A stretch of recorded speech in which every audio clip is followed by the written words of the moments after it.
1.42 miles and a nearly 5,000-foot climb. The weather can turn on you in an instant. One mistake can cost everything. And only one will be crowned King of the Mountain at the 103rd running of the Broadmoor Pikes Peak International Hill Climb presented by Gran Turismo. Good morning and welcome to the Pikes Peak International Hill Climb, the 103rd running of the Broadmoor Pikes Peak International Hill Climb presented by Gran Turismo. It is an absolutely beautiful morning, and welcome again. My name is Kyle Heyer, joined by Ash Vandelay, and it's Texas Dave up on top of the mountain. Ash, welcome. This truly global event is such a spectacle, and I cannot wait to get this 103rd running underway. It may be early here, but the energy is palpable. We had so many race fans coming in early, of course. As you know, getting to the top of the mountain is a little bit of a feat, but race fans will not be stopped. They love Pikes Peak. They do. This is such a unique event. It's really, truly grassroots in feel, but it attracts manufacturers and makes from all over the globe, and teams and efforts that take all year to put this together for just one chance to run up the mountain, one chance to break a record, one chance to put your name in the record books here. Runs were scheduled to start fairly shortly within the half hour, but we're on a slight delay for high winds up on the mountain. We felt that this morning, even just by the broadcast compound, Ash. Of course, we have to kind of wait for the mountain to give us the conditions where it's safe to race, but that's one of the huge challenges of this mountain race is, the conditions. There's so many variables. The temperature's lovely here this morning. It's going to be a little colder up top, but the wind, we got to make sure that comes down a bit before we go green. You mentioned it perfectly in your opening, that the weather can change on you on a dime, and you have to be ready for anything. And the most important thing that all drivers talk about is respecting the mountain. You have to respect the mountain. You don't really have much of a choice. Any little mistake can be huge and costly here. And all the effort you put in all year long on building your car, setting up your program, the testing, the qualifying, breaking components. I talked to Sean Bassett here this morning. He said he broke basically everything he thought he could break. And today is the one day that it all needs to come together. And remember that in qualifying, you only run this mountain in sections. You don't get to string the whole thing together until today. And this is the only time all year you get to do so at speed. So there's so many unknowns coming into this event, Ash. But this is your first time here. What's the experience been like so far? So far, it's been like nothing I've ever experienced before, right? We've talked to people watch Formula One, NASCAR, we talk about GT World Challenge, IMSA, right? But this Pikes Peak is absolutely incredible. Looking at on all the cars right now, seeing them load in yesterday, the builds, the makes, we're going to talk about all of them as they climb up the mountain. The elevation change, we talked a lot about how that affects the cars and how it affects them as they go to 14,115 feet. Yeah, again, we talked about, in the lead up to this event, how challenging this course is. 12 and a half miles, 156 turns. In many ways, I'll draw an analog to the Nordschleife, right? It's a very similar length. It's a similar number of corners, but it's point to point up to 14,115 feet. The oxygen is thin. It's tough to breathe up there. We went up there yesterday just to try out the donuts up at the summit, but it's hard to even just walk around. So when your heart rate's pumping and you're challenging yourself, pushing yourself up the mountain, it really is a unique challenge unlike anything else in the world. We talked about how the drivers yesterday also have oxygen in their cars for them to breathe because it does get really difficult up there. So in this mountain, in this hill climb, we're talking not only about mentally but physically as well. Well, and the other thing is, it's tough for people to breathe, but it's tough for engines to breathe as well. You've got naturally aspirated engines that need to suck in oxygen and suck in air for combustion to continue to make power. So as you climb up the mountain, your engine power decreases. That's true for turbocharged vehicles as well, though they're not quite as affected by that. There's even a hydrogen fuel cell vehicle here today that we'll talk about a little bit later, but even that car is slightly affected. Even though it's electric propulsion, there still is some chemical reactions that require oxygen to happen. And again, as you climb, cooling, downforce, all those things get harder and harder to take advantage of and utilize the farther you get up the hill.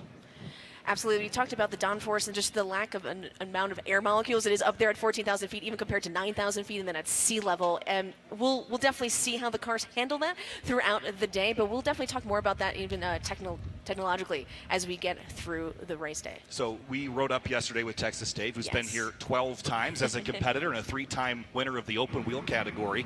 What was your big takeaway from seeing the course for the first time? I've been up there a couple of years ago, and I thought it was insane then. It's insane still, but what was your first impressions from actually driving the course up to the summit? Gosh, we were barely going 30 miles per hour, and I was like, how do they race it out here? It was astounding, and all the knowledge that these drivers need to have memorized. It is no joke. So So we were joking a little bit how sometimes in GT3 and GT4 cars, drivers will have track maps of the Nordschleife. I've seen that at Sebring. I've seen that at Laguna Seca. Here would be just way too long. Certainly. So with a little bit of a delay here for wind this morning, we're going to get cars running as soon as we can. And there are over 70 competitors here racing up the mountain for the 103rd running of the Broadmoor Pikes Peak International Hill Climb. We're going to head to break real quick. We'll be back with more pre-event coverage in just a moment. Coverage of the Broadmoor Pikes Peak International Hill Climb presented by Gran Turismo is brought to you by the City of Colorado Springs, Olympic City, USA. Mobil 1, the official motor oil of the Pikes Peak International Hill Climb. And O'Reilly Auto Parts.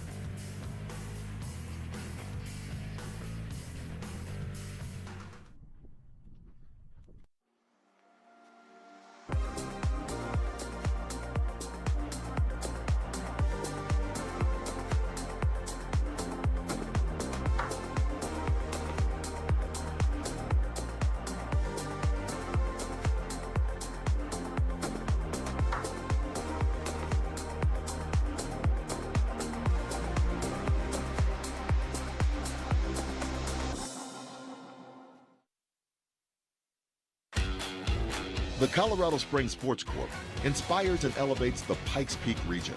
From honoring traditions like Labor Day Liftoff to organizing Colorado's largest multi-sport festival, the Rocky Mountain State Games, and hosting world-class events like the Pikes Peak Regional Air Show. Sports Corp amplifies Colorado Springs and the Pikes Peak region through the power of sport, enriching people from all walks of life and building a stronger and more connected community.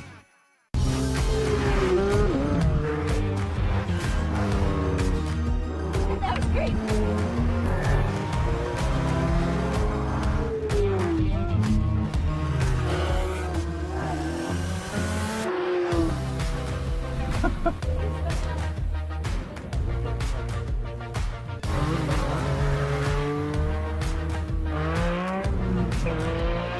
That's awesome.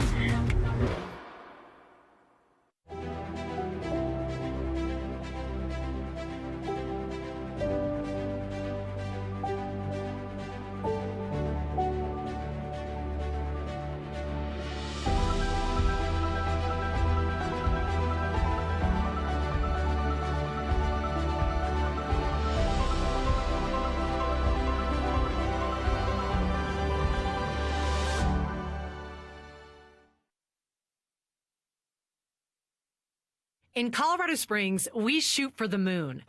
We train the defenders of air and space. We secure American freedom. We compete on the world stage. We launch balloons, rockets, careers. We conquer America's mountain and spend time in a garden fit for the gods. We power the future and protect the past. There is greatness within each of us and all around us. We are Colorado Springs, Olympic City, USA.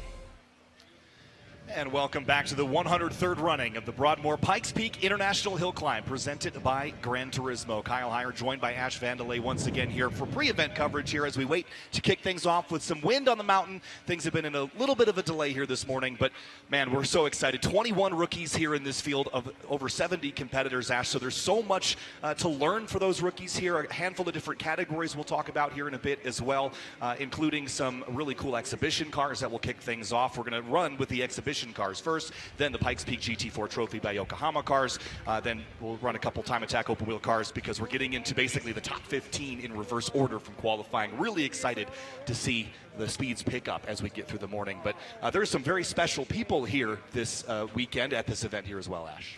Yeah, absolutely. The Broadmoor Pikes Peak International Hill Climb presented by Gran Turismo was proud to announce the induction of the legendary Michel Mouton into the Pikes Peak Hill Climb Hall of Fame. A legend, absolutely, in her own right, and inspired so many racers that we have here today racing on Pikes Peak. Yeah, it was really exciting to see that Michelle was here this weekend, and there was a lot of drivers that were like, "This is so cool that she's here." If I may fangirl, I mean, absolutely. it's just such a unique event, and I think she's going to go down in history as one of the greatest for a number of reasons. But really cool to have her here this weekend. There's a number of women that are here this weekend that we also should bring attention to. Catherine Mead, who's competing here again this weekend. Lonnie Unser, Lynn St. James is here as well from WIMNA, which is really exciting. Catherine Legg is here as well. So there's so much excitement around some of these faces and names that are pervasive across all of motorsports, whether it be open wheel racing, whether it be time attack or hill climbs like Michelle Mouton. I mean, something incredible that I've been noticing, seeing all the fans and spectators walk by, is that various ages, various genders, everyone here inspired by Pikes Peak Hill Climb and all these drivers who attempt it for the past 103 runnings. Yeah, certainly. We're going to get some great interviews today as well, talking to some of the partners and people that make this all happen. But this is the first time that we've really had a truly global audience for this. Of course, this broadcast on the Racer Network as well for the first time, which is incredibly exciting. The entirety of the event, which is so cool. And the challenges of just even bringing this coverage to the Mountain Match. This is a really challenging event to cover. This is a really cool event, but we talk about the challenges of the mountain. It's windy up top, and that's where Texas Dave is. Dave Carapayton, who's up at the top, going to give us our post-run interviews. Dave, what's the weather like up there? Well, it sounds like it's a little too windy. He blew off the mountain already, but Texas Dave is He's up hanging there. out with the marmots. Yeah, he's hanging out with the marmots, and he's one of my favorite people of all time. I was so excited to see that he'll be giving us some post-run interviews today, but excited to have him up there, and he's got, again, a lot of experience here. 12 runs on this mountain, 3 wins in the open wheel category, so he's going to know a lot of these drivers very well, know their stories, and I'm really excited to see his insight in those post-run interviews later today. I mean, we can study as much as we want, right? We can go to every single Wikipedia page. We went up the mountain ourselves, but having Dave in that driver's seat as we drove up there, giving us his driver perspective, I have these notes that I'll definitely be referencing from Dave, was extremely helpful. I think one of the things that he talked about a lot on that drive up the mountain yesterday was how deceptive things can look, because there's a lot of corners, especially when you get above the tree line, that all sort of look the same. And if you've got the experience 10, 12, 20 times around here at the Pikes Peak International Hill Climb, you'll recognize these corners. They're not going to catch you off guard. But if this is your first time up the mountain, remember that you don't get to stitch the whole thing together until today. And when everything's rocky and hairpins, you can really easily make a mistake. And so you have to leave some margin. And really, I think the real race for a lot of these drivers, especially the 21 rookies in the field, the race is how far can you push that margin? How little are you going to leave on the table? Because there will be some left on the table by nature, and who's going to push it the furthest? We're going to have 4 sectors here in this 156-turn climb up the mountain. The first one, usually the fastest. And of course, as you climb up higher and higher, you leave a little bit on the table just in case. Well, sounds like we did get Texas Dave when we did catch him and brought him back down to earth. Let's check up how the weather is up there. It's nice down here, Dave. What you got up top? Going in and out. Thumbs down is what we got. He looks cold up there for sure. Meanwhile, we're in T-shirts. We're having a great time down here. Yeah, and Texas Dave, he hails from Austin. So, as we had DJ Clark in the past a couple of years ago, he's like, why would we put the Californian on the top of the mountain? But we'll get a word from him a little bit later in the day. But you were talking about the course and how that lower section is incredibly fast. There's camber and sweeping, high-speed corners. The air is the thickest it's going to be, so you can rely on that downforce. But as you climb up into the second and third sections, you start to see those hairpin corners. You're down into first and second gear, and when you get above the tree line like you see here, then it's all hairpins. The surface of the road gets incredibly bumpy. You've got these incredible cliff faces, a couple guardrails here and there, but the challenge continues to increase. You're losing power, you're losing cooling efficiency, you're losing your brake cooling too. The challenge continues to mount as you get higher and higher up the hill. I mean, Kyle, I'm going to rat you out a little bit, but when we were climbing down the mountain, they do brake checks. And when we were driving back down from Dave driving us back up, Kyle got pulled over for his brake temperature. Yeah, 338 degrees. It's not 338. Let's try Dave again. Dave, you got a copy now? Hey guys, I'm finally with you from the summit of Pikes Peak, where the wind is officially winning today. We're having to move around and stay agile, but as we say on Pikes Peak, the first thing you have to do to get to the summit is know that you're racing the mountain. The second thing is you're racing yourself, your own personal best, your car, and the last thing is the other competitors. And today, it's the wind. Thanks, Dave. And stay warm up there the best you can. You can see the tents from the dedicated fans that are course side here. And, you know, Ash, this is one of the things I think is so incredible about this event. I know there's hundreds of thousands of people that are watching globally right at this moment, but when you think about the tens of thousands that have climbed onto this mountain, they've camped overnight. It is chilly. It is breezy. There's no bathrooms anywhere. They've done a nice job here setting this up, but this is a challenging event just to spectate, too. So the dedication of this fan base continues to impress me. I definitely have to shout out not only our drivers, our pit crew, of course our fans, but everyone who makes this race safe, our medical crew, our safety crew, the sheriff's office who's out here. Guys, thank you so much for being out here celebrating Pikes Peak Hill Climb with us. It's actually incredible to see the dedication. You're seeing fans there sitting down, grabbing their seat, waiting for the cars to get up. And just a reminder, if you've just tuned in, we're in a slight delay here for high winds around and up the course. So as we wait for those to die down and kick things off here for the 103rd running of the Hill Climb, we're going to continue to bring you pre-race coverage and some more storylines coming into this event. There's a couple interesting stats that we should talk about. The youngest driver this year is Lance Fenderson, 23 years old. The oldest driver this year is Fred Veach, 77. So basically a 50-year gap between youngest and oldest. The oldest driver in race history, Ralph Murdoch, in 2022 at the age of 82. So a lot of diversity in not only the drivers from nationalities and things of the sort too, but also with their ages. So that's a really cool little stat. I mentioned countries. We have 13 countries represented amongst our drivers, including Australia, Canada, China, France, Germany, Israel, Italy, Japan, Mexico. We just keep listing all of them, but it's absolutely incredible how motorsports is really one of the few sports, especially when we're talking about the hill climb, we're talking about sports car racing, when you're seeing these cars out here, that age is really not that big of a prohibitive factor if you can do it. It takes a lot to put on this event. We talked about the fans and the course marshals and timing and scoring, the broadcast, all these things. Here's a little bit of a look at how challenging Pikes Peak is to run.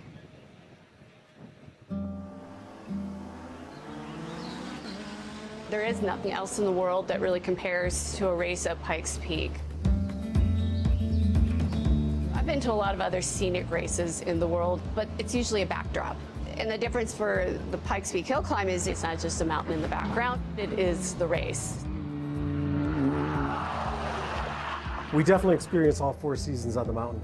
Sunny down here at the start, rain and thunderstorms in the middle, sleet and blizzards up at the top, all at the same time. There's no way you can experience what it's like to be here. The immensity of this. On TV, it looks like it's no big deal, but 12 miles is a long way apart. It's in the trees, the wildlife is present, it's everything. So most people are pretty familiar with closed course racing. You can watch and there's infrastructure, there's catch fences, there's safer barriers. But what kind of fencing works to go up and over hills and around boulders and keep people and spectators safe? Obviously, there's no cell phone service on the mountain. There's no network infrastructure, so we have to put it all up. Those 2 dishes right there, they point down to the start line. So that gives us all of our internet so that we can get production off mountain, we can get Wi-Fi on mountain, and get livetiming.net. I have a link. Yeah, I see the link. Oh, I got nothing. You're always putting out fires. Very rare is it calm up here for anyone, from the drivers, the crews, to the race directors and staff. It's crazy. There's nothing like it in the world. The other joy of working on the mountain as opposed to an oval track. If you forgot something, it's a long trek down.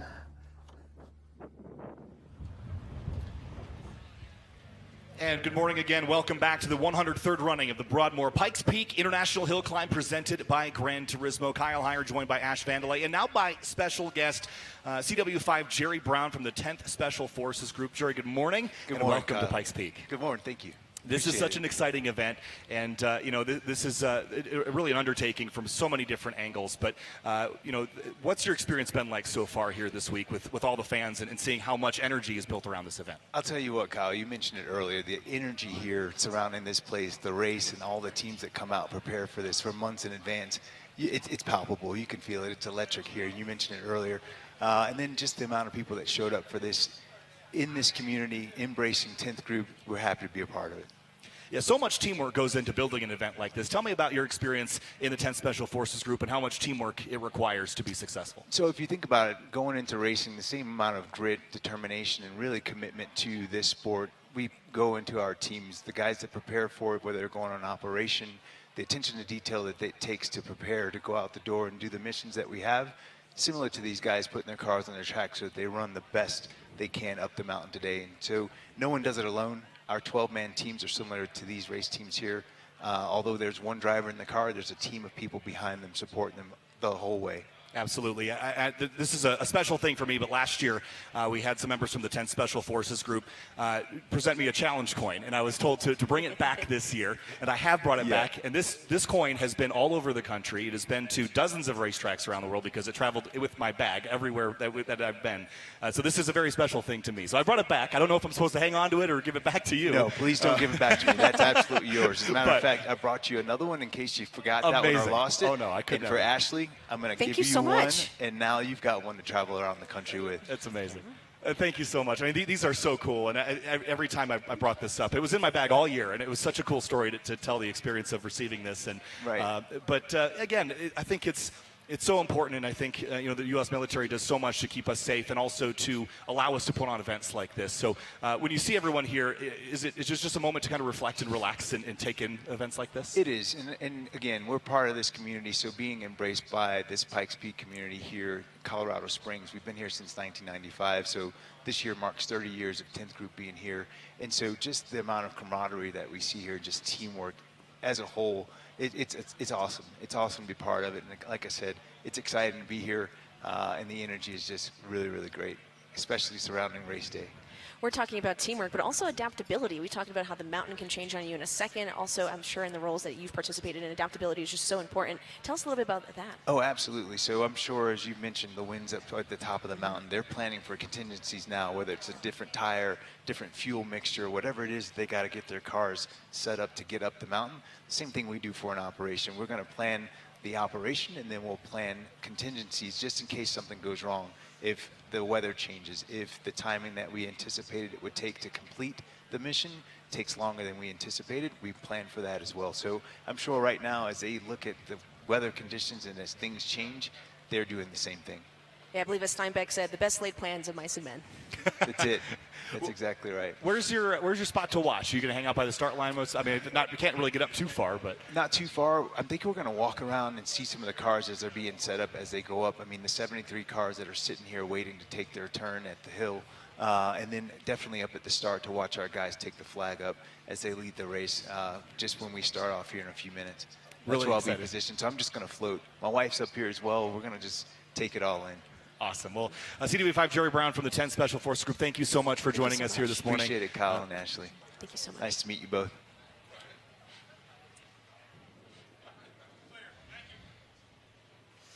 So thank you so much. And we'll have interviews throughout the day from drivers, from other race fans, of course, the Colorado State Park Commission. But as Kyle was saying, we have 156 turns to glory. And we have Michelle Mouton here, Lynn St. James. We have so many fan favorites that we talked about here. Jeff Swartz, Rick Lynn. I mean, Amelia Hartford is here, which I, as someone who's in social media, she's absolutely one of my favorites. We're headed to break.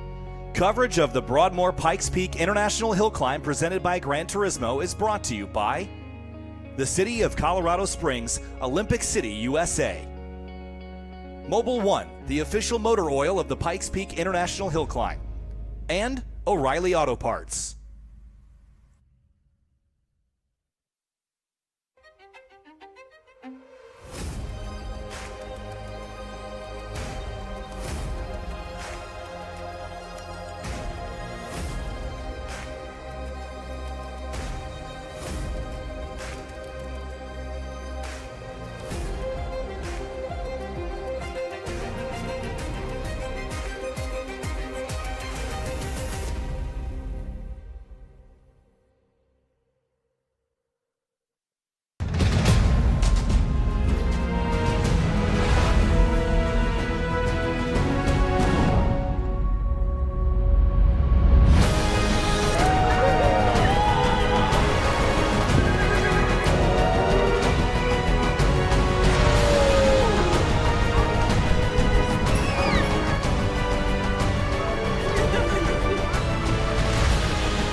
No hill climb experience is complete without a visit to the Penrose Heritage Museum to see the official race car and memorabilia collection of the Pikes Peak International Hill Climb. Get up close and personal with hill climb history through this immersive experience, including both vintage vehicles and modern feats of motorsport engineering.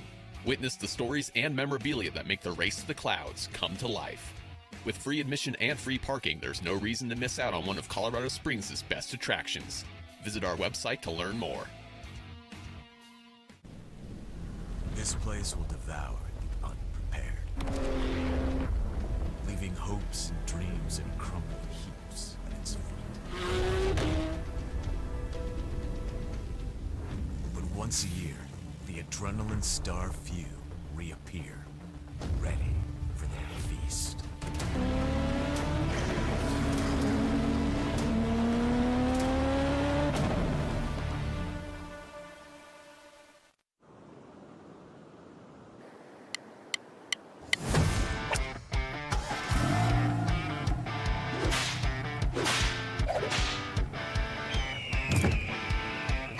Megan.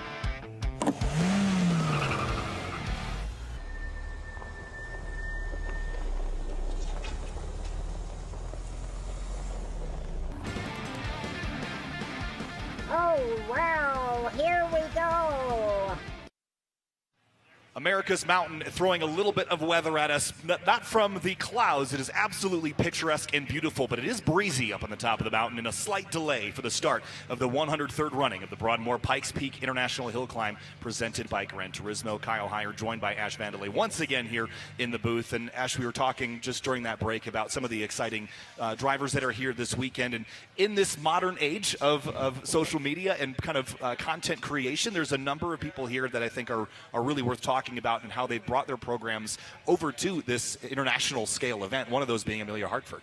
Yeah, I've been following her for quite a bit, but you might know her from her Instagram, from her YouTube channel. She's so knowledgeable of cars. Her partnership with Nissan is absolutely incredible, that she's just paving the way and just showing that you can do content creation and racing and just do the best of both worlds. Qualified first in her class for Pikes Peak. I mean, she's kicking absolute butt, and I love to see that representation and showing that you can bring fans in from all over the world that maybe weren't particularly Pikes Peak fans, or maybe they weren't motorsport fans, and now they are.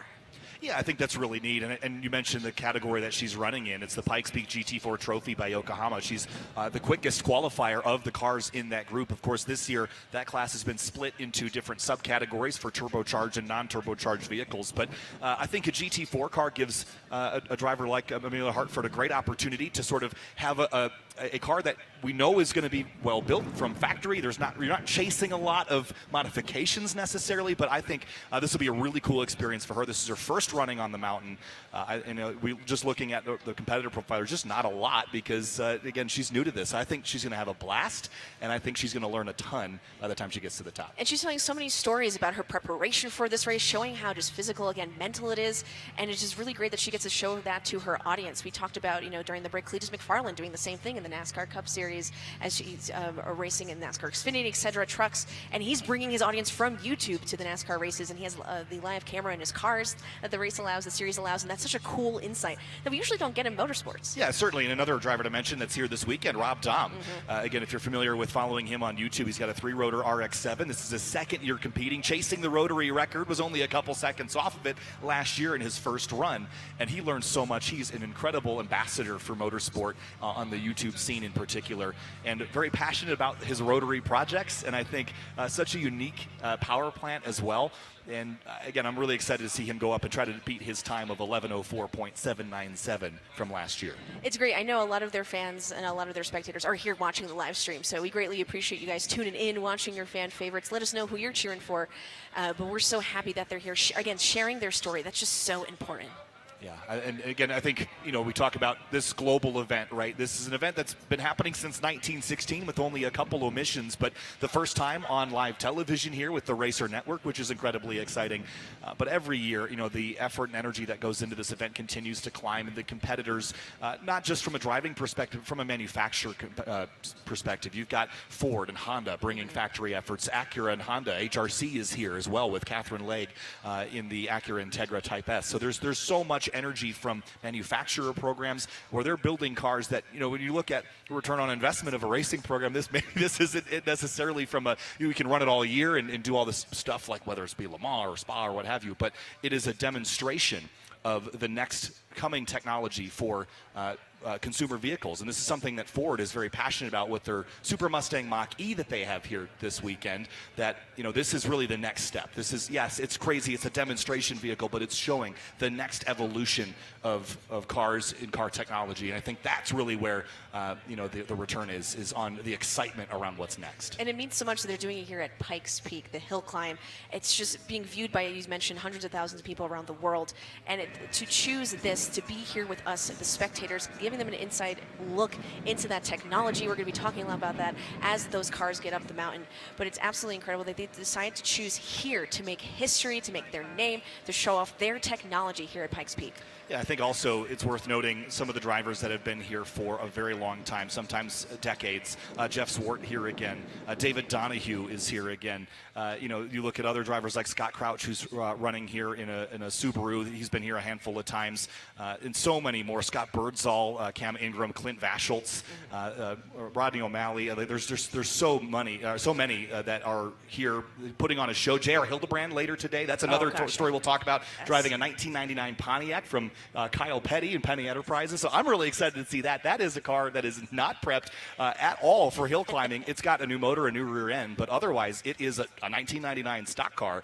And when you think about perfect vehicles to run a hill climb with, you would not put stock car in that category. So I'm really excited to see JR take this on. You would absolutely not. And I love that Petty tweeted to him, driving my Hot Wheels car up Pikes Peak. I've ridden my motorcycle here many times, but never a race car, pulling for JR in the Pikes Peak International Hill Climb. Yeah, certainly. And one of the other drivers we have to mention who was here last year with a very special livery on her Porsche, it's Lonnie Unser. And here's a bit more about Lonnie and Mobil 1.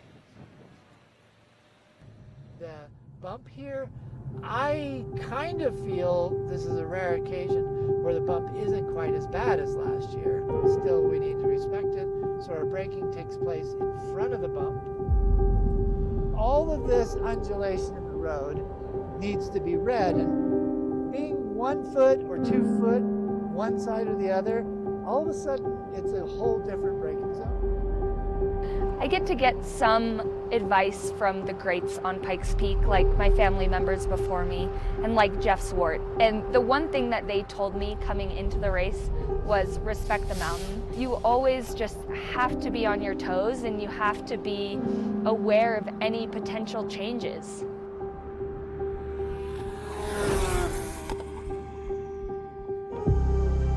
There's nothing like being at Devil's Playground at 13-something thousand feet, watching the sun just crest above the horizon, knowing also what you're about to go do. You're about to go take an insanely fast race car and drive it up this mountain as fast as you possibly can.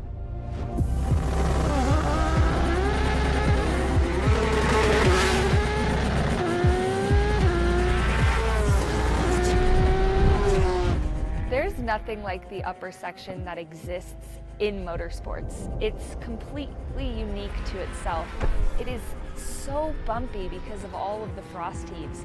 So it's such a fine line of respecting the bumps and respecting the mountain, but then also trying to extract the most out of your car. The common thread that all the drivers keep telling me is the mountain decides. It's all about respecting the mountain. And even Texas Dave up at the top said, the first thing you're racing is the mountain, the second thing you're racing is yourself, and the third thing you're racing is everybody else. I mean, doesn't that just tell you this is such a unique event in racing that, it's the course first and everything else after. Yeah, she asked her father, how are you not terrified of these drop-offs? And she said that he looked at her and said, your only focus is you and your next mark. The drop-offs don't even cross your mind in the moment. Yeah, one of the people I respect a lot, Adam Jabay over at Grid Life, he always says, just look where you want to go and you just might end up there. And I think you really want to make sure that you look where you want to go, stay on the course for the duration of the 12.5-mile climb up to the top of Pikes Peak. So more topics to talk about. We've got, a number of these really, really impressive programs. We mentioned the Ford Super Mustang Mach-E, Romain Dumas behind the wheel. See Catherine Leggs, number 93, Acura Integra Type S, effectively a TCX car that she's got rolling up the mountain. mountain again for her second attempt at this climb. But the overall course record set in 2018 by Romain Dumas, 7:57.148. Is it possible that we perhaps see the Super Mustang Mach-E chase that record? It's a larger, heavier car than the car that he won King of the Mountain with in 2018. It makes 1,400 horsepower. If that wasn't enough for you, electric propulsion too, so you'll have all of that at the top as well. So we'll keep our eye on that record. But last year, Romain was the King of the Mountain with a 8:53.553. If you recall, Romain's car actually stopped in the bottom section and basically sat there for 20 seconds. And they were going to rerun, but he just continued on. So he could have run 20 or 30, maybe 40 seconds faster last year had that not happened.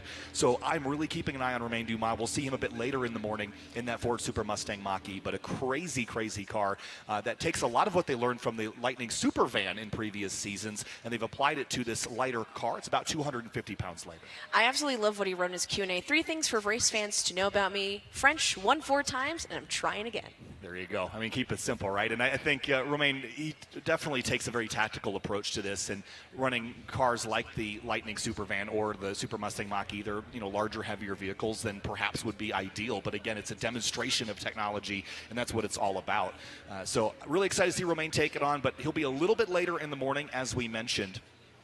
Again, the first car that will take to the green will be Dai Yoshihara in a 2025 Honda CR-V, and that's a unique vehicle in itself. In the exhibition category, it will be the first ever hydrogen-powered vehicle to climb the mountain.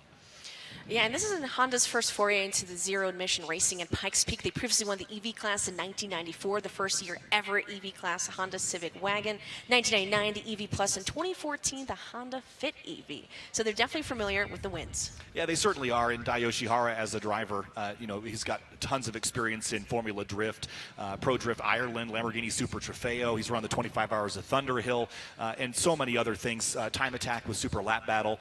But this is going to be a unique challenge because this Honda CR-V, FCV they call it, it's a hydrogen fuel cell vehicle, but it is very much a production vehicle that is available for lease in California. But there are some things done to it to make it more prepared for the mountain. It's running actually a very similar suspension setup to that on Catherine Legg's Acura Integra. So a lot of the learnings that they had from the dampers and the springs and setup, they've transferred over to this Honda CR-V. But the powertrain is stock. And so one of the challenges that I was talking with some of the HRC engineers is the hydrogen is mixed with oxygen, and there's sort of electrolysis process that basically recharges the battery. It's effectively a range extender, and that requires oxygen. So as you climb the mountain, the ability to recharge that battery sort of diminishes. So it's electric propulsion, so you shouldn't lose horsepower. But once you get to the top, first time stringing this 12.5-mile course together, I think there's some unknowns that Dai will be navigating there, especially with keeping the battery cool. I think race fans definitely want to know you mentioned the minimal modification of the car. Lowered suspension, of course, the racing brake pads you need for the mountain. You have the lightweight 18-inch wheels, the Yokohama tires, the safety cage, and racing seat, and those are your modifications. Yeah, I mean, and effectively, that's not a lot. Right. When you look at some of the cars we'll see in the Unlimited category, in the Pikes Peak Open category, an open wheel, too. I mean, there are cars that are purpose-built just for this event and have started, from the ground up as a tube-frame chassis for hill climbing. The Honda CR-V FCV is not that. And so I think what, we talk about manufacturers demonstrating technology, this is a great way to do it. Is it going to, smash a course record? No, but it's setting the benchmark for the next generation of automobile. And I think I'm really excited to see it run and excited to see Dai take it on again. Again, this is, he's done this a number of times now, but when he said, what does this race mean to you? It's one shot, it's unpredictable conditions, and the ultimate test of focus and precision, and that's what keeps him coming back. For a driver that's seen so much, this is at the top of his list. Yeah, he mentions achieving glory means doing my best with the car and adapting to the conditions. And what else can you ask for? Yeah, I mean, again, and a driver like him with so much experience in such a wide variety of vehicles, there's a huge challenge with taking effectively a CUV or SUV up to the top of the mountain, whether it's slowing down, braking. There are some downhill sections on this massive uphill climb, keeping the brakes cool, managing body roll, things like that. There's a lot to adapt to in the moment, and a driver like Dai is very well suited and very well prepped for that. Just one of many drivers here in this field. And again, there's so many here that are running, an exhibition. Fred Veach is here in a 1972 Porsche ST. It is wicked cool. I cannot wait. I mean, I just can't wait for all the photography coming out of this event. I know that Larry Chen is here. We talked to him last year, one of my favorite photographers on the planet. And just, I cannot wait to see this car on, cliffside faces just ripping up to the top. I mean, you mentioned how Daiyoshi Hara has done so much in different kinds of racing. I mean, think about all our other competitors here have done so much. We talked about Catherine Legg, who's recently competed in the NASCAR Cup Series and Xfinity Series. We're talking about so many drivers who kind of dip their hands into so many kinds of racing. Again, bring that excitement because they simply love motorsports. They love cars. They love racing. And you can just feel that here. The race fans are just taking photos, asking questions to the crew members, peeking under the hood. This is what motorsports is about. Yeah, we talked about, the alternative fuels, the hydrogen fuel cell sort of things, improving grounds for manufacturers. Again, Daiyoshi Hara with that 2025 Honda CR-V. There's a good look at it here, the fuel cell vehicle. This is basically a collaboration from teams all over the globe to put this together. Teams in Japan and Ohio and California, putting the roll cage in. Hart in Ohio was a big part of this process. So there's so much to it. But again, the alternative fuels push here in the Pikes Peak Hill Climb has always been a big deal, showcasing what the next generation of automobile might be powered by. Yeah, he mentions just every year brings new challenges, new learning, new racing experiences. Pikes Peaks push these drivers beyond their limits and as well as the car. Yeah, certainly. So as we get ready to get the mountain rolling here, I wanted to also point out that this vehicle is one of the alternative fuel cars. And here's a little bit of a piece on the alternative fuel category here within the Pikes Peak Hill Climb.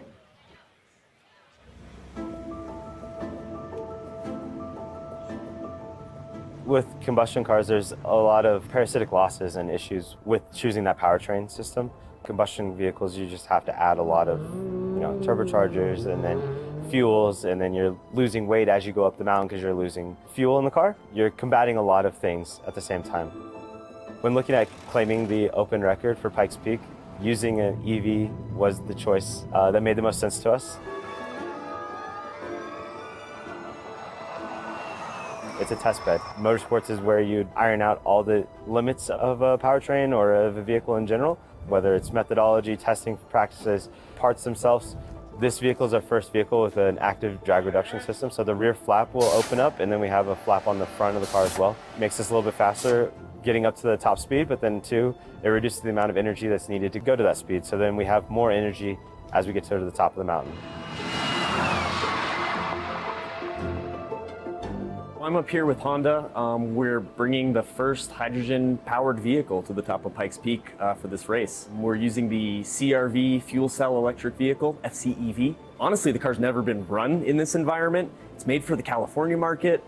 There's no 14,000-foot mountains in California that this car can get to. There's no playbook, so we are figuring things out as we go. It's a really, really cool technology for generating power, and clean power at that. The only emission's water. It's very cool to be a part of something new with Honda and pushing the future technology. We have a famous saying in Honda that Mr. Honda, Soichiro Honda, said, "Without racing, there is no Honda." This is no different. It's going to make fuel cell technology better, more robust, be able to work at higher altitudes, put down more power, everything you would need as it keeps getting more and more mainstream. If the car runs all the way up without any issues and get to the summit, that's a win for us. When we get to the top and get that record, we've proven that a hydrogen vehicle can do one of the most extreme races in the world, the Pikes Peak Hill Climb. We see the task at hand and we're trying to break the record of the open class. Set that record a couple years ago with Supervan 4.2, and now we're looking to break it again.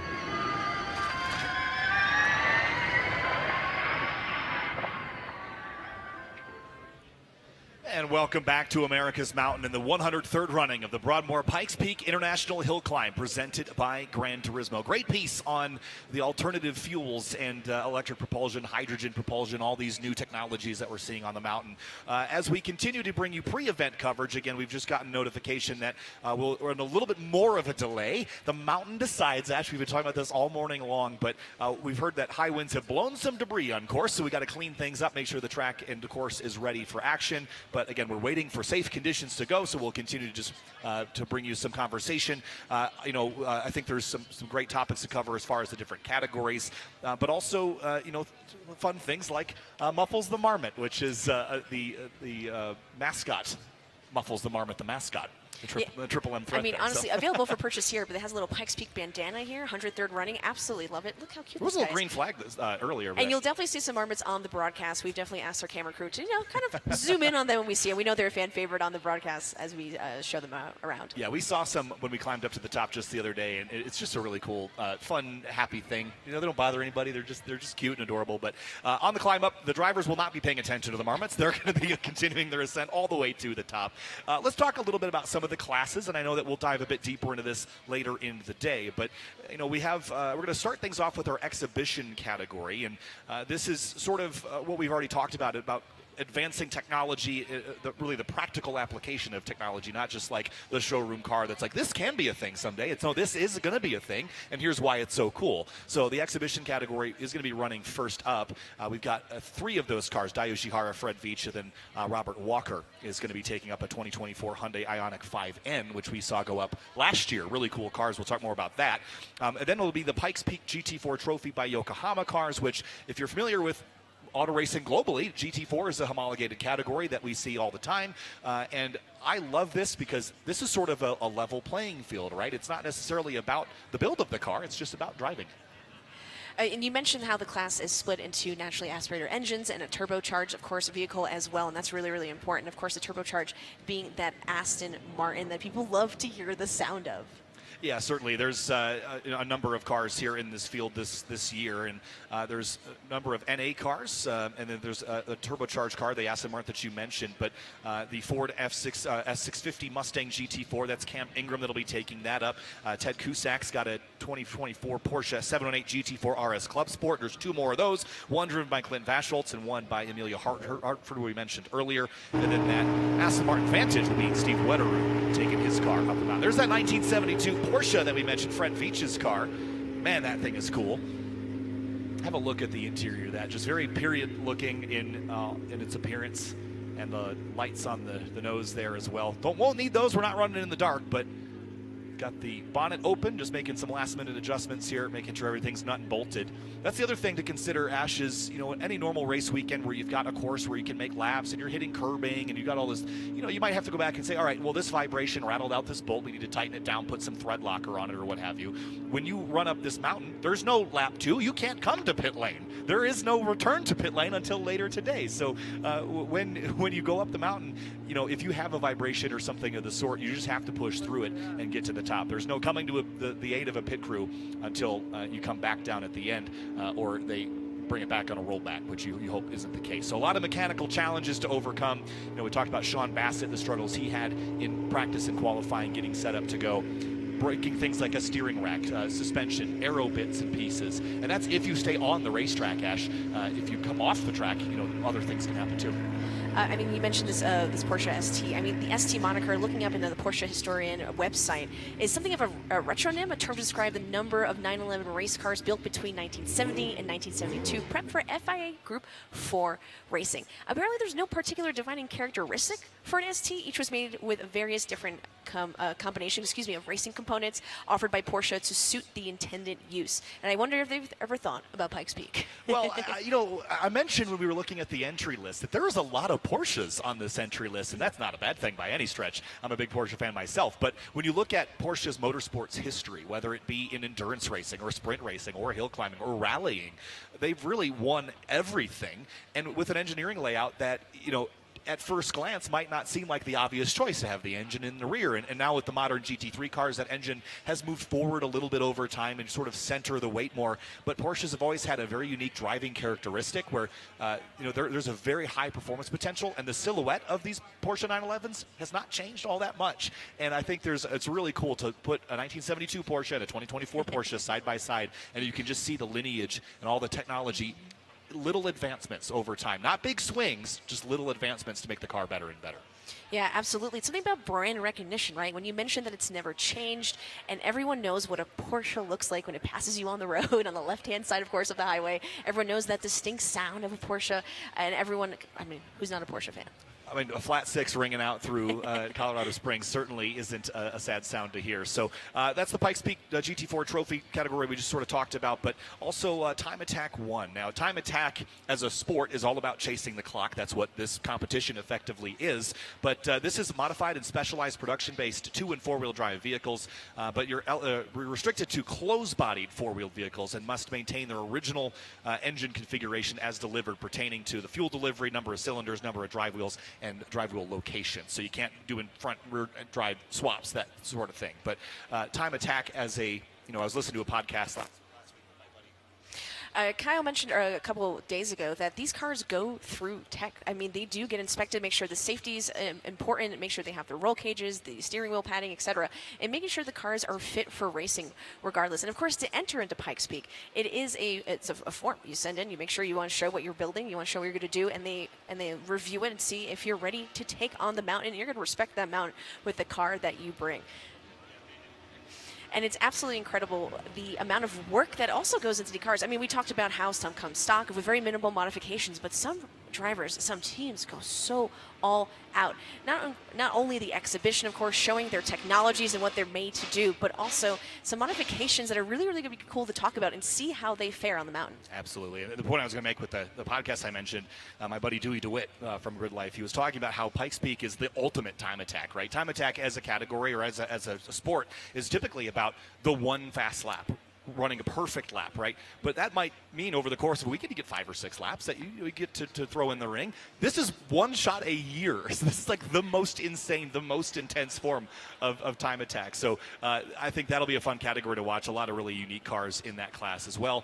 Unlimited, open wheel, and a couple of others that we'll talk about. Some really unique builds there as well. We're going to take a short break. We'll be right back with the 103rd running of the Broadmoor Pikes Peak International Hill Climb presented by Gran Turismo.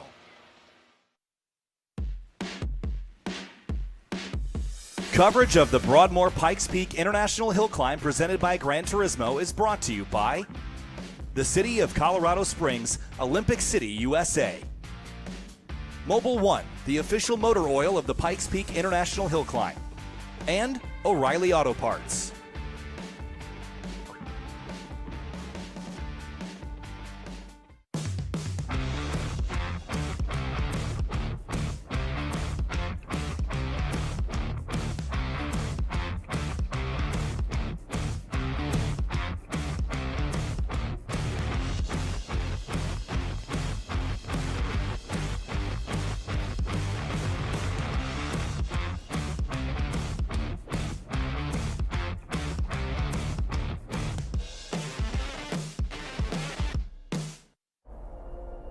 I was a typical Colorado teenager who loved to ski, hike, and fish.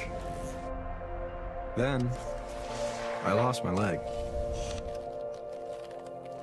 Now, I'm a typical Colorado teenager who loves to ski, hike, and fish.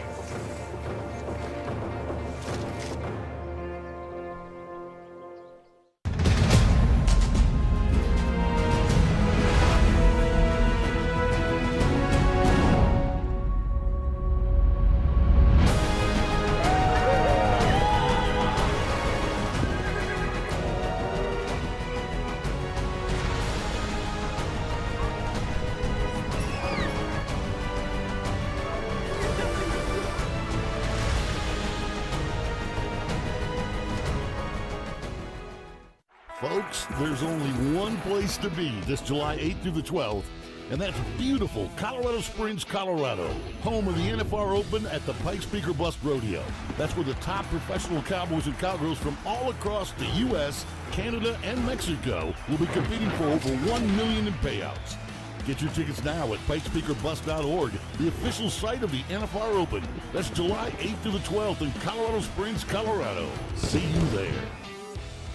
And And welcome back to America's Mountain, the 103rd running of the Broadmoor Pikes Peak International Hill Climb presented by Gran Turismo. For those that have just tuned in, and a bit of a delay here this morning for high winds up on the higher section of the course. So bear with us here while we wait for the mountain to give us the optimal conditions to run the 103rd running of this historic race. Kyle Heyer joined by Ash Vandelay once again here in the booth, and now we're also joined by Gregoire Blachon, who's running a VW Fun Cup. This is a car that is new to me, at least here on North American soil. Gregoire, welcome. Hi. How's it going? This is a really unique car. I admittedly didn't know a lot about this build until I got here this week, but I see that we've got a Tesla drivetrain under this car. So tell me a little bit about your build and your experience here on the mountain. So the build is a Fun Cup chassis. It's an endurance race frame, tube chassis, just like a proper race car. And there's a lot of room under this huge beetle shape, so you can put everything in there. And so they went ahead and put a Tesla unit in there. Gotcha. Well, I can't imagine that that's a very easy process, but the shell's big enough, I guess, that there's sort of the ability to sort of put things however you need to inside, yeah?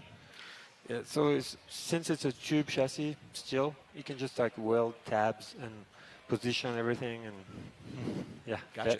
So I have to ask, why this car specifically? Why this build for Pikes Peak? So I started with a bug on the mountain, and I really love the middle position, so you can have a middle configuration seat. It's a great wheelbase for the airpins. It's just a safe package too. You know, you want safety, so this nice tube chassis that's give you a good amount of room around you. You feel really safe in that car. Suspension-wise, has a good track. Looks like we lost Gregoire's headset, so hang tight here while we sort that out. But in the meantime, I should also mention that Gregoire Blachon is the 2023 holder of the diesel fuel record, racing a Radical SR diesel in 10:25.071, a record that was formerly held by Scott Birdsall there. So this is, how many times have we been on the mountain now? 5 or 6 times on the mountain, so a number of times. Do we have you back yet? Not quite, I don't think. Oh, we do. Hey, welcome back. So tell me a little bit about your experience here on the mountain. A couple of years in, obviously you've got a record holder in the diesel fuel category, which is really cool. So what's your experience been like through these last few years? It was a huge journey to get to setting the record. Just especially diesel is a really hard fuel to get running well up that mountain altitude. You know, usually it's like you hear diesel, you hear like smoking, cold starts, glow plugs and stuff. But the diesel we made was pretty spicy, so it took us. The record was year 5, so it took us 5 years. First time was 14 minutes, and then second was a little better, 12, 10, and then boom, 10:25. It was just a matter of improving the package. We went from single turbo to twin turbo to triple turbo. Triple turbo was a key. So if 3's good, is 4 better? We'll maybe get there. So this is your 6th year at Pikes Peak. For the rookies out here who are probably listening while we're during this delay, what advice do you have? What's something that keeps you coming back here, and what keeps you grounded as you go through up the mountain? I think learn the course. Really look at the videos of the better drivers, or something that you think you will do in time. Just look at where you can shave some seconds, like stay flat. Find a video that has the pedal position sensors, so you can see, oh, this turn is actually flat, where you would want to slow down maybe. So that's what I did.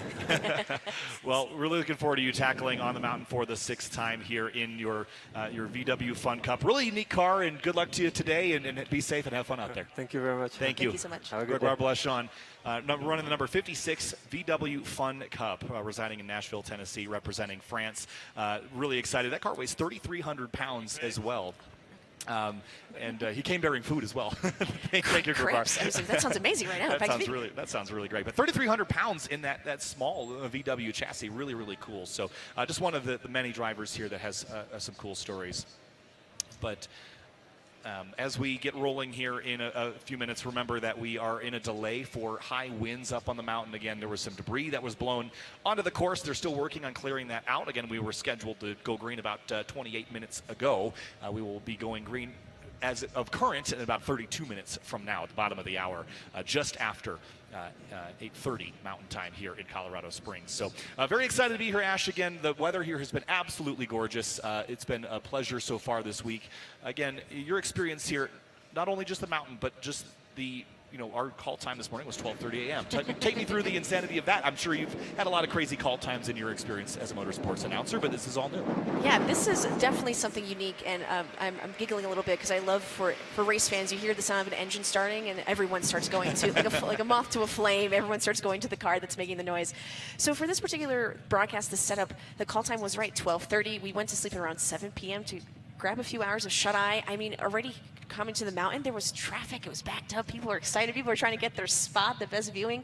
We caught another couple hours of Z's in the car right before another call time of around 6 a.m., 5:45, to eat some breakfast, go through tech check, and now we're here for the next couple of hours. And I get to sit in a chair all day. I can't even imagine doing that and then having to drive up the mountain going for records and things of the sort. It's just really, truly, I can't even really comprehend how unique of an event it is. It's a pleasure to be associated with it. But you mentioned the engines firing. I think there's a lot of anticipation. And yesterday, Dave was telling us, Texas Dave, said that it's like two holy temples. You've got one at the base and one up at the top. And, this is one of anticipation of anxiety, of waiting. And then at the top, it's heartbreak or it's success. It's one of the two. It's 50-50, right? Either you were chasing a record and you didn't get there and you're disappointed for that, or you're thrilled because A, you made it, B, you broke a record, or you win your category, right? But at the top, everybody's made it, and I think that's a unique category that only a certain number of people have ever done. So the differences in the energy between these two paddocks, one here at 9,300 feet and one at 14,115, is got to be fascinating. I'd love to someday get the opportunity to be up at the top after everyone finishes their runs, just to feel the difference in energy. I would say you can breathe a sigh of relief, but it's a little hard to breathe up there at 14,000 feet.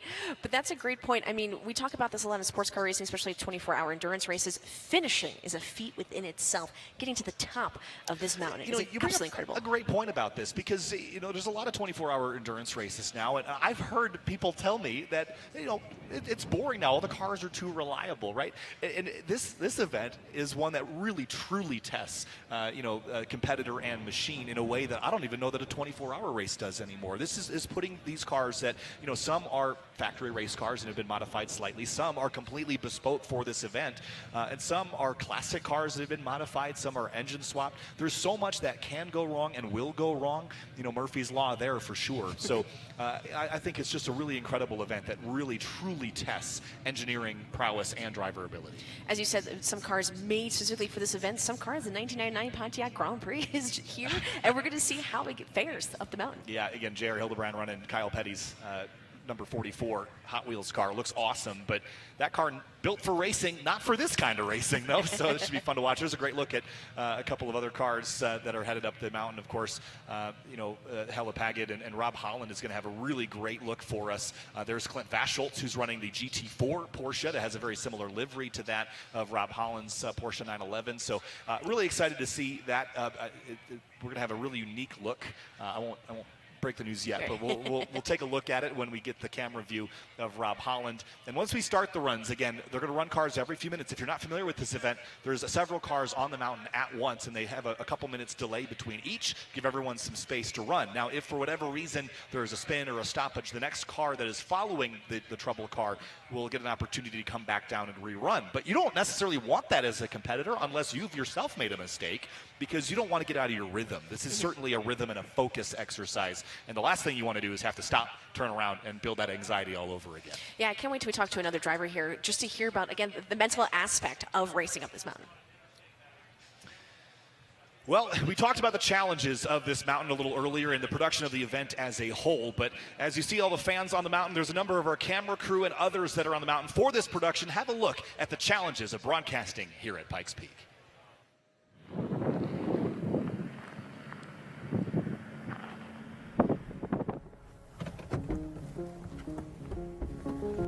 So this is the last W before we get into the block bend. The cars pop out around this corner, and I have a camera that can see them from what's called 16 Mile. This is our 4th year in a row of selling out, and there's only so much parking on the side of a mountain, so the broadcast is very integral to our growth. It's also really important for us to be out there in the world. We have fans around the world. We truly are international, with 13 countries represented in our competitors. Dang, man. Do you have a live stream of it? Yes, that's what we're setting up. Oh, awesome. Do our best to try and give you as good as a coverage as we can, but this mountain is a beast.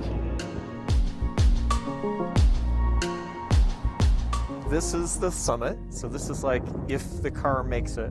The car coming up, doing the finish. Then you get them coming across the line. We get the time. This is how he did. Awesome. And then they get out of the car and they do the finish line interview. Standing by with Catherine Mead this time. No one had ever seen a live finish line interview from the summit. They'd never done it. So that was like our first priority. This is only my 5th year, but this is the most red flags I've Keep testing new ways to make the show even better. It's for our race fans, but it's also to invite them to come and experience everything that's great about the area. I road race. I have an endurance racing car. When I come here, I'm like here for TV production, but then someday I will come here and race. This has been done for 103 years. This is our 103rd running. And I think each year it's done a little bit different, but we have to be very new in our thinking.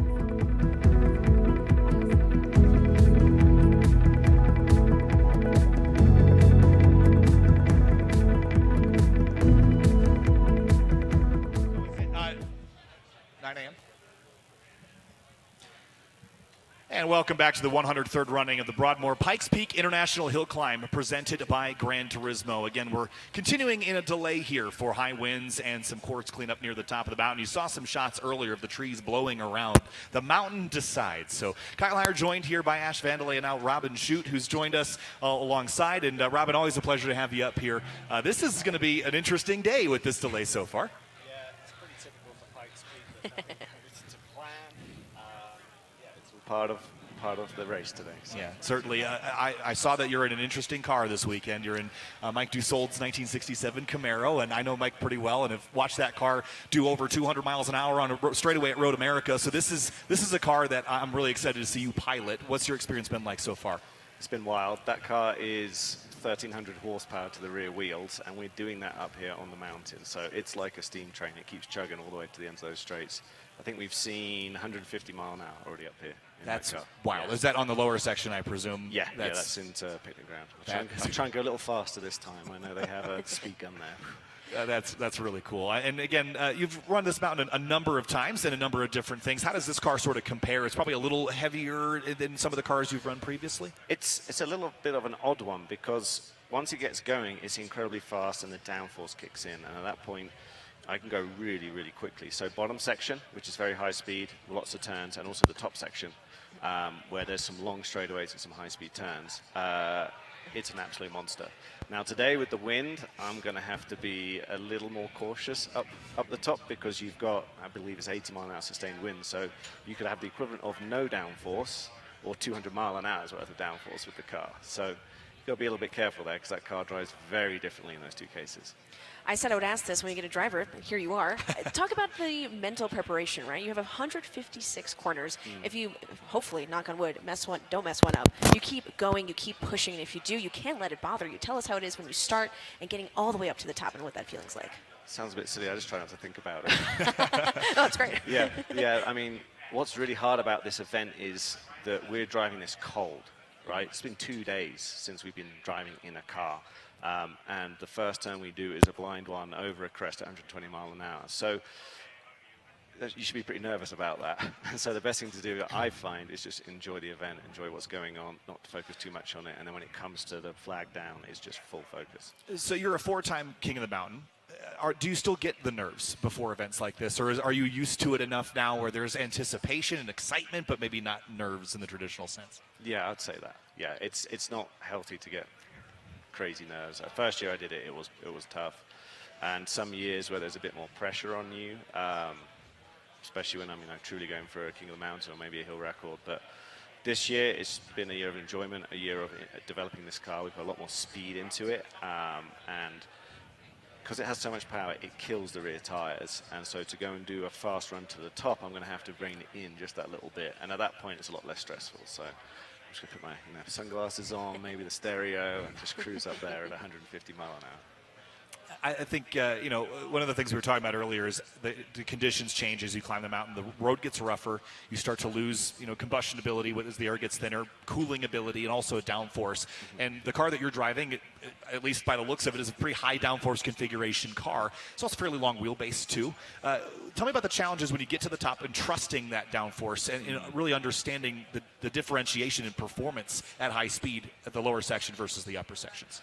Yeah, so the car is, I'd say, slowly going away from you. So it's like progressively getting worse and worse and worse. And you just have to adapt to that. That's part of doing, the testing and the sections to understand, well, the car I have at the top drives very differently to the bottom. But what is hard is that we've never done this in one go together. So we've only got like references of sections. But for me, what's really hard is the weather. That's the thing that changed. The rest of it, we get time to test and understand, but we haven't driven the road with 80 mile an hour winds, and you don't really know which direction they're coming from as well. So that, I would change how I drive, and a lot of it is feeling out the car, maybe coming into the turn more slowly, seeing what I've got in terms of grip, and then you can power through the turn, but get the throttle earlier if you do have the downforce. But yeah, it's a completely different car at the top. So you have a bit of a note that the best advice you've received about racing on Pikes Peak was from Bobby Unser, that you never turn away from the mountain. But what is your advice to the up-and-comers, the 21 rookies that are here in the field today? Ooh, I would say enjoy, first of all. Remember to breathe. That's another one. When you're buckled in, the belts are tight, it's really hard to open your lungs. I know we have oxygen, but still you've got to open your lungs up. And if you're tensed up, because, we've been testing, there's nobody on the mountain, and today everyone is there, and the course looks completely different. Everyone rises to the occasion as well, so yeah, just breathe. Yeah, I'm also curious about your brake markers and things like that. We were talking with Texas Dave, who's up at the top, about how in the old days they used to set up stacks of rocks on the side of the course so that they could figure out where their braking point is. You mentioned the course looking totally different. The fans are there. There's a lot more to see and look at. How, do you lock in your brain certain markers, or do you just sort of have to wing this when you get towards the top? It's a bit of both. There's a couple big braking zones on the mountain, maybe 4 or 5, where you've got a long straight and a tight turn. So those ones you need markers. I don't like to use rocks because they can move, whether it be with wind or spectators. So it's typically marks, lines in the road, and also things like halfway picnic ground. You can see where there's like hay bales and there's a timing loop, and then I'm typically adjusting the braking zone to that. So there, into ski area as well, it's kind of the shape of the road. There's a few little markers there, but the rest of it, you're feeling it. So it's a combination of rally driving and circuit driving here. So some aspects of the mountain you're driving it like a road course, and other aspects you're kind of feeling it out and adjusting each time. Yeah. Speaking of road courses, I know I've seen you at a couple Grid Life events running some time attack stuff. What are you doing in between Pikes Peak runs to sort of stay sharp and to kind of keep attacking and keep yourself in this competition mindset? I always say I'm probably like the world's best unpracticed racing driver because I don't do that much. Saying that, though, I have been running this car with Mike Dussault at Super Lap Battle at COTA. It was my first time at COTA, first time in the car, and we got a new record for the car, so that's always good. I'm pretty handy at just jumping in something and being quick.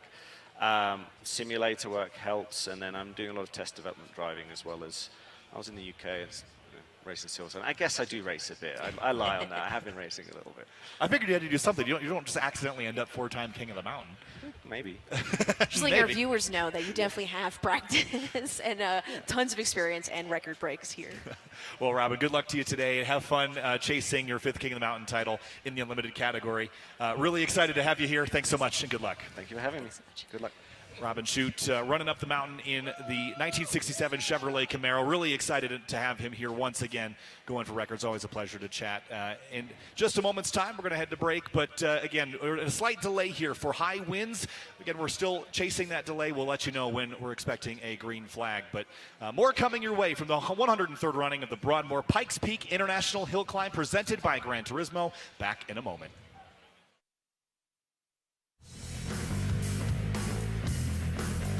Coverage of the Broadmoor Pikes Peak International Hill Climb presented by Gran Turismo is brought to you by the City of Colorado Springs, Olympic City, USA.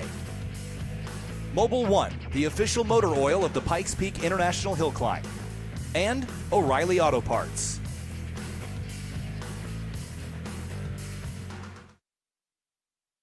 In Colorado Springs, we shoot for the moon. We train the defenders of air and space. We secure American freedom. We compete on the world stage. We launch balloons, rockets, careers. We conquer America's mountain and spend time in a garden fit for the gods. We power the future and protect the past.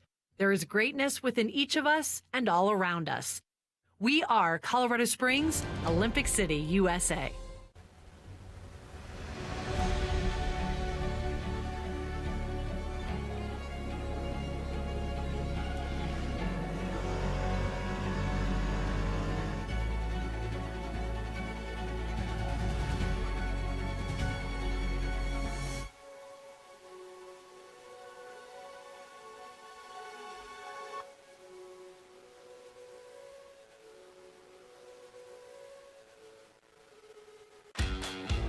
The Colorado Springs Sports Corp inspires and elevates the Pikes Peak region.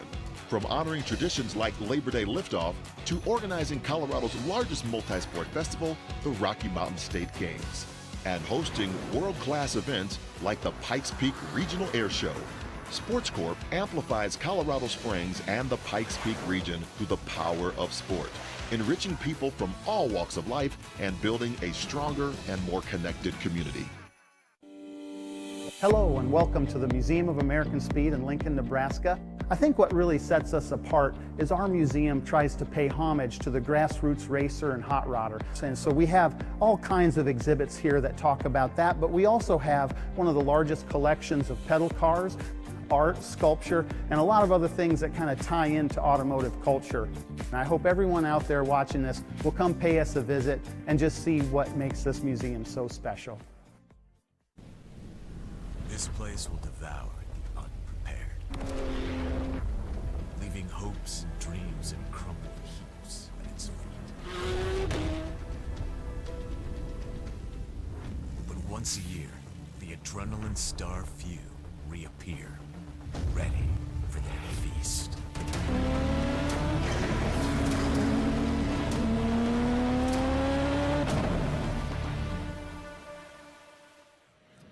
Blue skies and breeze. Welcome back to Pikes Peak, America's Mountain, for the 103rd running of the Broadmoor Pikes Peak International Hill Climb presented by Gran Turismo. Kyle Heyer joined by Ash Vandelay. It's Texas Dave up on top of the mountain. He's awaiting competitors because we're in a delay. 9 a.m. local start time now with that wind delay that we've had. Of course, it blew some debris on the course. There's some things to tidy up before we turn cars loose for their trek up the mountain. Ash, it just builds the anticipation, continues to build the energy. And for those watching at home, they're like, I would just like to see this start. The drivers are thinking the exact same thing. And so are we. And so are we, but the mountain decides, right? We talk about the conditions, all the variables that play into this event. Everyone's waiting in anticipation for this day to kick off, and I think it's just going to increase the intensity once that green flag drops. Yeah, we have some numbers for the 156 turns to glory, right? You mentioned 4 returning kings of the mountain, 6 previous rookies of the year, 29 Colorado competitors, 10 international, 21 rookie drivers, 6 women drivers, 3 father and son duos here. I mean, it's just full of stats and really cool history. Yeah, and one of those kings of the mountain that we were talking about is Texas Dave, who's up at the top. Let's check in with Dave up there. You know, I can't claim that I ever quite got king of the mountain, but I got a few class wins. And Kyle, you've been very dear to make it sound like we had an awesome drive up yesterday, and I gave you all kinds of amazing historical information. But mostly, I think I've been dating myself, as this is my 20th anniversary of my first run up the mountain. And standing on the mountain today, I'm reminded that you always encounter unique conditions on Pikes Peak. It's not just today. Sometimes you have delayed starts. Sometimes you got to hide behind a generator to get out of the wind so you're not being blown away by the 80-mile-an-hour gusts. And speaking of legends on the mountain, you've had a couple of cool customers down there with Robin, who's playing it cool on his nerves getting ready.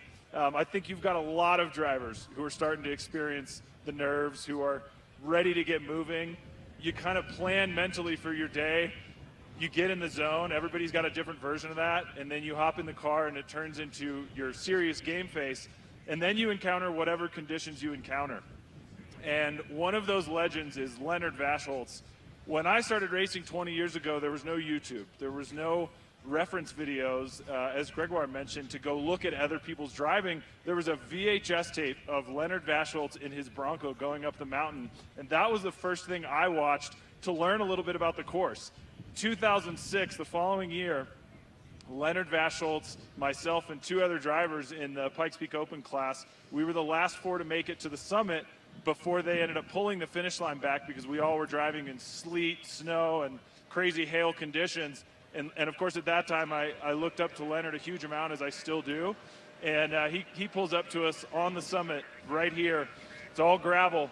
And he looks at our cars and he goes, I reckon if you made it to the top of Pikes Peak in conditions like that, you must have a little sport in you. So I'm hoping that we got a whole lot of drivers down there with some sport in them today, and we'll be seeing them up here on the summit shortly. Thanks, Dave. And yeah, I mean, no YouTube back then for sure, but there is now. And if you're watching last year, you'll have seen one of the competitors we have now with us joining us in his 9th year running the Pikes Peak International Hill Climb. That is Rob Holland. Rob, welcome. We're so excited to have you back. You're such a great ambassador for motorsports in general. You've got a really exciting program this year. Tell us all about it. Oh, well, first of all, I didn't think I was going to get a chance to see you today. I figured, okay, well, I'm running early in the morning. Well, maybe I'll catch you, whatever. But no, we've got a great, Porsche 992 GT3 Cup car. I've been running the Cayman for a number of years. We've decided to allow Clint Vaschholz to have a go at it, and so he's having a really good time there. But the car is amazing. We've got the JRZ active dampers on there to kind of smooth out the rough part of the upper part of the circuit.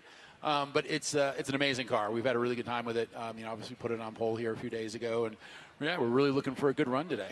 Yeah, it sounds like we might have a unique perspective this week as well with your onboard here, hoping that all comes together. We've been told it's been working nicely, so we'll see how it goes. It's been working 100%. I'm actually shocked. I mean, I'm super pumped. I mean, this will be the coolest thing ever if we can get it to work. But we came out here a few weeks ago with the Optima battery guys and did some testing.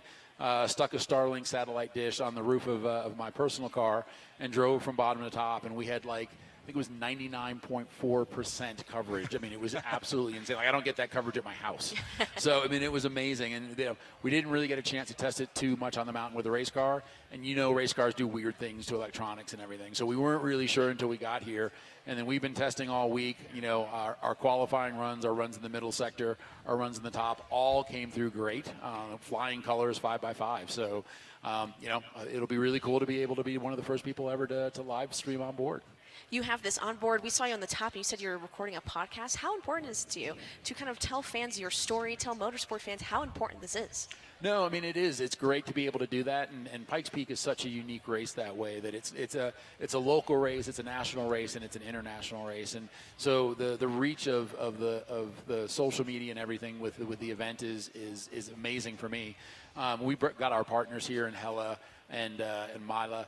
And, there's just, we on and on, FCP Euro, and they're all here, and they all recognize the importance of this event and also the global reach of this event, which is why they're all involved. So, it's been cool to be involved with all of those guys. Obviously, Mobile One, Yokohama, I can pretty much just read down the shirt, but just a really good group of guys, but that are fully invested in the race, which is amazing. And it's great to have them here and great to have all of the, the people on the cars on display to be able to kind of spend some time while we're waiting to take off. Yeah, so we're going to talk more about your racing experience here in a moment, but again, for the cool piece is that Apex, again, is Apex Broadcast has got this onboard camera that they've tested, you guys have put in the car, and ideally, if everything goes well, and we hear that it should, we're going to get probably the first ever live full onboard of a trip up to the top of Pikes Peak. So it's really exciting for the production. It's really exciting for everyone in the trailer. And it's exciting for us to get an opportunity to call your run up. I've gotten a chance to call you in SRO as well. So you've got a lot of racing experience. Tell us about how some of that experience has allowed you to be so successful on this trek up the mountain. No, it's everything. I've been doing this obviously for 20 years, and it's one of those things. SRO, the competition there, the level there pushes you like never before. We won 4 championships last year, and that as a team and as a driver, it pushes you again. And so coming here and being able to use the experience that I've got from racing in SRO, translating it here. And then the other thing is I've been running the GT4 car for a number of years, which is the car that we won the championships with. So we're really familiar with the car. Oh, sorry, you lost me for a second. There we go. Not only the car, but the setups and everything else as well. So, that experience and knowing the car so well has really helped a lot. So, it's the Cup car is a little new for us, but we've managed to get a handle on it. And, so I'm looking forward to running that today, especially if this wind dies down. Certainly. You said in your profile here that if there's one part of the course that really challenged you, you said bottomless pit, no explanation needed. I'm only in year 3, Rob. You've been here 9 times. Explain to me why bottomless pit is so challenging. It's the name. I mean, really, like it literally is bottomless pit. It's the one place that I always say that if you go off, I mean, there are places on the course if you go off that are obviously dangerous and they're not great, but they're survivable. But bottomless pit's one of those where it's just like I always tell my guys, I'm like, look, if I miss the 10-minute mark by 1 second, I left it in bottomless pit because it's the one place I just back off just a little bit. I think that's an interesting topic. We mentioned earlier that there's 21 rookies on this mountain, and there's always a little margin that you leave on the table.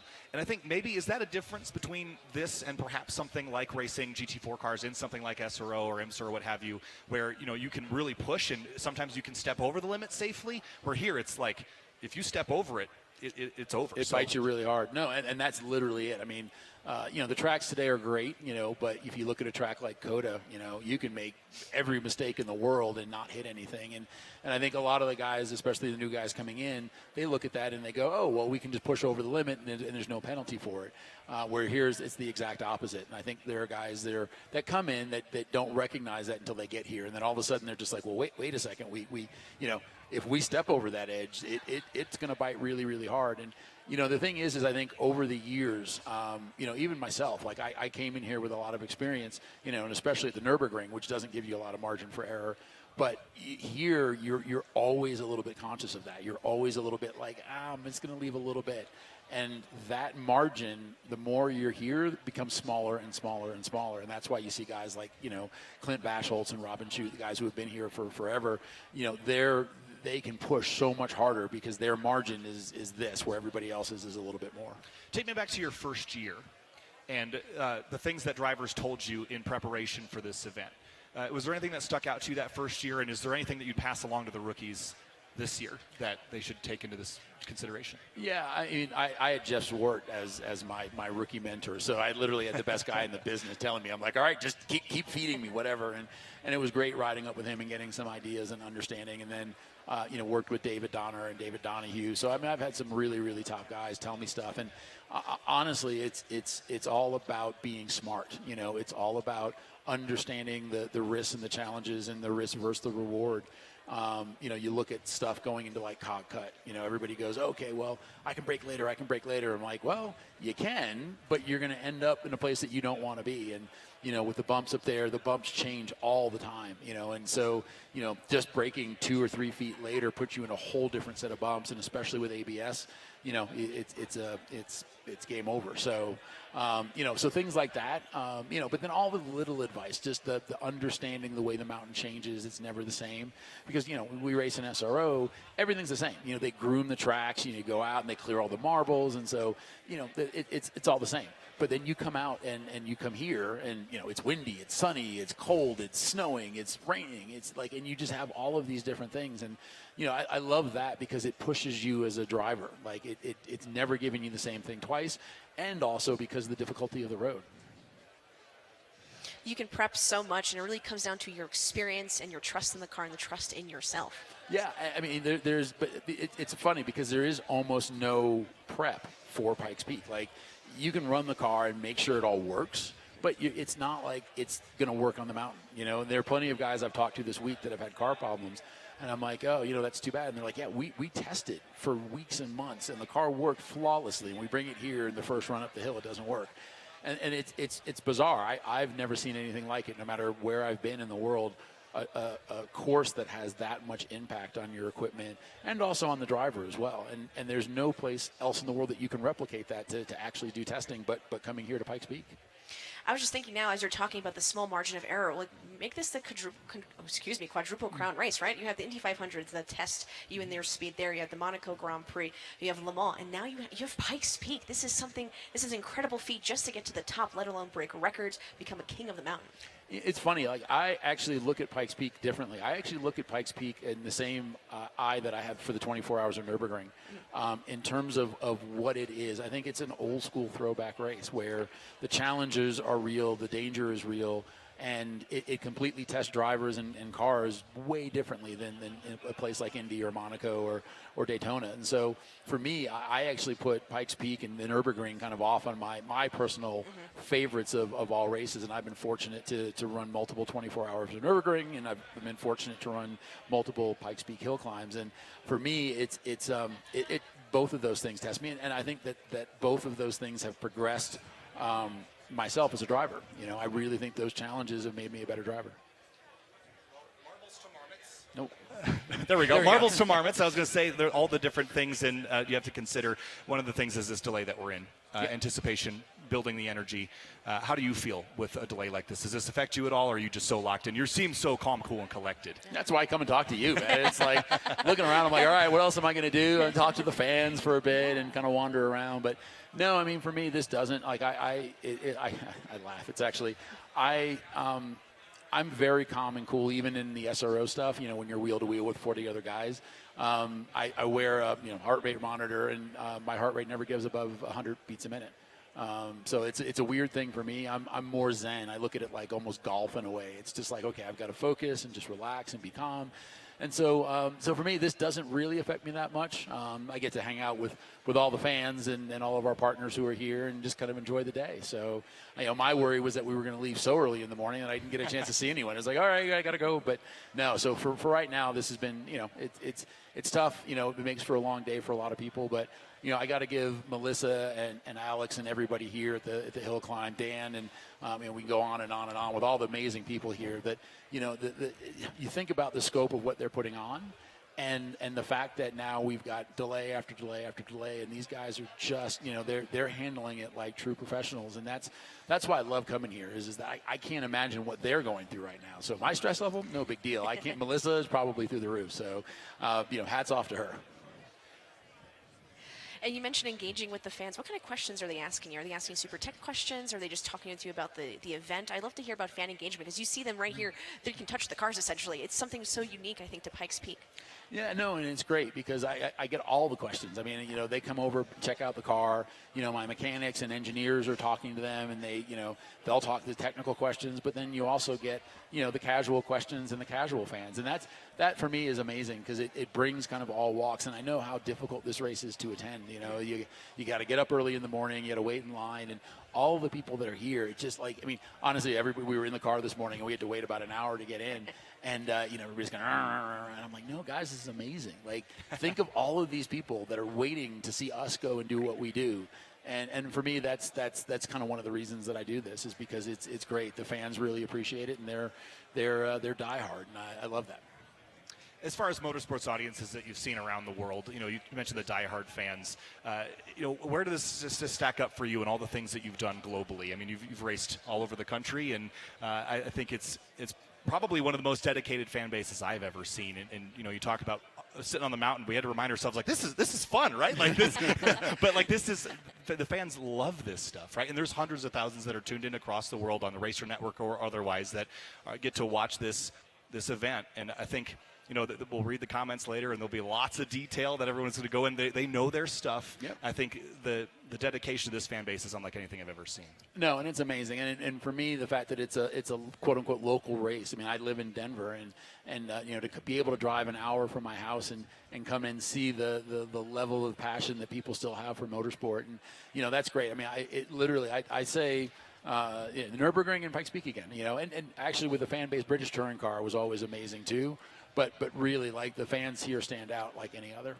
Do you feel that this event, while it is a global event of international scale, it has like a grassroots charm to it with a lot of the builds, especially in things like the open wheel category, or Time Attack 1, where there's just a lot of home-built, homebrew cars going up against manufacturer efforts from around the world. Does it have this kind of grassroots charm that you find that is really a pure form of motorsport? Yeah, I love that because, again, it's a throwback in a way. I mean, we don't build cars anymore. I mean, that's what we used to do. I own 3R Performance in Denver, and, we did the factory Volvo program and the factory Dodge program. And so we're used to, our bread and butter was building race cars, and we built some really good ones. But it's gone a different way now, and so we don't do it anymore, and I miss that. And it's also very cool to see that passion for building cars hasn't gone anywhere, and you look at everything from the pure grassroots guys that are literally in their garage welding roll cages and throwing on turbos, to efforts like Batim and BBI, where the cars that they roll out are equal to factory cars, and so you've got the whole gamut of that, and then you have the factory programs as well. So I don't think that there are very many forms of motorsport that allow that diversity in cars and in types of entrance. Well, it certainly is unique in so many ways. Rob, thanks so much for joining us here this morning. Good luck to you on the mountain. We'll be rooting you on. Thank you very much, guys. Appreciate it. Thank you, Rob. Thanks. And Rob Holland running his Porsche GT3 Cup car number 99, the Hella on the hood. And again, great chat always. And we talked to him on the top of the mountain the other day, and I'm sure he'll be there later today celebrating the successes of the Pikes Peak International Hill Climb. So, again, it's still in a delay here for a start time roughly around the top of the hour. Once again, we were planning on starting about 1 hour ago, but as we've said all morning, the mountain decides when we can go, and once the course is clear, then we'll be ready to rip for the 103rd running of the Pikes Peak International Hill Climb. Kyle Heyer joined by Ash Vandelay. We're so excited to kick things off here in just a short time, but before we continue with pre-event coverage, we're going to step away to break for just a moment from the 103rd running of the Broadmoor Pikes Peak International Hill Climb, presented by Gran Turismo.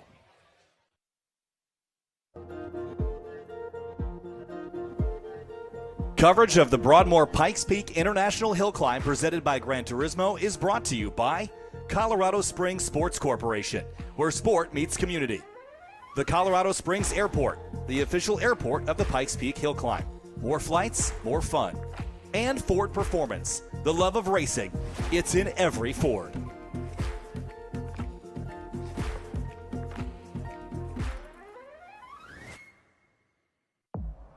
To tell you the truth, we could take or leave the extravagance,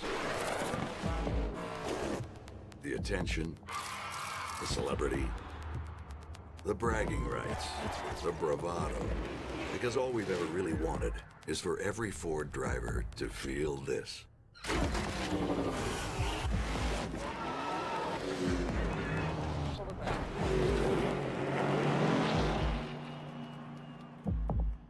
Cruising altitude takes a new meaning for the race to the clouds. Fly Colorado Springs Airport, the official airport of the Pikes Peak International Hill Climb, and go from terminal to track in no time with daily nonstop flights across the U.S., a new seasonal international flight to Cancun, plus easy parking, friendly service, and speedy security lines. It's no wonder why so many people are falling in love with COS. Visit flycos.com and fall in love with the Colorado Springs Airport.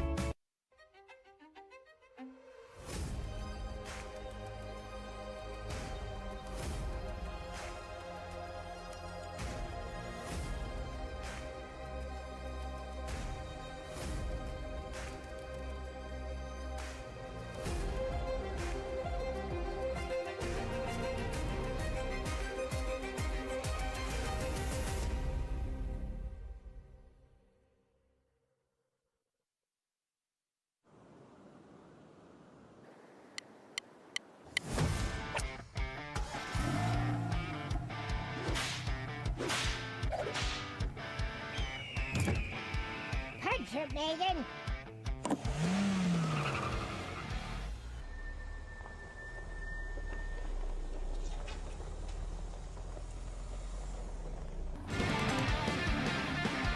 Oh, wow, here we go.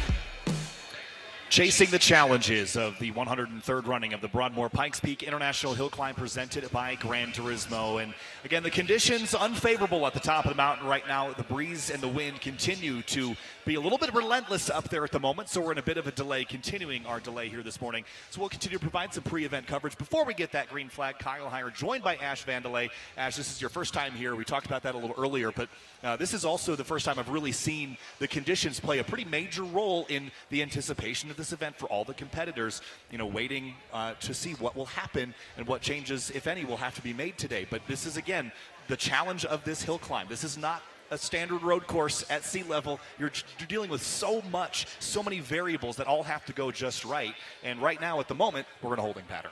In a holding pattern. And I'd like to bring up a point that Rob Holland mentioned about just used to be building cars. I feel like the Venn diagram of those who worked on their cars and be race fans was a circle.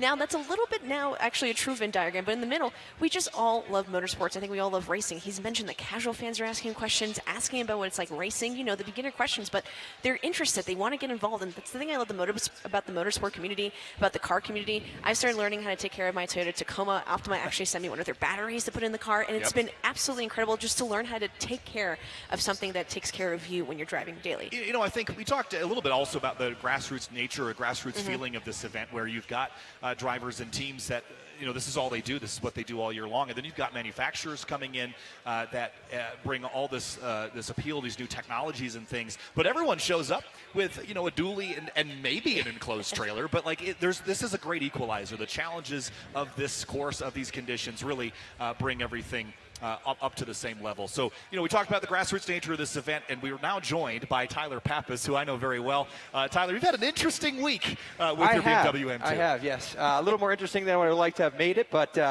thanks to my team, the support of Winslow BMW and all of our partners, we were able to put the car back together at the last minute here and get this thing back ready for the race day today, and I could not be more proud to be standing here with you guys. I thought for sure we were going home on Friday, so it was pretty interesting. That's the first mistake I've made like that in my career, and I hope to not make it again today, that's for sure. Yeah, so for those that didn't see the coverage, tell us what happened, because from what I understand, it was toward the top of the mountain. There's some video of it, but walk us through it. Yeah, so we were practicing again at the top section, going up the very last straightaway. Cog Cut is the corner. It's a pretty famous corner here. A lot of people have made the similar mistake. The bumps, I think, this year are some of the worst that they've been. And there's basically 3 bumps in a row. It's like the first one is okay, the second one's like a medium size, and the third one, if you're not slowing down already, you're in trouble.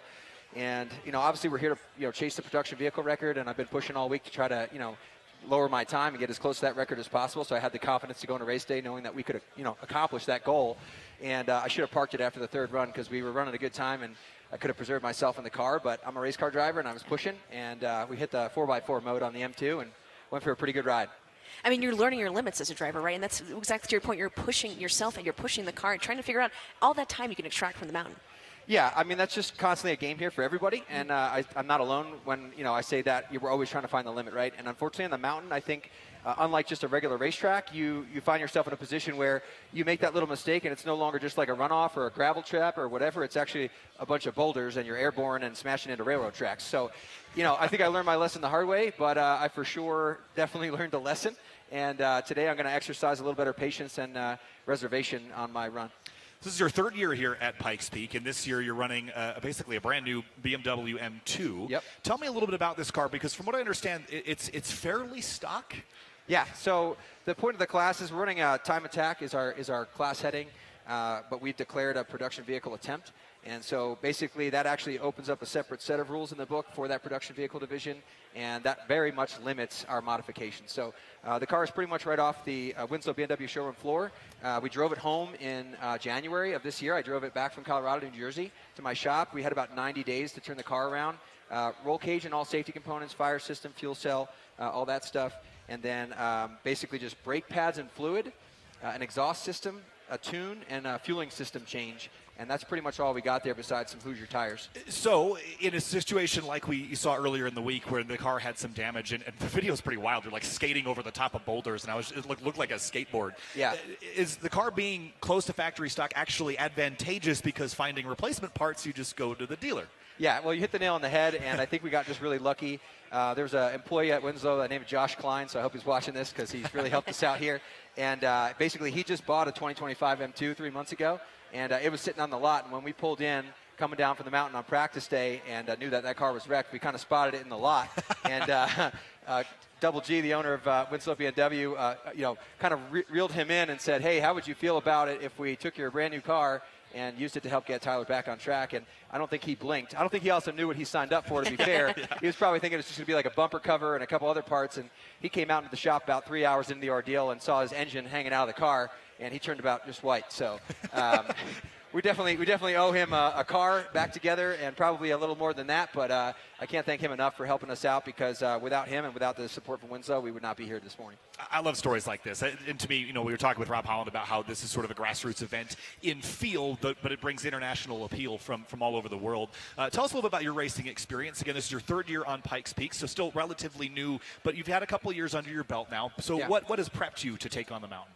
Yeah, I mean, this is a really unique event, as we all know, and for me as a privateer and somebody who's from the grassroots scene, this was something that I've always set out to do, because I felt like it was a great level playing field to come and compete against some of the best in the world, and it was something that I thought that we could afford. And so, it's been a progression. The first year we had a great car, but nobody knew who I was as a driver. The second year we made a note of ourselves as a driver, but we didn't have a car that was prepped properly, just didn't have the right power. And this year I think we've combined the best of everything, and that has allowed us to basically bring the best car, and I am the most prepared that I've ever been. And I'm hoping to combine those two things to make up for the best effort. But yeah, I mean, I come from a road racing background. I've been road racing BMWs for the last 10 years. It's always been my goal to get into professional motorsport. I think just with what we got going on in my life and balancing out owning a business and all these other things, that this is probably the best that I can do right now. I don't know, maybe we're just getting started. This is year 3. I hope you come back here for a long time. But yeah, I think all of my experience, all my life experience racing and on track, prepping vehicles, all these different factors combine into making for what is hopefully going to be a successful show of our skill set and my teams. Yeah, one of my favorite questions is, as always, in between Pikes Peak runs. Yeah. What are you doing to prep for this event? Because I know you can do some simulator stuff. You can do maybe run at altitude at some other places. But what do you do specifically to prep for this event? Yeah, so I finally got my stuff together this year, and I got myself a sim. I haven't had a sim in the 10 years that I've been road racing. I've just always been one of the guys that kind of show up, drive, and just feel out the track as I got there. As we probably can all agree, this is not the type of track where you just kind of feel it out when you get there. And now the fact that we have the technology of owning I have a simulator that is very realistic to the track. And I basically set that up in December of this last year, and I probably turned about 350 or 375 laps up Pikes Peak, in those 3 months leading up to this race. And I can pretty much fall asleep at night and just remember the lefts and rights as I go up. And I've been kind of just trying to embody that as I got here to now. Other than that, I spent about 2 weeks here before I got out here. My friend Scott and our 2 dogs, we took it up. We did a 14er. So we hiked a pretty big mountain, and that really helped me acclimate, which was also a fun challenge as well. That was pretty cool. So yeah, it's been a really cool experience leading up to here. I feel like I've done everything I can as a human to prep for today, and now it's just a matter of execution. What's something on the broadcast that you want fans to know? Because sometimes it's hard to denote the speed on a broadcast, regardless of the racing series. Sometimes it's hard to denote the corners. What's something you think a race fan should know while they're watching today?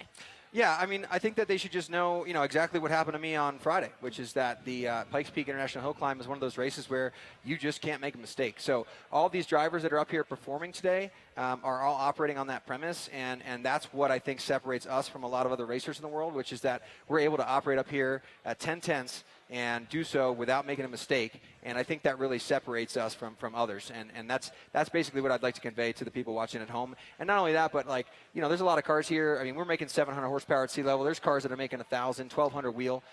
We're driving up a mountain with no guardrails. I think there's probably about a mile's worth of guardrail on this whole course, right? It's spread out over 156 turns. So it's certainly no joke. And being able to trust yourself, being able to trust your equipment, and being able to just execute is a very large part of what we're doing here today. Tyler Pappas, good luck to you today. Yeah, thanks so much, guys. I appreciate the time, and I look forward to hopefully calling you guys from the top. Absolutely. Have fun up there. Be thanks, safe. Guys. Yep, bye. Tyler Pappas in the BMW M2 getting ready to tackle the mountain, Pikes Peak International Hill Climb, for his 3rd attempt to climb up the hill. So, Ash, he's a really cool driver. I know him from Grid Life. He's done some really neat things. But, there's a lot of drivers that have done a lot of neat things over their career here at Pikes Peak. One of those is Jeff Zwart from Mobile One. Here's a look.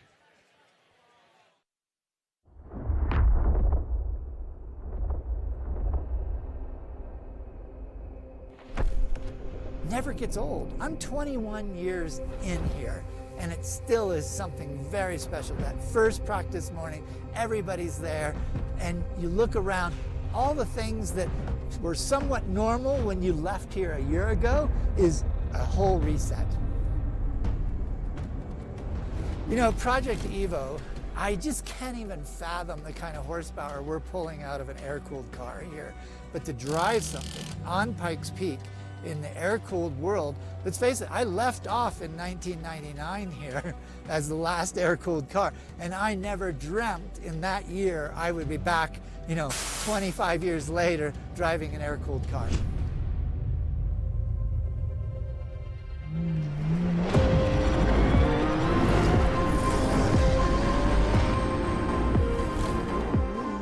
Racing here in the middle section, it's a race where you're literally turning against the sky. Your right foot's down to the floor, you're pulling gears, you're accelerating as hard as you can. There's nothing but rock wall on your right side, nothing but blue sky on the other side. You're just turning, accelerating, sensory overload. The special part about this is when you finish at the top, you shut the car off, you're face downhill, and you look out and you go, I just drove through the clouds that are now below me.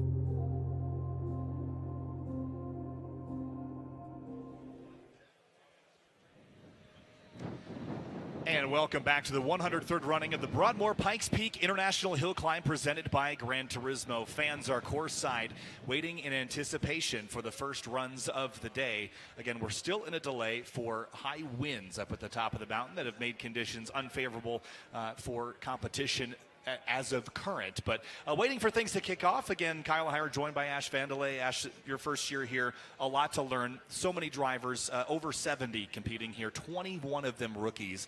And I think this is one of the parallels that we can draw across motorsport lines, right? Coming in as a rookie to a field, to an event that they've never been to before. Imagine any other race globally where a third of the field is brand new to the event. Absolutely. It's something I love about motorsports. As a fan, particularly, you are constantly learning. I can watch Formula One since 2006. I could watch NASCAR for the past couple of years, etc. And I can go on every single Wikipedia page. People can comment on YouTube about what corrections I need to make in talking about motorsports. But I am constantly learning, talking to these drivers, coming to Pikes Peak, experiencing this in person. I feel like the rookies are having the same exact experience about learning about this mountain. And even if you've been on the mountain 6, 5, 4, 3 times, you've been king of the mountain multiple times, you are still constantly learning from the mountain. Yeah, absolutely. And I think, interviews like what we had with Tyler Pappas, where drivers will tell you about their experiences, and there's so many stories, and it's impossible to get to all of them, and everyone's got a unique story, whether it's about their build or their week, or last year Cash Singh had to do a motor swap and drive the car across the country and got pulled over because it had all the race car parts on it. There's so many stories in an event like this that really make it unique and special. And again, for the rookies, this is a benchmark setting year for them, right? I think it's probably wise for all the new drivers to just get to the summit, get to the finish line, and then come back next year and improve on it. One of the drivers that was a rookie last year was Rob Dahm, we spoke about earlier.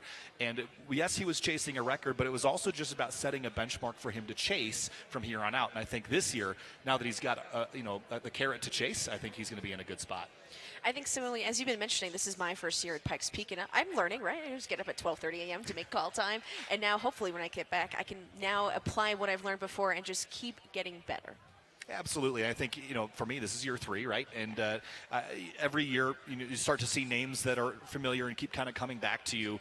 And all the different categories and the differences between them. And also, like year to year, drivers aren't necessarily driving the same car. They might completely switch. Robin Shute, again, driving Mike Dussault's 1967 Chevrolet Camaro. That's not a car that he's driven here on the mountain before. Typically, he's in a much lighter sort of prototype open wheel sort of chassis like the Wolves he's competed with in the past. So even if you have knowledge from a previous year, they throw it all out your notes every single year. It's so fun, though, because every year is so unpredictable. There's so many variables. And this is why, Dave at the top said you have to race the mountain first, yourself second, and the competitors third, because year to year, there's very little consistency of like, I'm going to beat that same car that I beat last season. No, you're not, because they're in a different thing now that has 1,000 more horsepower. So this is the thing that you have to chase, is the mountain is the thing you have to defeat first. The time, your time, is what you have to defeat second, and then everyone else's time is third. I was also noticing the camaraderie amongst all the competitors, especially welcoming the rookies, giving them advice. I mean, we were teasing Texas Dave a little bit yesterday, calling him Mr. Mayor of Pikes Peak because he's running into so many old friends, saying hello. Everyone knows who he is. So many people come together for Pikes Peak to make this possible, and it's just so cool, if I can say colloquially, as a race fan. Yeah, I think it's also, we talked about the equalizer of this event from a competitor perspective, and drivers like Tyler Pappas, who's in his third year, relatively new to this event, is in the same category as a Romain Dumas, as a Rodney O'Malley, as a David Donahue, as a Lonnie Unser. They're all in the same category together, in different classes for sure, competing for different things and have different goals. But there's 70 people globally that get to do this every year, and they're in that select crowd. And being part of the select crowd, I think we've talked about this, but I'd love to emphasize finishing, getting to the top is one thing, and then chasing those records, as you mentioned earlier. But just finishing is simply a feat in itself. Yes, lots of drivers at the moment are sort of crowded around the paddock area, I'm sure conversing and talking about the delays, sort of working on their anxieties and anticipation for what's about to happen here for this climb up the mountain. You say anxieties. Everyone up here has been They're smiling. Everyone seems so anxiety. chill about this whole thing. They do seem so relaxed, and I think it comes with experience, right? But even the drivers that don't, I think they sort of have to force themselves to be calm, cool, and collected, right? You can't be nervous. You can't be tight on the wheel. I've heard a lot of drivers talk about grip strength, right? If you're, white knuckling your steering wheel, you lose the feedback in your steering, and that's really important when you get to the top section where there's more road feedback, where the road undulates more, you lose some camber and things. You have to be able to feel what the car is doing, and depending whether your car even has power steering or whether it's electric or hydraulic or what the tires you're on, you have to feel the car. And so if you're nervous, if you're tight in that wheel, I've had this experience myself driving on course, that if you're tight on track, you don't know what's going on with the car, and you need to be a part of that mechanical system, and that requires being relaxed, being focused, and really, I mean, it sounds cliche, but being one with your machine. Yeah, absolutely. And I kind of think almost it's to the advantage of kind of waiting, because now you're just excited to get in the car, to run this course. No longer the anxiety. You want to put your name in the record book. Absolutely, and I think you just want to put your name in the book to start with, right? Like the record book is like a separate chapter, right? Just getting in the book is a big deal. Qualifying for this event, building a car for this event is hard enough, right? And then when you actually get to run it, complete it, you're in a very select category. So there's a lot of nerves, I think, in the weeks leading up to it. But there's so many cool builds. We've talked about a number of them. We've got a whole bunch of cars that we'll point out later in the day. I think there's a lot of fans at home watching on the Racer Network that are really excited to see J.R. Hildebrand in that number 44 Pontiac stock car. That was Kyle Petty's back in the 1999 season. There's a lot of anticipation around a whole bunch of other cars. Cole Powelson's here in a pretty unique car, a Stryker Rogue Maverick, which admittedly didn't know what that was. I Googled it. Holy cow, that thing's cool. So I can't wait to see, Scott Birdsall's here running actually a Porsche Cup car this year, which isn't his typical ride. So, as we get through and start the runs, we'll kind of take you through the running order. But we are expecting the exhibition cars first, and then effectively your top 15 in reverse order from qualifying. So it's going to get faster and faster and faster and faster up until sort of the apex of the day, where we'll see Romain Dumas in that Ford Super Mustang Mach-E, which I'm so excited to watch. Driving past that Mach-E was incredible. It looks so cool. But I definitely encourage race fans watching at home, if you're curious about something, if you have a question, either ask away or go into just Google and figure it out while you're watching. That's the best way to learn. If you're comparing your daily driver to one of these cars, you're like, wait, what's different? What makes this race car for Pikes Peak? What's the downforce? What are we talking about? Air density here? If you figure that out while you're watching, and we'll definitely talk to those things as we see the cars go up the mountain, you just learn so much more. Yeah, great look there at some of the Pikes Peak Trophy by Yokohama GT4 category cars lined up and ready to roll here in a moment's time. And to your point, to learn about this event, the competitors, the cars, I have to give a huge amount of credit to Melissa and Lisa from the Pikes Peak Hill Climb organization that have prepped us so well. And the website for the Pikes Peak International Hill Climb is just chock full of resources, newsletters, articles, video, pictures, stories about these competitors. So if you're watching at home and you have the ability to, this is what they invented tabs for. You can open up. I got a bunch open on my laptop. You can as well. And really go to the Pikes Peak website, and you can learn so much, follow along, and probably be as educated as we could ever hope to be watching the runs up the mountains. So, again, I have to thank them, Lisa Height, and all the preparation that she's done for us to get us prepped for this. But it is a challenging event to cover from so many angles, but we never walk in here unsure of who these drivers are or why they're important to motorsport. And I absolutely love the features, especially talking about the broadcast crew. They're out there now. They've been out there since 5 a.m. waiting for some action on the track, and they're making sure this is possible, getting broadcasted to everyone on Racer Network. Yeah, I mean, again, it's not the middle of nowhere, right? We're not that far from civilization, but I think it's important to recognize and to note that this is a challenging place for any sort of production, right? And so far today, again, where the delay is because of the wind, right? But it throws a whole bunch of other wrenches in the mix. Typically, motorsport broadcasts are done by connecting cameras with glass fiber cables all the way around the racetrack. So at a place like, for example, Road America, you're running miles of fiber optic cable. But here, there's only one place you could run that cable. It's up the mountain that we're racing on. And you can't run that cable on the mountain because a car might run it over, and then you lose all your cameras. So everything's wireless. There's a lot of challenges involved with that. But it's really, really cool to see the amount of production that goes into it, the staff that has, again, worked long, hard days to get set up for this. And that's just the tip of the iceberg with the crew. Again, you've got all the competitors, the teams, and also the staff for the Pikes Peak Hill Climb, and the media, too, in particular. And all the orange vests that are here taking photos and video. The amount of dedication they have to capture this event and share it with the world is just unprecedented. Yeah, they definitely didn't think about laying fiber cable down the first running of Pikes Peak. So, no, 1916, they didn't. That was not a technology that they had back then. We were kind of joking with Dave this morning about how they were, wooden wheel bulldozers. But again, this whole mountain, the tourist attraction of the Pikes Peak Highway. What an interesting storyline, with the Broadmoor Hotel, with building this to attract people to it. And again, the challenges of this competition. Well, why don't the competitors get to run the whole course leading up to it? Well, because it's a public highway that is open 364 days a year, and there's only one day a year that it's not. And it's today.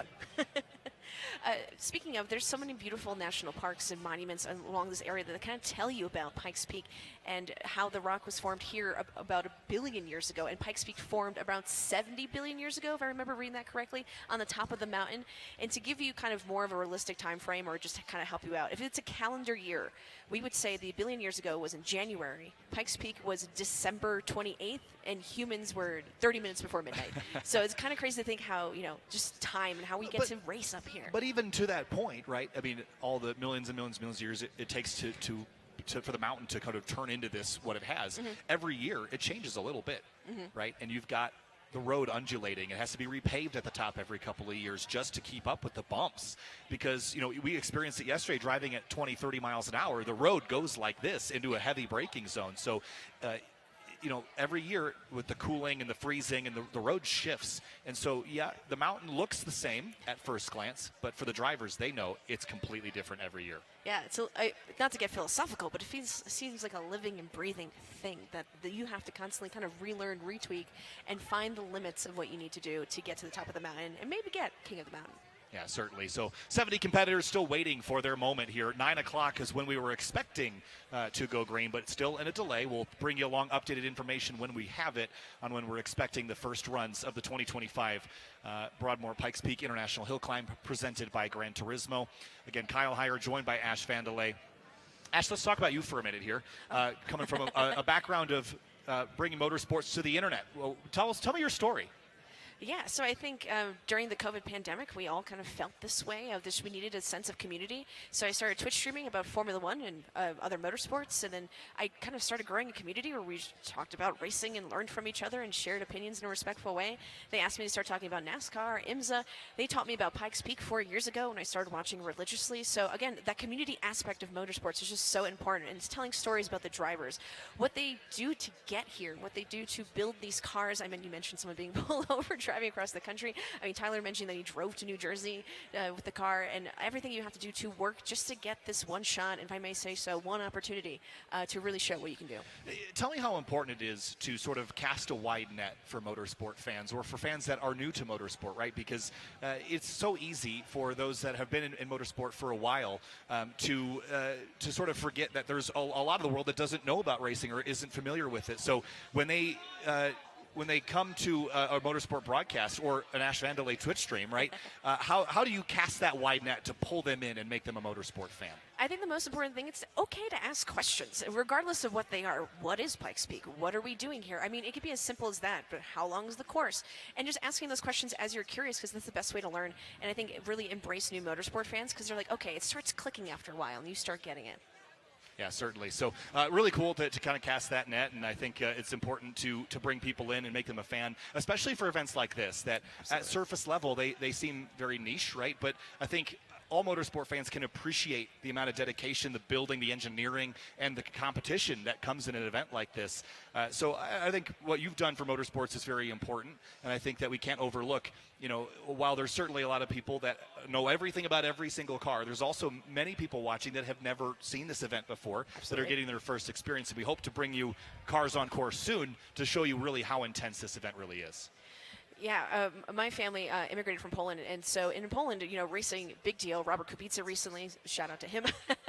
And in the United States of America, I figured motorsports is a lot more niche compared to your stick and ball sports, right? So getting those fans and kind of teaching them from a little bit of a stick and ball perspective, kind of teaching them about motorsports and getting them really interested into our world would bring like a huge plethora of opportunity for our racing drivers who work so hard and should be getting recognized. And our broadcast team and this event is just so cool. I want to tell as many people as I can about it. Yeah, certainly. And again, while we wait for this, we talked about the anticipation, but also, the challenges of, what if?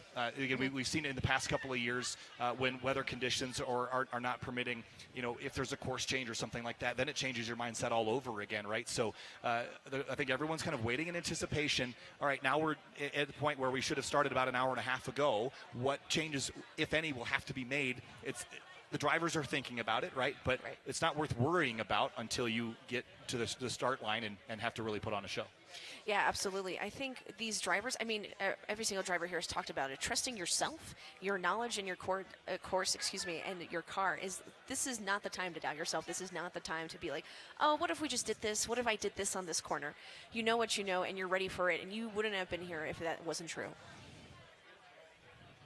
So I think it's really important that, of course, we highlight our drivers, highlight our crew. I can't talk about especially our marshals in a lot of races around the world in our 24-hour races. I mean, it takes so much to make this happen, to make racing accessible. Thank you to the fans for tuning in, right? We're here because people want to race here and people want to watch. So thank you so much for being part of this and having this opportunity. We all just love motorsports. We all just love racing, and the opportunity to learn about these cars, and me specifically, right, coming from more of a racing discussion background, learning about the makes, learning about the engines, the fuel mixes. We're talking about methanol versus E85 versus gasoline and what advantages and disadvantages they have, hydrogen, electric, and kind of what they're going to do up at the top of the mountain. Yeah, so many challenges, right? When we talk about different fueling and we talk about downforce levels and braking capability and tire selection too is another big topic. And another thing we were talking about with Dave this morning is, all the, back when the course was split between gravel, dirt, and pavement, the compromises you had to make with tire selection. Maybe less now because it's paved all the way up, but you still have to make a decision about tire compound, tire pressure, the width that you're going to be running. And there are different advantages to running different tires or, different compounds. Managing temperature is a big deal. Managing brake temperature is also a big deal, but also choosing a tire that will, maintain a temperature range all the way up to the top, that will give you predictable grip even when conditions change. And I think the other thing is optimizing your suspension for mechanical grip, because we talked about aero at the lower section when you're flying and you've got a lot of downforce on the car. I always like to think of it like an airplane wing flip upside down, right? The faster you go, the more the car presses into the road, but it requires air to work. The higher you climb, the less effective that is. So you have to also consider that as you climb, you lose that performance, you lose braking capability, you lose cooling capability, all those things. So it's a real challenge, Ash. Yeah, absolutely. And we'll definitely talk to more of each thing and of each car as we figure it out when we get to the top of the mountain as you start racing. Yeah, certainly. So hoping for an update on the race time here soon, but the 2025 Pikes Peak International Hill Climb presented by Gran Turismo, the 103rd running, is still in a delay here for high wind conditions. We'll be back after this short break in just a moment's time from Pikes Peak, America's Mountain.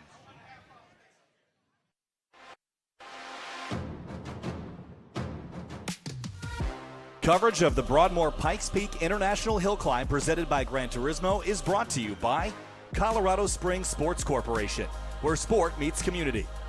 The Colorado Springs Airport, the official airport of the Pikes Peak Hill Climb. More flights, more fun. And Ford Performance, the love of racing. It's in every Ford.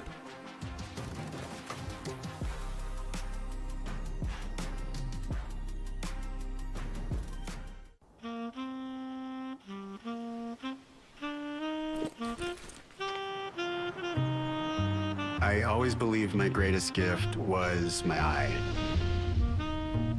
Then I almost lost it, and everything went dark. Now I know my greatest gift wasn't my eye at all. It was my vision.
For 70 years, the Pikes Peak Marathon has tested the toughest.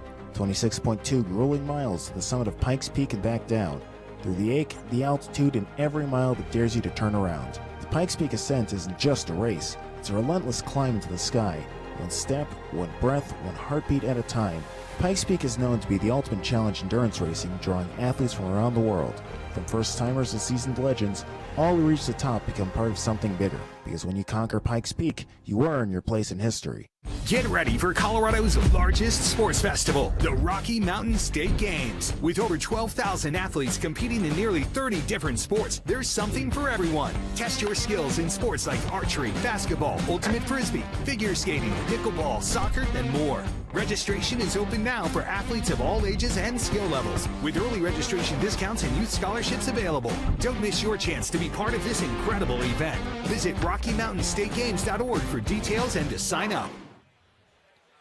Well, sunny skies here on Pikes Peak, America's Mountain will make you think we'd be right on time, but high winds have put us in a bit of a delay here this morning for the 103rd running of the Broadmoor Pikes Peak International Hill Climb presented by Gran Turismo. Kyle Heyer joined by Ash Vandelay. Ash, we've been talking during the breaks about, we're filling time here while we're waiting for cars to get on course. So we've got so many cool storylines to talk about. But one of the things that you kind of dove into, we talked about alternative fuels earlier, but what about the different kinds of fuels that are sort of a traditional background where you've got some sort of liquid fuel powering a combustion engine? You've got some information about some different kinds we were going to see here today. Yeah, you were talking about lower air density, right? At high altitudes, the air is thinner, so less oxygen for that combustion. But you also have fuel vaporization. The low atmospheric pressure at the altitude can affect how fuels vaporize. So fuels with lower vapor pressure, may be more prone to issues starting or the cold weather operation. Luckily, the weather may be cooperating with those kind of science. You have stoichiometry because there's less oxygen available at higher altitudes. A vehicle's engine's management system needs to adjust the fuel delivery to maintain the correct air-to-fuel ratio. Here, where we think methanol requires significantly more fuel to achieve a correct ratio compared to, let's say, gasoline. And then you have the general oxygen content, right? E85's higher oxygen content can be advantageous at altitude, eventually offsetting some of the challenges posed by the thinner air. These are all just variables amongst all the other racing variables you usually get that you have to think about when you're running Pikes Peak.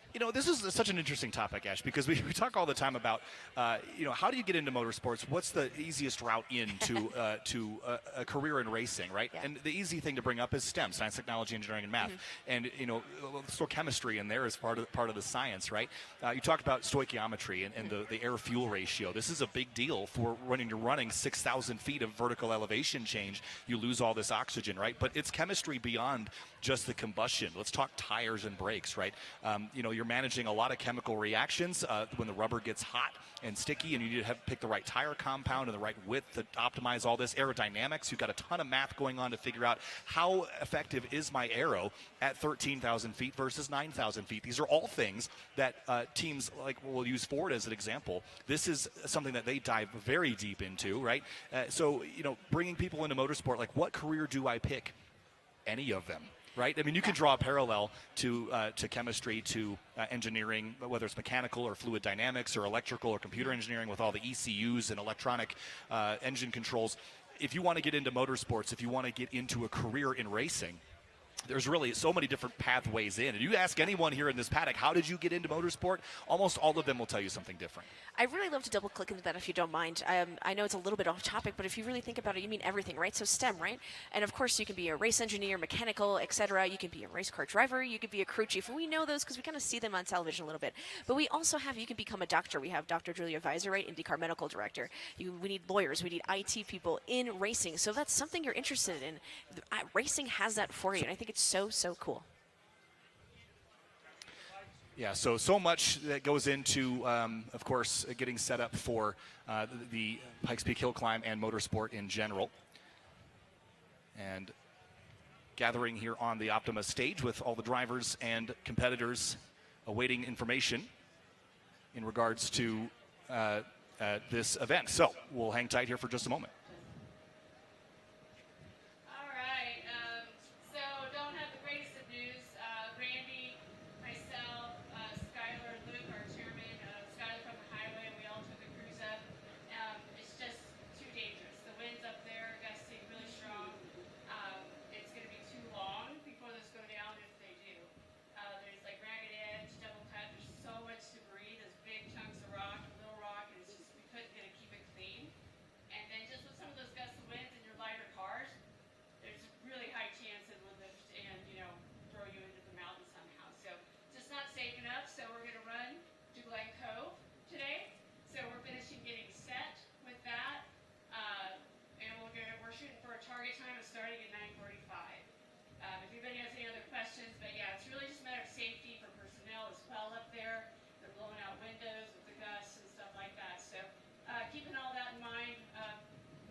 All right, motorsport fans watching here in North America and around the world on the Racer Network, we have some news to pass along. It's not the best news ever, but we're going to make the best with what we've got.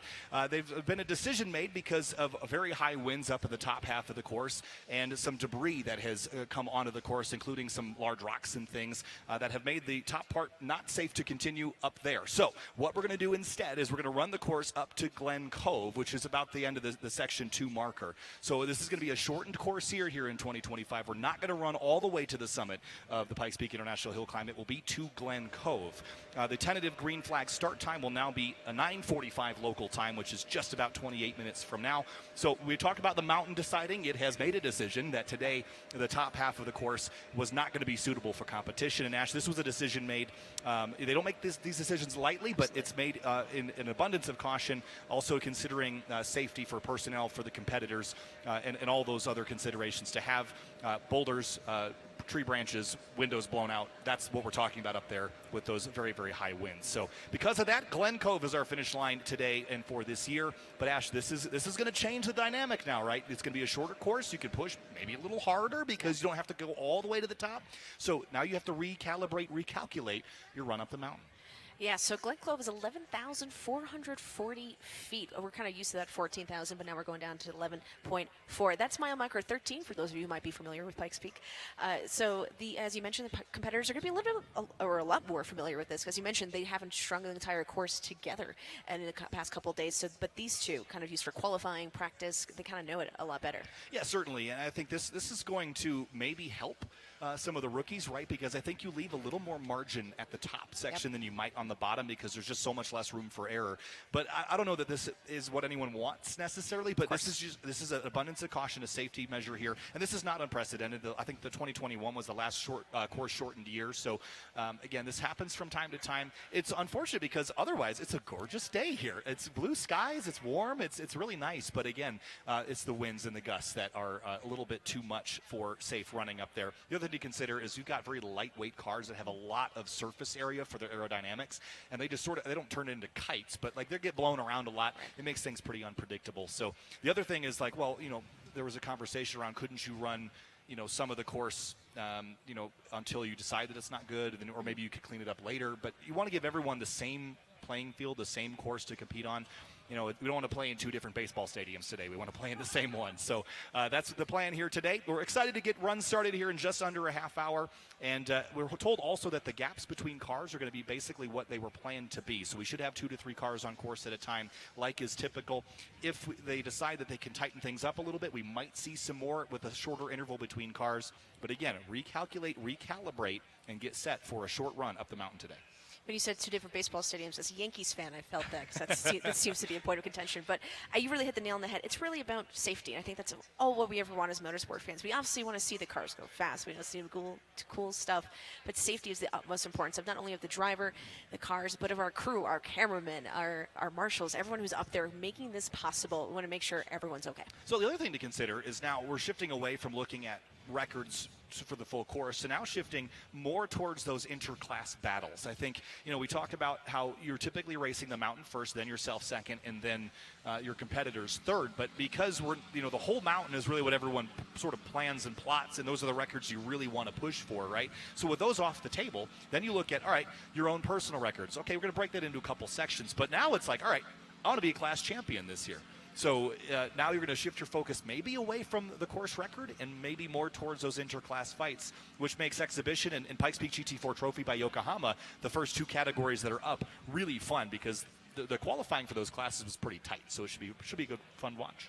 I do feel something for the rookies, right? This was their first time to get up all the way to the top of the mountain, and now with the shortened course, of course, again, for safety. But hopefully that means they have that drive to come back. They're going to, you mentioned, put a little bit more on the table, and they're like, wait, I can do this. I did trust myself. I did trust this car, and I know what I'm capable of. Let's come back another year and do the full thing. Yeah, I think that's a great consideration, right? And for a lot of drivers, it's a benchmark year anyway. So getting the experience of a race day in, even if it's not all the way to the top, getting the experience, the energy, the excitement of coming up on the mountain early in the morning and getting your paddock space set up, getting all those first event nerves out of the way, and then having a shortened course year, I don't think that's necessarily a bad thing. When you come back next year, you've already got all those things out of the way. I've heard drivers tell me in some grassroots racing that I call that, their first event, it was like, I have to remember to like turn on the GoPro, and I have to put on the fire suit, and I have to remember how to get strapped in, and I have to be on pit lane at this time, and there's a lot of energy and excitement, and it's like all of these things all at once, and now you get a second to like, all right, get all those things, the benchmark gear. We're not going to go to the top, but when I come back next year and we do go to the top, all those things, starting the GoPro, put the fire suit on, knowing when to be on grid, those are all out of the way, and you can focus on the task at hand. And right after this drivers' meeting, you saw the drivers kind of disperse into their respectful cars, talking to their crew, figuring out the new game plan. And again, we've talked about this before, and especially a lot of drivers who came up here, the adaptability you need to have to change anything at a moment's notice. Yeah, from a driver's perspective, but also from a setup perspective, would you consider making a mechanical change? That feels risky to me in some instances, but maybe if we get a chance to talk to another driver, it would be another thing to consider. Tire pressures, ride height is another thing too, because you're going to set up your ride height for the bumps at the top of the mountain. Make sure you can clear them. You're not going to skateboard over them, right? So you can make some adjustments here, but are you going to be confident in making those adjustments and knowing what the car is going to do in the faster, lower section, right? Because you're carrying a lot more speed, so you can optimize for that. But it changes the variables a little. And that's, as a rookie, I don't know that you want changed variables. And we're throwing a whole bunch of things at them today. Yeah, it's interesting. We were kind of bragging that they were so calm, they're ready to go. But now with the variables and the adaptability and the changes that you have to make, you're like pros and cons of each list. So you're just figuring out what's best for you in the car to make it there. Yeah, certainly. The other thing to consider is, when we talk about different power plants, right? We already spoke about the different fuels, but also the hydrogen, CRV, the electric drive cars. Where does all that advantage come from, Ash? It comes at the top of the mountain where there isn't the air for combustion. So when you consider that all those advantages there, is Romain Dumas still the favorite overall? That's another thing to consider here too. So so many variables at play, and this just got interesting in a very different way than I think we thought. So very excited to see how things transpire here at the 103rd running of the Broadmoor Pikes Peak International Hill Climb here from America's Mountain. Really excited and stoked to get things underway as we get set to go. Again, we'll head to break here in just a moment. But before we do that, Ash, final thoughts here on this change. Excitement level up or held?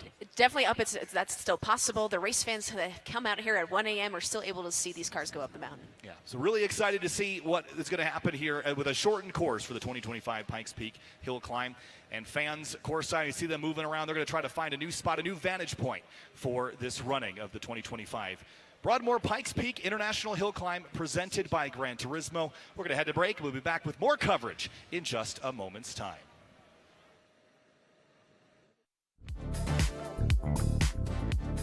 Coverage of the Broadmoor Pikes Peak International Hill Climb, presented by Gran Turismo, is brought to you by Gran Turismo, the real driving simulator, proud presenting sponsor of the Broadmoor Pikes Peak International Hill Climb.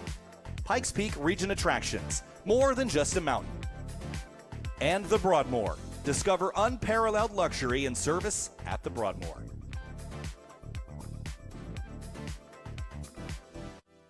For 48 straight years, Ford F-Series have been the best-selling trucks in America. We got here by engineering breakthrough technology, redefining Built Ford Tough, and never settling for second best. But what's really made Ford F-Series the #1 selling trucks in America is you. Ford F-Series, Built Ford Tough.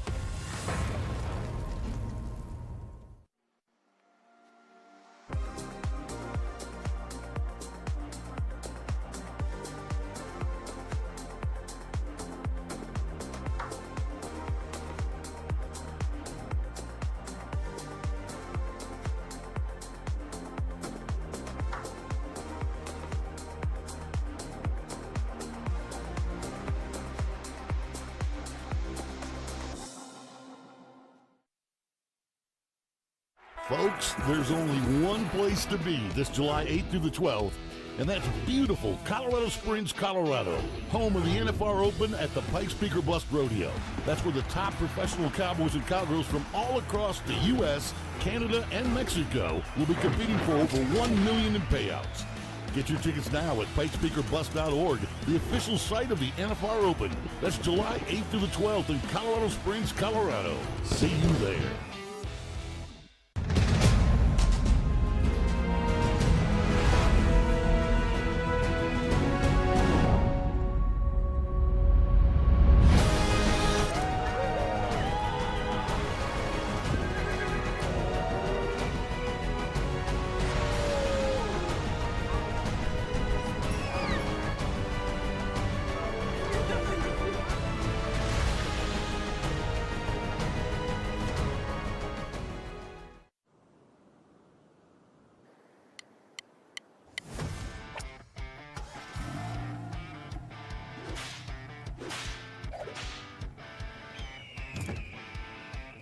Aiden.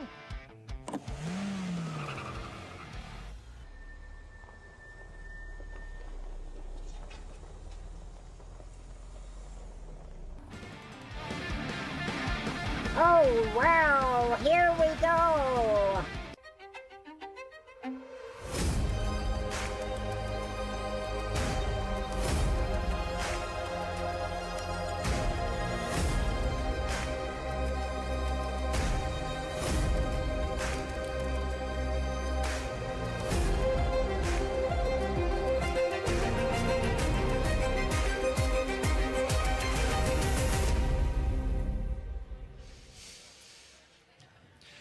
And welcome back to Pikes Peak, America's Mountain, for the 103rd running of the Broadmoor Pikes Peak International Hill Climb presented by Gran Turismo. Just got news prior to that last break. Be green flag roughly 9:45 local time, about 15 minutes from now, with a shortened course due to high wind and unfavorable debris conditions up at the top of the mountain. So while we are still in a holding pattern for the green flag, we've got Tracy Rank joining us now, Pro Rodeo Cowboy Association. Tracy, welcome and thanks for being here. Being here, it's been a while. I used to cover this event as a sports writer from like 98 to 2008, so I'm no stranger to the hill climb, so I'm glad to be here. Well, I'm sure you've seen a lot of really cool transition over the years. Back then, it was a multi-surface course with gravel and dirt and things of the sort. Tell me about your experiences of that 10-year period covering the mountain. There's just a lot of crazy things that happened. When I was doing it, it was always breaking the 10-minute barrier with Monster and different guys, and Reese Millen, I believe is the name, and they were always trying to do that. That was like the big goal because it was gravel and it wasn't, what it is now. And then Robbie Unser had his diatribe where he lost his marbles when he was like the only guy to go up, and he was fighting near-death experience, and then they ended up going to Glen Cove, so it was similar to like today because it was snowing and it was black ice. But I mean, the hill climb's unique. I mean, there's nothing like it in the world. It's more, an international flavor, and I mean, I love motorsports. I love drag racing. My dad was a top field drag racer. I've been around it my whole life. But this event is entirely different than anything else you'll ever see. Yeah, I think, this is my third year doing this, and I've already seen a lot of change in the last 3 years. I can only imagine the changes that you got to see while covering this event. Tell me about the Pro Rodeo Cowboy Association and their involvement with the hill climb. Well, we just want to be a proud member of the community of Colorado Springs. The big push that we have, our headquarters is in Colorado Springs, right off of Rock Rim, and we're in the third floor of the Pro Rodeo Hall of Fame, and we've been there since the Hall of Fame's been there since 79, and we've been a part of the Springs community forever. The big push we have now is the NFR Open is one of our national events. It's like a mini NFR. The NFR's in Vegas every December. So we have the NFR Open. It's $1 million rodeo in the regular season, July 8th through the 12th. We have a lot of world champions that are there. We have a lot of just great NFR qualifiers, and the community of Springs gets to see our best guys. And we wanted to, as the PRCA, to have a national event in our backyard. Since 2022, we were able to have an agreement with the Pikes Peak Bus Rodeo, and it's a 7-year agreement that I believe starts this year, that we've had since 22, and now the 7-year agreement goes into place. It's just a great relationship. The military, the community, and rodeo is in the best place it's ever been, and why not do it in our own backyard? Yeah, absolutely. And similar to rodeo, I mean, motorsports, the unpredictability, right? Yeah. So tell me a little more about that. How do you prepare for a moment in the rodeo? Because it doesn't last too long, but to someone on it, it's just forever. Well, in rough stock, I tell people it's kind of like an extreme sport of what these guys do. They have to ride for 8 seconds, but you can't control like in a motorsports, you can't control the variables of the course. I mean, there's bumps, there's gravel, whatever, or wind or Mother Nature like today. In rough stock, you don't know what an animal is going to do. One day it's going to buck one way, and you think, I know exactly what's going to happen. And the next time it does something completely different. And and the animals are temperamental. They treat it great, and they're like kings, but they're just, it's an 8-second rush like you can never imagine. And I tell people, the coolest thing about rodeo is if you can ever experience it up close, even in Colorado Springs, and see it from the ground level and see what those athletes do, it's kind of like watching an NFL game. It's like a train wreck at times. Everything happens so fast, and it's like amazing. Like, and you have 2,000-pound animals bucking, and all our guys are literally, the guys that ride rough stock are like 5'5", 150 pounds. And so, I mean, it's just a different, and it's the Western way of life. And it's just like these motorsports guys. This is what they've done their whole life. They love it. And people think this is the most dangerous thing in the world. But it's, to them, it's all relative because it's something they've always done. You mentioned the word community, right? Being part of the Colorado Springs community. You mentioned covering Pikes Peak years ago. How have you seen the community change, the number of fans, the engagement coming here and interacting with the Pikes Peak International Hill Climb? Well, I mean, honestly, when I first started covering the hill climb, I don't know that it was in dire straits. It just wasn't super popular. And for different reasons. And when they made it part of a circuit and they made it more international flavor, and I mean, you guys on live TV and everything else, obviously it's taken big strides, because when I was doing it, it just was, I mean, it was almost like unknown in the Springs community and unknown somewhat in the racing community, unless you were like a niche racing fan, like super passionate. Now, I mean, you see all this, and you saw this before, but not to this level, not on social media, not on live TV. I mean, this is an event. I mean, this is a Super Bowl event. And I mean, it's like no other. I mean, where do you race to the top of a mountain? I mean, you just don't. I'm obviously got shortened today, but it just doesn't happen when you think, oh, let's go race. You think short track or, 4 wide or whatever, a drag strip, not race to the top of a 14,000 foot mountain. Yeah, that's really neat. And I think one of the other things we talked about is how the mountain is sort of an equalizer on some days, right? You could come in with all the experience in the world, but the variables they throw at you, and also considering grassroots versus, people coming from around the world. Tell me about any parallels in rodeo about, like, is there like grassroots guys that are like real local that are like the stars of the show? Then you got guys that come from other places. Is there that kind of competition, or is it all sort of all one place? I mean, that's a great question. The NFR Open tailors to our circuit guys, and they put that in place in 1975. This is the 50th anniversary of our circuit system. We have 12 circuits in the PRCA, and then we also have Canada and Mexico. Those guys compete to come to the NFR Open. It's their version of the NFR. It's their weekend warriors is what they used to call them, so they wouldn't have to go full time. It's like racers that you knew were great racers, but they didn't want to go on NASCAR full time, or they didn't have the budget or the money. So that's what our circuit system does, is allows guys that maybe don't want to go full time or can't afford to go full time, allow them to do this and not go as much. But the difference, any cowboy grows up, I mean, cowboys are cowboys. I mean, I tell people nowadays, we're the true version of Yellowstone. Like, we are cowboys. I mean, this is the way they live. They're great athletes. They're far better. The days of the beer drinking cowboy, the guy that's overweight and hanging out, that guy's long gone. I mean, our guys are in shape. It's like race car drivers now. Yeah. I mean, they're in shape. They're cardio. Like, they got to be in shape. So, I mean, they're grassroots guys, and how do they do it and succeed at the highest level? It's really similar to motorsports. Sponsorship. Yeah. Sponsorship, and you get good and you get money and you start getting gold buckles, and then everybody knows who you are. Tracy, thanks so much for joining us here today. Enjoy the spectating here on the mountain and have fun. Thanks very much for having me. It's great to be here. Thank you so much. And in just a moment, Amelia Hartford has joined us here. We talked about her a little bit earlier, but let's toss to something that shows her involvement with her and her Mobile One program. So much. Ultimately, it took everything to be on this mountain. The full saying of return to life is wake from death and return to life. And every morning you're here at Pikes Peak, it almost feels like a return to life in a way. You start before the sun even rises, and when the sun rises, that's when the race begins. Every day's a clean slate. You show up on a practice day like today, exhausted, little sleep. But for me, when I put the helmet on and I see that green flag, I wake up.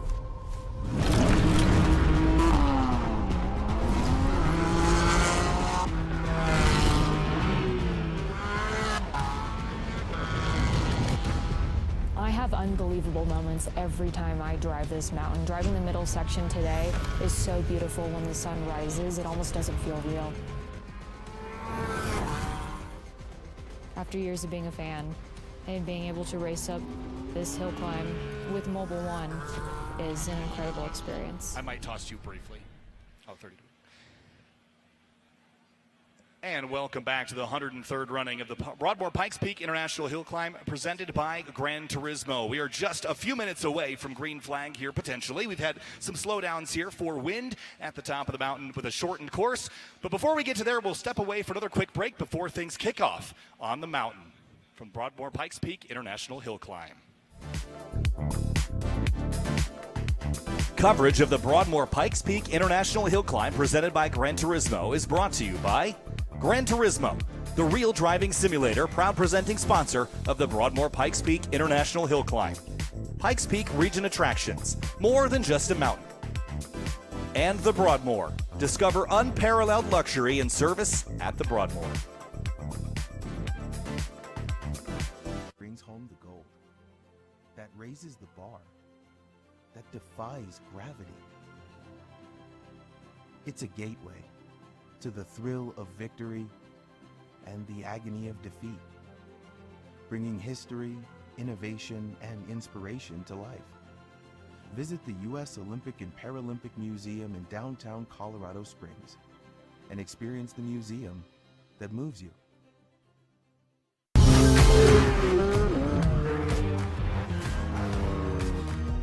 That was great.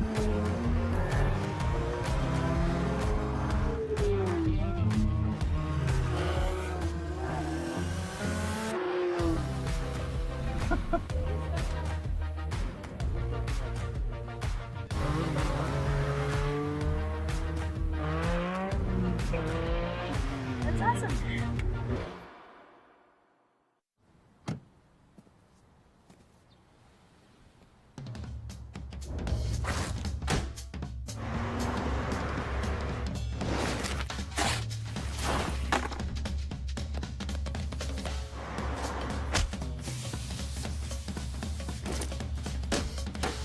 Whatever you want to make it. With the standard hybrid new 2025 Ford Maverick.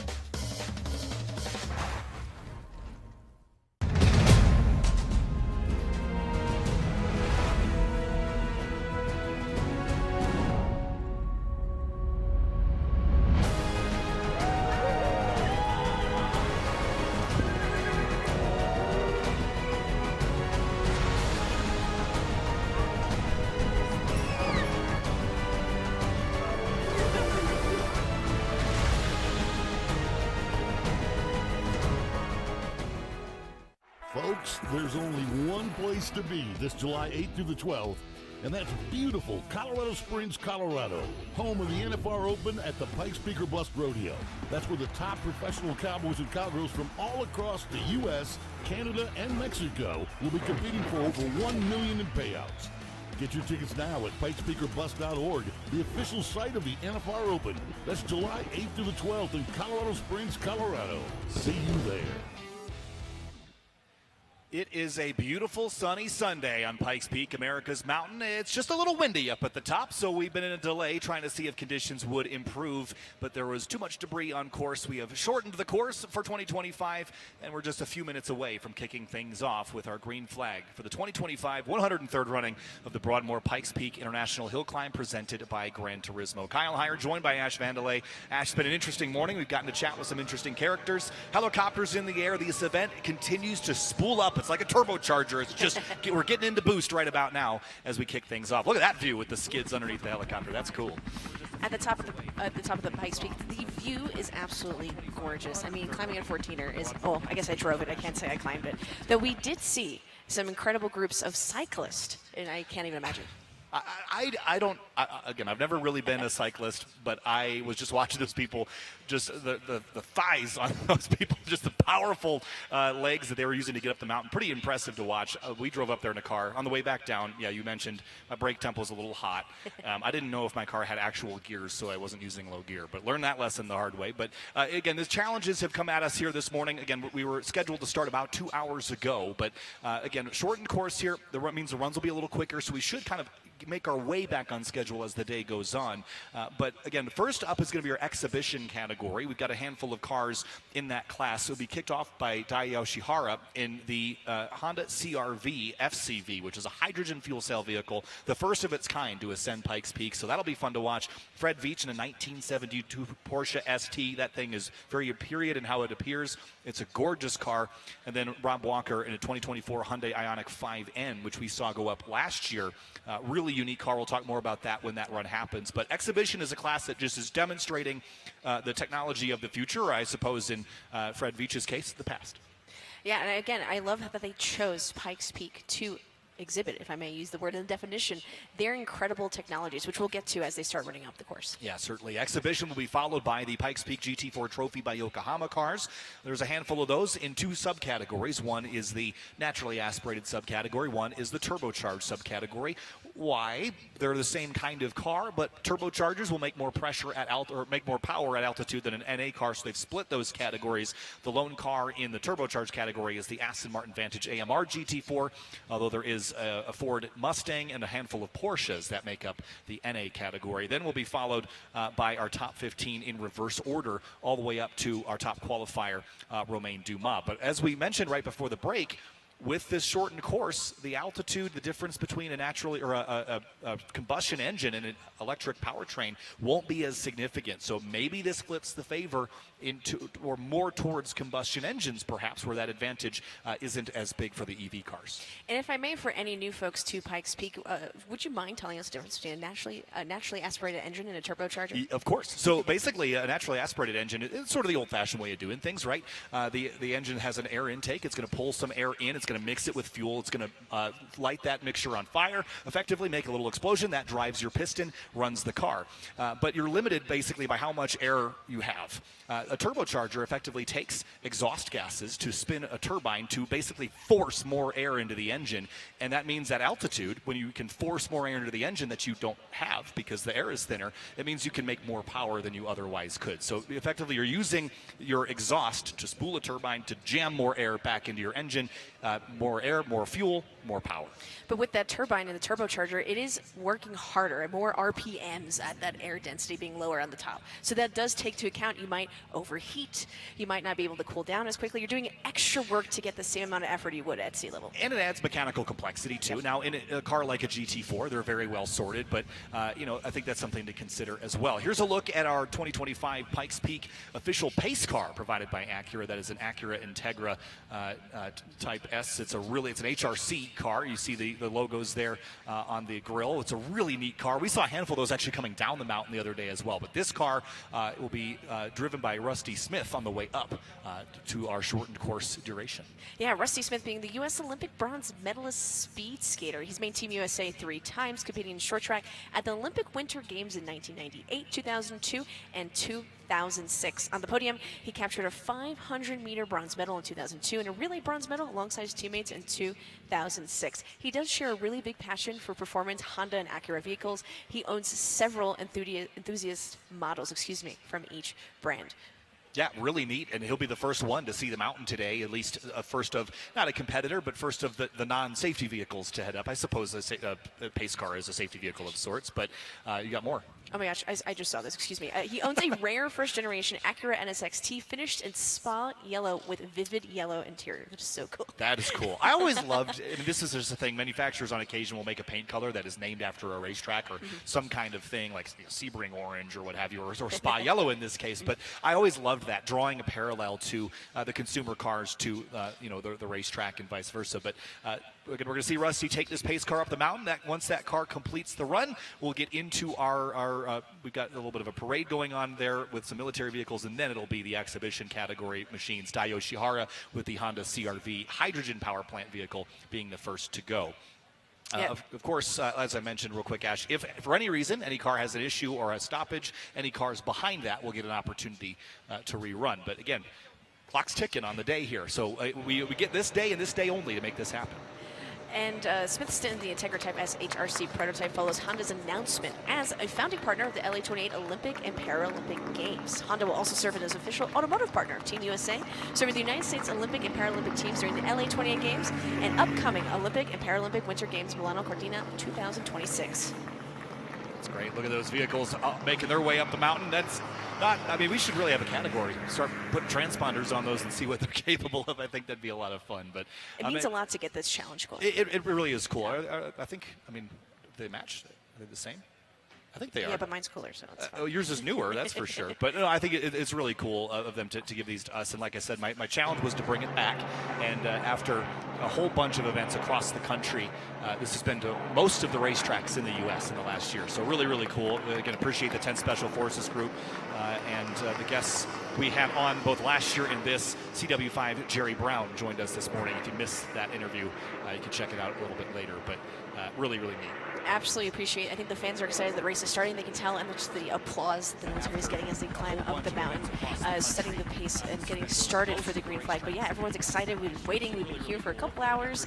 The broadcast has been live just for a few, but a lot of us have been on the mountain since around 1 a.m., 1:30 a.m. So definitely waiting and cannot wait to see these cars get up. Yeah, and again, running on this shortened course, it's going to increase the intensity in these lower sections. Remember that as you go up the mountain, you start to get tighter, twistier, more challenging hairpin corners. But the lower section in particular is very fast, high-speed sweepers. We heard Robin Shute tell us over 150 miles an hour heading into the halfway picnic grounds. There's a speed trap over there as well. So we're going to get to see drivers really push the limits through that section. But again, our course is going to come to a close at Glen Cove at about 11,440 feet here this year. So we're not going all the way to the summit because, again, high winds, debris on course, unable to be cleared, unable to make it safe in time to continue this event. Again, we won't be focused so much on the overall course record because we're not going to complete the full course, but the interclass battles, watching the drivers tackle the mountain for the first time, 21 rookies in this field of 70-plus competitors. Those are the storylines we'll be talking about. And we have the live timing up, but Kyle, if you would have mentioned to the fans watching at home where they could find the live timing on. So it's livetiming.net. I can't even read the URL from here, but just you can Google live timing for Pikes Peak. It'll take you there. The internet's a magical place, and Muffles the Marmot will be waiting for you on the Pikes Peak website on the merch store after as well. Yeah, you'll find the lap times, the speed, and by section as well, which we'll also be sharing here on the broadcast. Livetiming.net, I'm told. Again, my eyesight's not the best. It's very far away from me. So livetiming.net for the Pikes Peak International Hill Climb timing and scoring. Again, we're running the first two sections of this mountain ascent. So again, we were told green flag around 9:45. It's a little bit later than that, but we started to see vehicles go up the mountain, waiting for that pace car to launch. And once it does, and we start turning cars loose, Ash, then it's focus time, following the stories, following the drivers, chasing them up the mountain. On board for Apex broadcast this year, going to be chasing up Rob Holland with his car. So really excited for that. Hopefully get some aerial shots as well here and there. So just a lot of really cool storylines to talk about. Grassroots builds up against manufacturer proving grounds. This is one of the ultimate motorsport events in the world. It's so unique. And it draws names and faces. Michel Mouton, you mentioned Lynn St. James, J.R. Hildebrand is here. It's just so many drivers and people that have motorsports fame or are significant to the motorsports industry. They're here today. I think we had a great conversation about this yesterday about Pikes Peak, just how just coming together in the grassrootsness, excuse my language, of it, making up words here, but just seeing them load in, like putting up these tents, building these cars for this reason.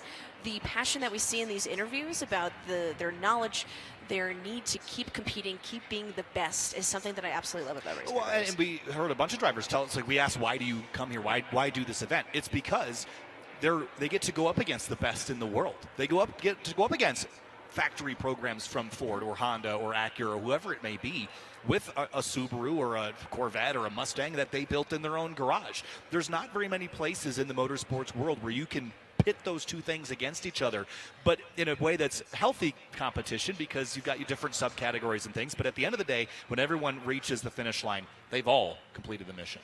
I think it's cool to see also what modifications are done on these cars, just how they're thinking about getting to the top, being the fastest, being the best in their class, let alone king of the mountain. It's something interesting to me as someone who doesn't really get into car building and kind of as a newer beginner, just figuring out how they're thinking about it and what, not that I would do that to 2017 Toyota Tacoma, but thinking about, what prep we can do. There's so many different levels to this, right? Because there's some drivers and teams that are building their car from scratch to do just this, and there's others that are setting up a car that might have been built to do just this, or might be, in J.R. Hildebrand's case, a stock car, right? So the setup and all the different variables, camber, caster, toe, your brake bias, all these setup changes, your aerodynamics. There's so many different levels of engineering that go into this, and whether you're a single individual that is doing this on your own, whether you've got a bunch of team support, whether you're a manufacturer that sells millions of cars globally, they're all here in this paddock competing for the same prizes. Yeah, and I think Rob Holland mentioned this about just the cost, right, of getting into racing and just coming here to Pikes Peak and being able to, finally maybe alleviate some of that cost or think about it in a different way as such, where it doesn't have to be as much, but it really brings the grassroots of it, and how creative someone can be, I think, is really fun. Yeah, there's a look at the Acura Integra Type S HRC pace car. Once again, waiting for the signal to launch, and once that goes, as far as I'm concerned, that means we're ready to rip here on America's Mountain. I see a green flag being held. It means that we're getting close. It wouldn't be that close to the car if we weren't that close to racing. If you can hear the sound of our voices, think about waving that green flag. It is about to kick off the 103rd running. And again, every year goes down in the history books for a different reason. A new king of the mountain. Last year, Romain Dumas with the Ford electric super van. Again, trying to defend his reigning champion title from last year in a different machine provided by Ford Performance. Everyone else setting a benchmark perhaps for next year's running, and also just testing their equipment. How well have I built my machine? How well has this team set me up for success at one of the most challenging events on the planet? It's something to denote, a rolling start. I don't know if we've mentioned that just yet for viewers at home, but a rolling start for these drivers today. Yeah, so where the cars launch from is effectively where you see this pace car, but they will not begin timing until they pass underneath that beautiful start gantry that you might have seen pictures of already. That we'll have a nice shot of it. There it is right there. So as soon as they pass under that gantry, that begins the timing and scoring for the two sections of the four that we would otherwise be completing. And again, Glen Cove is our finish line today because of those high winds and debris covering the track, making it unsafe for competition. So shortened course, but certainly the expectations are still very, very high for all the drivers and teams, not only to compete against themselves, but also the man versus or woman versus machine. We mentioned the different variables. We mentioned that the mountain decides. We mentioned respecting the mountain. Kyle, what are you most looking forward to? As we're getting started here shortly, I see that green flag waving in the wind. I think you can tell, if you're watching from home, you may see the green flag waving in the wind and how strong the winds are, because me and Kyle can see the banners from the teams that are hung up, and that it is pretty strong, and safety is of the utmost importance, absolutely. So much shout out to our crews coming back down from the mountain, making sure everyone's okay, and realizing that we do have to shorten the course, but we are getting a race nonetheless, and I am so excited to get it started here. Yeah, certainly still waiting for the green for the pace car, and in just a moment we'll also give you an opportunity to run through the classes one more time before we get our green for the competitors, so that you keep up to date, know what the timing and scoring will look and feel like as far as the cars on the mountain. But again, unprecedented. Every year there's a new challenge. Every moment there's a new challenge. Things can change by the minute on Pikes Peak, America's Mountain. And I think maybe reducing a couple of the variables. There's the checkered flag there. The finish line cam at Glen Cove. That's where we'll be racing to once we kick things off in a moment's time. And I can see the drivers milling around. I think they're just ready to race. If anything a driver wants to do is consistently race. I know a few of them were racing before Pikes Peak. A lot of them are racing after, so short in succession. So they're excited just to get started. Yeah, the other thing to consider is that finish line by Glen Cove. That's a fast section of racetrack. You know, typically we're starting things, and there's the green for the pace car. And Rusty Smith brings the Acura Integra Type S HRC up to speed under the gantry to begin the climb up to Glen Cove. There's a look from the helicopter. Bright yellow, easy to spot in the trees here, Ash, but beginning the trek and pacing out the path for our 70-plus competitors in this 103rd running. let's have a look at our classes for the Pikes Peak International Hill Climb. And first up is Exhibition. This is all about promoting and demonstrating advancements in the practical application of motorsports technology and automotive engineering. Manufacturers and builders are encouraged to enter prototype or pre-production vehicles here in this class. Of course, the next category we're going to see will be the Pikes Peak GT4 Trophy by Yokohama category. This class is new as of a couple of years ago. As you can see, look at that beautiful Honda HRC. There is the Pikes Peak GT4 Trophy by Yokohama category. These cars might look like your standard GT4s, and it's because they are, but they're split into two subcategories, one turbocharged, one naturally aspirated. These are the GT4s that you know and love from all around the world, racing in homologated categories, everyone running exactly the same classification of vehicle. Then we're moving into Time Attack 1. The Time Attack 1 division includes modified and specialized production-based 2- and 4-wheel drive vehicles. Eligibility here is restricted to closed-bodied 4-wheel vehicles, and they must maintain their original configuration as delivered, pertaining as to fuel delivery, number of cylinders, number of drive wheels, and drive wheel locations. So no front-to-rear drive wheel swaps or things of the sort. And then in our open wheel category, the traditional race cars on Pikes Peak. This is, the wildest looking cars here, and the original category, running all the way back to 1916. Single engine, single seat, open wheeled vehicles here. They may be front engine or rear engine, they may be 2- or 4-wheel drive. We've got a handful of these cars to talk about. Then at Pikes Peak Open is our next category that we'll talk about here. This is a very exciting category with some of the fastest cars that we're going to see here this weekend. They might look like stock cars from the outside, but they are majorly modified. Engines, transmissions, suspension, everything of the sort. They must be based on a model built by a recognized manufacturer, and the exterior body pieces must be identical in appearance to the original production vehicle, but you can have aerodynamic devices, wings, and things. That's Pikes Peak Open. A lot of really cool cars in this category. And of course, unlimited category. This is some of the most exotic vehicles in the world, many purpose-built just for this hill climb. These cars hold the best chance of setting a new overall course record. They are absolutely crazy. The rule book here is basically safety, and everything else is fair game here. So really cool. We're going to see Robin Shute running Mike Dussault's 1967 Camaro and more. But those are your categories. We'll keep you up to date on who is where, and we've got some color coding to help out as well as we get another look at the Acura Integra Type S pace car. Ash, how do you feel the anticipation building here as the pace car works its way towards the finish line? And I totally understand. I have to be professional in the broadcast, but as a race fan, I am so excited to see these cars get up the mountain. Yeah, I think we're all really excited to kick things off after, 2.5-hour delay. I'm going to get Nancy myself as well. Again, I've done this twice before, but I'm so excited to see things kick off here in just a moment's time. Exhibition Dai Yoshihara will be the first one to climb the mountain. A lot of folks have been watching from home on the Racer Network, and thank you so much for tuning in. You are in the comfort of your own home, folks, so thank you so much to the fans who have been out here since 1 a.m., hanging out with us, bracing the wind, the cold, the temperatures, depending where they are in the mountain. Thank you so much for being here and supporting Pikes Peak International Hill Climb. Really, really appreciate also, all the manufacturers. You've mentioned the grassroots, how it's all coming together to this moment. And we can't wait to bring you all the car information, vehicle stats, history, driver profiles. We are so excited for this. Yeah, it's really the one thing that we touched on this earlier, but because the course is shortened, we're not necessarily going to be super focused on the overall course records, because it's not exactly an apples-to-apples comparison running up to Glen Cove versus the summit at 14,115 feet. What we are going to be very interested in is split times in comparison to other cars overall and in their category. So we'll be paying close attention to timing and scoring, bringing you the storylines there. And then once we get some times on the board, who is going to reshuffle the deck within class and who is going to get a class victory. And then, of course, when we get to those top 15 qualifiers, which driver stands the best chance of being your 2025 King of the Mountain? Kind of reminds me of Tour de France, where they had the King of the Mountain, and it's a huge feat, especially as we see the Acura Integra getting up the mountain now.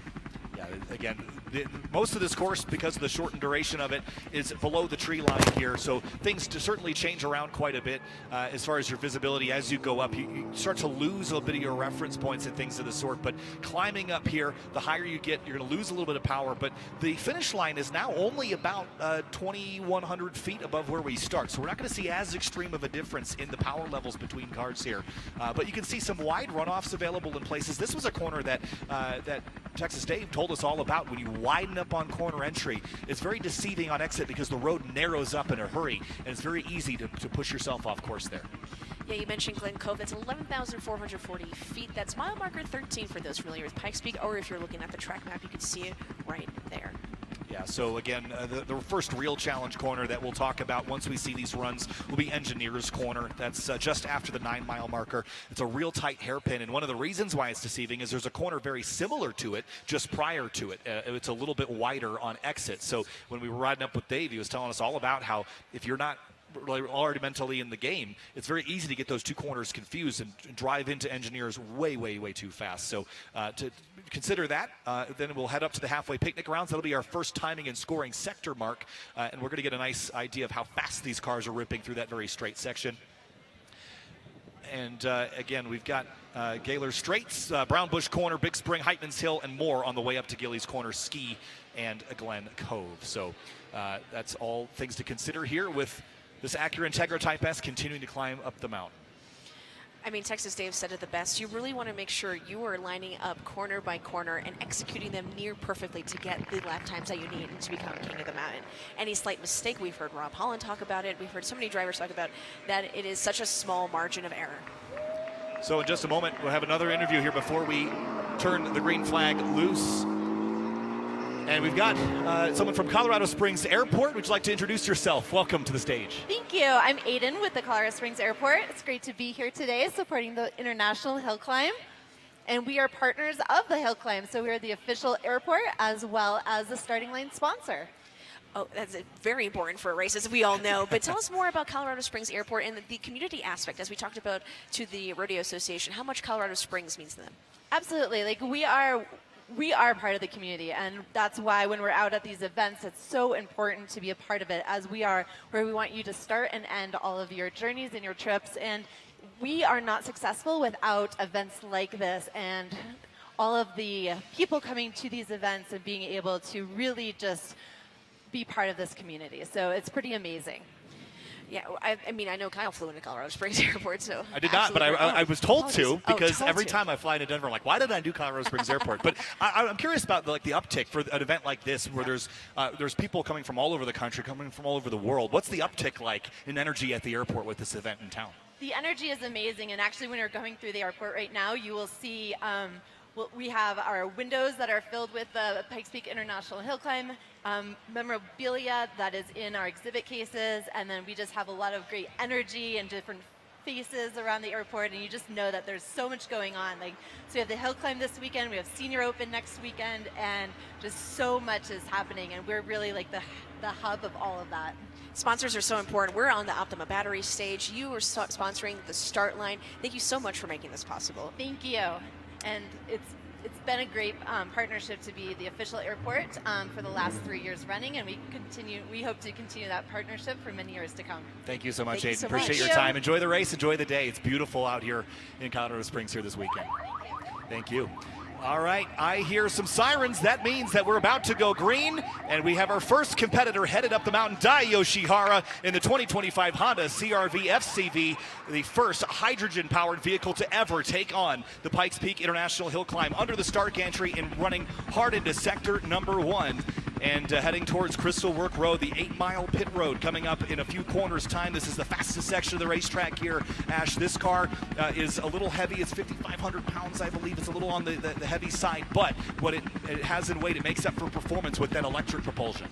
Beautiful modifications as well. Lowered suspension, racing brake pads, lightweight 18-inch wheels with Yokohama tires, and safety cage and racing seat, and that is it. Yeah, 4,400 pounds there, my mistake there. But again, this is the first hydrogen vehicle to ever make its climb up the mountain. Dai Yoshihara has so much experience running in Formula Drift and all sorts of different racing competitions and classes. This car in particular, it's very stock. There's not a lot done to it. This is a vehicle that you can lease in the state of California. This is a production vehicle that's had the necessary safety modifications added. But again, some of the suspension things that they learned off of Catherine Legg's run last year with the Acura Integra, they've transplanted onto this car to hopefully have it be a bit better set up for the high-speed corners and handle the transient maneuvers a little better here. Yeah, this vehicle delivers 174 horsepower, 229 pound-foot of torque, ensuring like that sporty but refined driving experience. And as we mentioned before, it is a hydrogen fuel cell system with a plug-in hybrid system. Yeah, certainly. So that hydrogen fuel cell effectively acting like a range extender for the battery power plant that provides propulsion to the wheels here. But again, seeing a fairly conservative run here through this section. Very fast on the opening sector here, but now climbing up towards the engineer's corner hairpin, which is going to be our first real test of the braking capability of this car as well, slowing down those 4,400 pounds of CRV. There's the left-hander here. That's a tight turn there all the way out to the edge of the road. Looking good there through engineers and up. Yeah, and this isn't Honda's first foray into zero emission, as we talked about at racing at Pikes Peak. They won the EV class in 1994, first ever year of the EV class in the Honda Civic Wagon. In 1999, the EV Plus in the 2014 Honda Fit EV as well. Yeah, so really curious to see what our sector time will be once Dai reaches the halfway picnic grounds here. And here comes Dai Yoshihara in the Honda CRV FCV across the stripe here. And you see hear the siren blaring across the stripe, and it's a 2:19.894, setting the benchmark sector time here for the first section of the Broadmoor Pikes Peak International Hill Climb presented by Gran Turismo. Off next is our next competitor here, and this again is Fred Veach, the 1972 Porsche ST. We talked about this car a little earlier, but this car very different from the CRV we just saw as Dai Yoshihara now moves into section 2. Yes, the ST moniker is something of a retronym, a term to describe a number of 911 race cars built between 1970 and 1972, prepped for FIA Group 4 rally. As historian Randy Wells wrote, there's no particular defining characteristic for the ST, and each has been made with various different combinations of racing components offered by Porsche to suit the intended use. They're kind of defined by their fender flares. Dai Yoshihara continuing his run now through section 2, so he's past halfway picnic grounds, working up towards Brown Bush corner. Blue sky as well. That's a corner where you basically see nothing but sky, and that's where the name comes from. Simple enough to understand, but again, that corner upcoming. And you get to 11 Mile Water Station, Gillies Corner, ski, and make your way up towards Glen Cove. Still a long ways to go here for Dai Yoshihara's run. See, again, clawing out of corners, that electric propulsion, instant torque out of those electric motors. And I think in a hill climb, Ash, from a technology perspective, getting power to the wheels, electric propulsion seems to be the way to go. But as far as how you create the electricity, how you maintain that electric charge, this is on the bleeding edge of technology, this hydrogen system. Now, again, in California, that state has a very solid hydrogen system where there's other cars on the market, too, that you can fill up with hydrogen. It fills up very similar to a gas car. But the only emission is water, H2O. And it's a great way to start here at Pikes Peak International Hill Climb with these exhibition cars showing the new technologies from Honda and all our partners, showcasing what we can do to race fans all around the world, and then getting into some of the Pikes Peak GT4 trophy, time attacks, open wheels, etc. Yeah, Dai Yoshihara continuing the climb here up in that second section, waiting for the time to come across the board. Have a look at the course there. On the start line now is Robert Walker in a 2024 Hyundai Ioniq 5N EV. I had the chance to ride around in the back seat of one of these cars at Gingerman Raceway a couple of weeks ago. This thing makes over 600 horsepower. It is the rowdiest CUV you'll ever see. Here's Fred Veach through halfway picnic grounds. Lovely sounds from that car. 206, 561 goes to the top of the board in section 1 for exhibition. And the Hyundai, the An stands for Nanyang, and Nürburgring, according to Hyundai, it represents Hyundai's high performance end division, with the location of Hyundai's global R&D center, where the end models are conceived, and Nürburgring being the legendary racetrack in Germany, of course, where they're extensively tested. Yeah, and again, I can tell you from experience, having some experience with a handful of Hyundai N vehicles, they are rowdy. They're super high performance. Ioniq 5N is a crazy vehicle in every sense of the word here. A couple modifications. See the front arrow there on this car, a little bit wider track stance there, some wide body on it, but that will be Robert Walker taking this up the mountain here in just a moment's time. Again, fully electric EV here, and from my experience, extremely capable. It has a drift mode. You will not be using it on the climb up the hill, but it is pretty capable of having fun too. Yeah, it's a high performance, as you mentioned, all-electric SUV, essentially a souped-up version of the standard Ioniq 5. It boasts increased power and enhanced handling and a variety of features designed for this. Yeah, big fan of the design here as well. Here comes Dai Yoshihara, the first driver to complete the 2025 run up the mountain across the stripe there, and section 2, 3:35.850, setting the benchmark. And Dai Yoshihara completes the run. Off and away goes Robert Walker with just The sound of the tires. Whoa, big lateral slide there under the start gantry, but keeps it gripped up. And you might hear an engine noise from that car, but it is all effectively from speakers. And you can make it sound like anything, including the Hyundai Elantra TCR, which is a fun fact. You make it sound like a race car. This is his 5th year. In 2016 and 2015, he did DNF, so I think he's ready to put some time on the board here in 2025. I think so as well, and this is such a capable vehicle as well. Not a lightweight car by any stretch, 4,800 pounds once again, so all that challenge comes in slowing that weight down. But you mentioned 5th year here. His experience as a driver competing in Super Lap Battle and attacked Tsukuba in Japan last year. Here's Fred Veach. Love the sound of this Porsche. Look at this car. Listen to this car. And I love that. Fred Veach, a little bit of nostalgia for everybody watching course side here. Again, the photos and video coming out of this event with cars like this, like all the new emerging technology is fantastic, and we'll talk about it all day long, but there's something really cool about bringing a classic Porsche and running up Pikes Peak. And shout out to Apex Broadcast, because of this helicopter camera is absolutely incredible. Yeah, some new technologies being used this year to keep everything on par for us. It's working so well so far, and we're, again, pleased to be working with a crew this dedicated. So next up, as we make our way, all the exhibition cars have run, so we're moving into our Pikes Peak GT4 Trophy by Yokohama entries. This is Ted Cusack in the Porsche 718 GT4 RS Club Sport. So while we watch the exhibition cars complete their runs, just know that we've got our GT4 class up next. So Fred Veach continues his climb. We have not yet seen the Porsche come across to finish the run. Robert Walker on the way to the halfway picnic grounds here in the Ioniq 5N. Using that aerodynamics, it's a lot easier to use those down here than it is up at the top. Towards the picnic grounds for the Ioniq 5N, and here comes Fred Veach across the stripe. And with that, let's step away for a brief break here from the Broadmoor Pikes Peak International Hill Climb presented by Gran Turismo from America's Mountain. We'll be right back.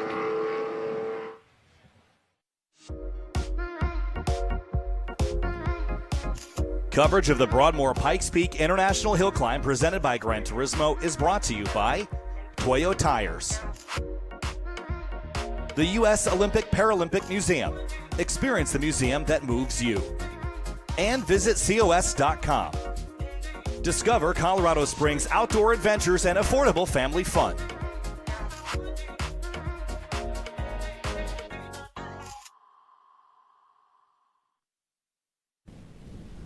This place will devour the unprepared, leaving hopes and dreams in crumbled heaps at its feet. But once a year, the adrenaline star few reappear, ready for their feast.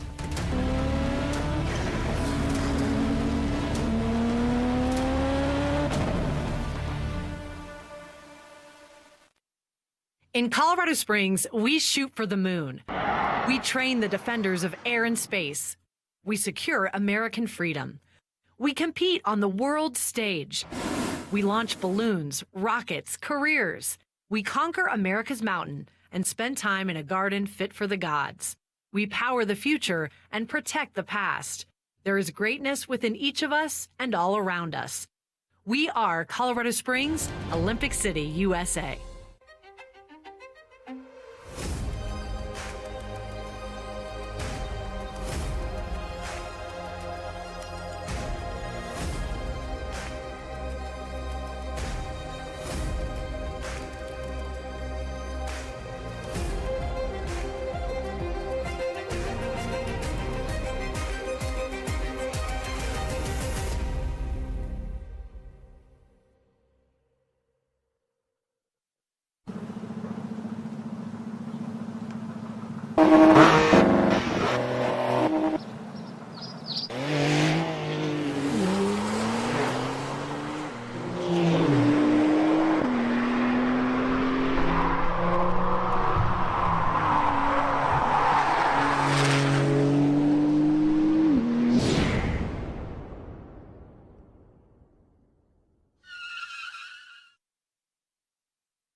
It's the museum that brings home the gold. that raises the bar, that defies gravity. It's a gateway to the thrill of victory and the agony of defeat, bringing history, innovation, and inspiration to life.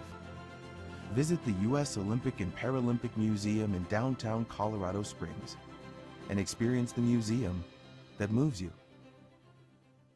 In endurance racing, there are two types of cars, these and these. He's in a race, but they're not racing each other. That's the crew chief, that's the crew. This guy waves flags, and that's the driver. Well, one of them, they switch mid-race, a lot. Some races are 3 hours, some are 6, some are 10, 12, and 24. They race all across North America, like here, here, and here. This is Daytona. Before they race, they qualify. Then, they race for real. Only 60 kilometers per hour in the pit lane. Any faster and you're penalized. They race when it's raining, when it's not raining, when it's dark, when it's not dark. This flag means start, this one means caution, and this one means it's over. Cars on course for the 2025 103rd running of the Broadmoor Pikes Peak International Hill Climb. There's Robert Walker finishing the run up to Glen Cove. Checkered flag there on the shortened course we have this year because the high winds up on the mountain. Kyle Hire joined by Ash Vandelay. Cars on track, and things are ripping right now with the first of the Pikes Peak GT4 Trophy by Yokohama entries, Ted Cusack, who's on track at the moment. I love that you can tell that Robert Walker is leaving everything out on the track. And a fun fact about Tad, 62 years old, racing here in Pikes Peak International Hill Climb. Yeah, and again, this is a cool category where all the cars, in theory, are all homologated GT4. Well, they're not in theory. They are homologated GT4 class cars. But listen to the Mustang off the line. Cam Ingram throttling up the Coyote V8 off and away. Ingram goes in the NA subcategory of the Pikes Peak GT4 Trophy by Yokohama classes. We watch Cusack climb the hill here, waiting for him to complete the run, a 158 577 first section, and that will set the benchmark there for the GT4 class. As far as exhibition, all three cars have come across the stripe, and it was Robert Walker that went to the top with a 4:23.858. That's the fastest time we've seen so far on the short course we have. For the Ford 7650 Mustang GT4 was introduced in June 2023 at Belgium's Spa circuit. It's powered by a Coyote-based V8 engine developed by Ford Performance, made into a paddle-shifted Hollinger Dog ring gearbox. Rides an upgraded competition-approved suspension package, Multimatic DCCV dampers, Brembo brakes, of course, and 18x11 forged line, one-piece forged mono block for all those car fans out there. Yeah, certainly that Mustang is a really neat car. So is these 718 GT4 RS Club Sports that make up the meat of this NA subcategory, the naturally aspirated subcategory of the Pikes Peak GT4 Trophy by Yokohama class. This is Clint Vaschholz, who's waiting to go, 54 years old, resides in Woodland Park, Colorado, and is a longtime competitor here as we get a checkered flag now for our Tad Cusack driver in the number 115 Porsche, and it is going to be second overall at a 4:53.317. That's the time to chase for the GT4 competitors. But going back to Clint Vaschholz again, 31st year racing at Pikes Peak. So we talk about experience. This is a driver that has tons of it. And 24 division wins, which is the most of anyone. 3 in road tags, motorcycles, and open pros, 16 in super stock cars, all were Ford Mustangs, 5 in open wheel, including King of the Mountain in 2020. He is no stranger to the wins. Yeah, I mean, just looking back at his results, he's only not been first in class. You can count it on one hand. He's going to be a driver to watch here in this Pikes Peak Trophy GT4 category by Yokohama. So excited to see that car take off here in just a moment's time. And then it'll be Amelia Hartford and Steve Wetteroo that will follow in the remainder of the GT4 class cars. There goes Vaschholz under the timing gantry to begin his run up this shortened course, chasing in the GT4 class a 4:53.317. First section we're looking for, though, is a 1:58.577 or better. That's the time that he is chasing at the moment. All the while, actually, Cam Ingram, we should mention, has completed Section 1 at a 1:54.701. So Ingram went quicker than Cusack. So move Ingram up to in theory, to the top of the GT4 class, for now at least, until we have the next couple of cars run. Ingram says he's a big fan of Ted Williams growing up, always admired his work ethic in baseball. Some of you may know him as famous Boston Red Sox, one of the best hitters in baseball history, meaning that Ted and Ingram both want to constantly work at bettering themselves, either in the simulator here for Ingram, constantly seeing what he can improve and leave on the track regardless of what he's racing. Same work ethic as Ted that he likes to admire. Some cars still lining up here, and again, this is going to be Amelia Hartford, yes, in her Porsche 718 GT4 RS Club Sport Cayman as well. This is her first time on the mountain. She's going to learn a lot, and she has the advantage of going a little bit later, so they'll know roughly the time to chase. But again, this is with all the changes and the variables thrown into this mix, it's going to be hard to sort of know what to chase. Here comes Cam Ingram in the Ford Mustang across the stripe, and Ingram goes to the top of the Pikes Peak GT4 Trophy by Yokohama category, 4:45.577, and Bess Cusack by about 8 seconds to lead the GT4 class for the moment. To win, you have to finish, and these drivers are doing incredibly, definitely pushing themselves. These times are incredible. Yeah, they are, and I think we're going to continue to see them drop here. Now we've got Clint Vaschultz, who again 31 years of experience. Amelia Hartford, this is her first time, but again qualifying put Hartford up a little bit ahead. So we'll see how things pan out here. Again, the last car to run in the GT4 class is going to be an Aston Martin Vantage AMR GT4 Evo, which is running in the turbocharged subcategory. So not directly competing with these other cars that we're seeing in GT4 because of that turbocharger, but it's still close enough within bounds that I think it's worth comparing sometimes. And she's no stranger to racing stress and anxiety. She did win the Formula E exhibition amongst celebrities and influencers at that Formula E competition at Miami Homestead, I believe, or Miami Autodrome Track, excuse me. So Amelia is very well versed, and everyone knows her from social media. I'm sure tons of her fans are tuning in right now from on the Racer Network and otherwise. So thank you so much for watching. Amelia, thank you so much for promoting women in motorsport. Yeah, this is great for her, the first time experience, and just like Catherine Legge last year, and Catherine Legge's a driver that's got tons of experience in everything globally in motorsport, and she had to be a rookie for a year. Amelia Hartford has done a lot of cool things, but again, rookie, learning a lot, absorbing a lot, but has already come out with a lot of pace, and we'll see how she does in this Porsche 718 Cayman GT4 RS Club Sport. Waiting, the anticipation, the nerves, engine fired up, revving the engine, and off and away goes Amelia Hartford for her run up the mountain. And under the start gantry, all the while, Clint Vaschultz is actually second quick of the GT4 cars, runs a 1:56.545 in section 1, which is good enough for second in class at the moment. Amelia Hartford now on screen. That's the car that I think could win this NA category with the qualifying time that she showed. So inside this car, is this the craziest thing she's ever done? Ooh, that's a great question. I'd love to ask her that later when she comes back down. Here's Vaschultz again in the 81. Right out to the edge, using all the racetrack as well, all the way out to the barriers, leaving nothing on the table. And again, these lower sections that we're running today on this shortened course, they are faster average speed sections of the track, so you can hear the wind as well. At least we can hear it from the cameras up higher on the mountain. But tracking through the lower section here, up towards Engineers Corner, and here, this is Steve Wetteroo in the Aston Martin Vantage AMR GT4 Evo, the turbocharged subcategory of this GT4 class. Excited to see what this car's got.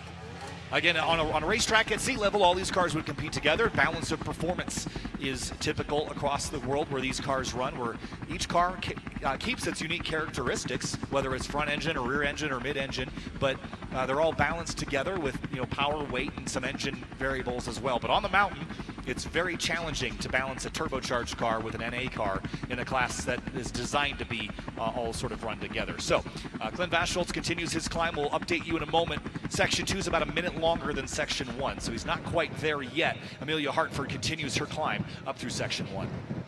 And she did qualify first in her class. We're so excited to see if she can make it to P1 in her class here at the top of the mountain. Clint Vaschultz, second in GT4. 4:48.035, and section 2 is a 251.4, so just about 0.6 slower than Cam Ingram. Amelia Hartford, though, a 1:55.879. She splits the difference between Ingram and Vaschultz. So Amelia Hartford tracking for second in the Pikes Peak GT4 Trophy by Yokohama category at the moment. There she is attacking in this GT4 Porsche Cayman. And an absolutely beautiful livery complementing Pikes Peak. It looks fantastic. She looks good. This is a really tight class right now. Ingram at a 4:45.577, Cusack at a 4:53.317. So that's only an 8-second spread between these three cars on a several-mile course where you've got, not all 156 corners, but a pretty good bit of them here. Love the camera shots here showing, again, leaving a little bit on the edge there, but now she tracks out, tucks in tight. This is a corner that Texas Dave told us is basically, the corner is sort of 3 different sections. You can sort of hold the wheel constant and really steer with your feet. You can kind of tuck the nose in with the brake pedal. You can wash the nose out and track out a little bit more by using the throttle. And Steve Wetteroo is off the start line there in the Aston Martin Vantage AMR GT4 Evo across underneath the start gantry to begin his climb up the mountain as well. Dave was also talking about grade change elevation, the triple apexes that you have to understand when you're going through, and a lot of memorization. We talked about how some drivers have track maps in their car for other races. Here, obviously, you could not do that. You need like a scroll for the track map, I would think, but that's a great point. You can't, you have to memorize it best you can. There's Amelia Hartford again, right out to the edge of those barriers, using every inch of the Pikes Peak Highway. And while she continues her climb a bit on Steve Wetteroo, he's one of our 21 rookies here this year. This is his first time running up Pikes Peak, has experience running in BMW CCA, and has run a BMW M2 Cup. But this is his first time up the mountain and has a lot riding on this here with that Aston Martin GT4 with an AMG-based engine. Weighs about 3,000 pounds. There's Hartford in the trees there, living out a dream. This has got to be so cool here. What point does this set in, Ash? It probably never does. I think at the checker it'll likely set in. Again, we're running all the way up to Glen Cove is where our finish line is here. So Tin Barn, Sump, and the kind of the double switchbacks are kind of the telltale signs that we're nearing the end. Here we're looking at Damian Bradley of the 1992 Subaru Legacy for the first in the Time Attack 1 division. I love the Time Attack division. This is really cool to see these cars take on the mountain, really home-built, homebrew cars. As we're going to look at Wetteroo now. Left a little on the edge of the road here, tucks it in tight for the right-hander. It's another area where you've got some runoff to use, but here comes Amelia Hartford and just misses out on a class victory here. She comes second by just about 2 seconds, 4:47.756 to Cam Ingram's 4:45.577 as Steve Wetteroo rockets through the halfway picnic grounds at a 1:51.742, so about 3 seconds quicker. But remember, he's in a different subcategory here, so not directly competing with Ingram, Hartford, Vaschholz, and Cusack. So Ingram, Hartford, Vaschholz, Cusack, your NA competitors in the Pikes Peak GT4 Trophy by Yokohama. Yeah, our rookies are definitely not leaving anything on the table. I feel like they do want to come back and push more, though. Yeah, I'd say so. I mean, every year, come back, push harder, push more. You learn some things. Even on this shortened course, you can learn a lot about the mountain here. So Steve Wetteroo will be trying to put himself quickest of everyone so far. But again, Rob Walker and that Hyundai Ioniq 5N still holds the overall best time right now at a 4:23.858. Here's that Subaru you mentioned, Damian Bradley behind the wheel. And green flag for Bradley. Revving up the engine, turbocharger spooling in a big way. That car sounds rowdy. And off and away, up under the start gantry. And this is another rookie here, Damian Bradley, representing the United Kingdom. Four-wheel drive car here, weighs about 2,400 pounds. That is relatively lightweight, but again, it is an older Subaru, so there's, doesn't have as much of the modern advancements and stiffness, so you got to make a lot of changes there. Here we're seeing the different fuel type of an E85. Of course, we're talking about the hydrogen, the electric. Those are a little bit different for the exhibition class, but here finally an E85 fuel type that we talked about earlier as well. Yeah, here's Steve Wetteroo charging. Look at that Aston Martin just tucking in. Little actually wheel spin leaving the corner as well. So Wetteroo's getting after it now. We mentioned a 1:51.742. It's the second fastest time we've seen in Section 1 so far, and looking very confident at the moment. But more on Damian Bradley, we just mentioned, who just took the green. Experience in British Hill Climb Championship, British Hill Climb Cup, and a handful of other time trial and French Hill Climb Championships as well. So a Hill Climb hero in this Subaru, making the climb up, the first of the Time Attack 1 competitors here today. And he's taking his other racing experience and putting it here on Pikes Peak for his first year as a rookie. Yeah, there's a lot riding on this. Let's get another look there at Wetteroo in the Aston Martin, tucking it in into all these tight hairpins. These GT4 cars are actually very well suited to a wide variety of corners. They're set up for circuit racing, so you get places like, think about the streets of Long Beach, that really tight hairpin. This is, you got some camber and some elevation added to that here, but they can make really tight corners. They're pretty stable in long corners. They're very well set up race cars from factory, and if you want to head to the mountain with a car you know is going to work and you know is going to give you everything it's got, a GT4 car in this Pikes Peak GT4 Trophy by Yokohama class is a great place to start. Catherine Mead is next up to start here in just a moment's time. Here comes Steve Wetteroo across the stripe, and Wetteroo to second overall, and again leading in the turbocharged category for the 2025 Aston Martin Vantage AMR. That time 4:35.385, about 12 seconds shy of Robert Walker's overall leading time at the moment. And we're hearing that at the top of the mountain, or at the top of our run, we've got Cam Ingram, who is leading in the GT4 Trophy by Yokohama category, and we'll see what we got. Cam, welcome to Pikes Peak. It's not the summit, but it's a finish nonetheless. It's the halfway race today. It's good to be here. There's been some talk. If you look through your previous starts, they were always in a Porsche, and here we are standing next to a Ford Mustang. Yeah, I couldn't be happier to represent Ford Performance Multimatic in the Mustang GT4. This was my fourth Pikes Peak. I've had absolutely the best time. This car is such a riot to drive. So it's a pure race car. It's fun to drive. How was your run up today? I think I just congratulated my competitors in the GT4 class. This is such a fun class because we're all pretty close in times. I think all of our adrenalines were going with the news of a shortened course. And we all knew it was going to be slick with the wind today. We knew there was going to be dust, dirt on the course. So from turn one, I said, oh boy, this is going to be a doozy. The car felt very loose. It was pushing. A couple of my fellow friends here said the same. So it'll be interesting. We haven't seen any times yet. So it's whoever pushed harder. So what a great event, though. So happy. Even with a shortened course, it's one of the best races in the world. I always find that the shortened course just gives you that much more incentive to come back next year. We'll see you back in the Mustang next year? I hope so. I hope Ford Performance has me. It's been great to represent them, work with them, and I can't say enough great things about Pikes in the Yokohama GT4 class. Thanks, man. Good to see you. Thanks, Dave. Thanks, Dave, and thanks, Cam, for giving us that interview here. And all the while, Damian Bradley, a 146.982. That first section is just 2/100ths off of the overall quickest Section 1 right now. So Damian Bradley tracking to be potentially the fastest car up this shortened mountain section so far. Catherine Mead comes across the stripe, 149.297. Catherine Mead on her way up. Catherine has been here a number of times. This is her 6th year racing Pikes Peak. We'll talk more about her a little bit later. But here's Damian Bradley. We mentioned all the hill climb experience he has, Ash. This is an event like no other. It's his first time here, but all the experience he's got in hill climbs in general, I think are going to prep him well for today. Absolutely, experience and having that experience on the track specifically, not just watching or Googling or reading, really lends itself into right now. Damian Bradley finishes the course, 4:28.395, and second fastest overall, and sets the benchmark for Time Attack 1. That's where Catherine Mead is competing as well. Rob Holland getting set up to go for his run here shortly in the Porsche 911 GT3 Cup car, car number 99. So we'll see what Rob Holland's got for us here in a moment's time. Excited to see this run. And again, Holland competing in the Time Attack 1 class as well. So this should be a pretty good fight between himself, Catherine Mead, and Damian Bradley, who just set that benchmark 4:28. And we have this a beautiful onboard, which is the first time here for Pikes Peak. So I hope you're all enjoying it on the Racer Network and at home while you're watching. Thank you so much to Rob Holland and Apex Broadcasting for making this happen. It is an incredible look at this run.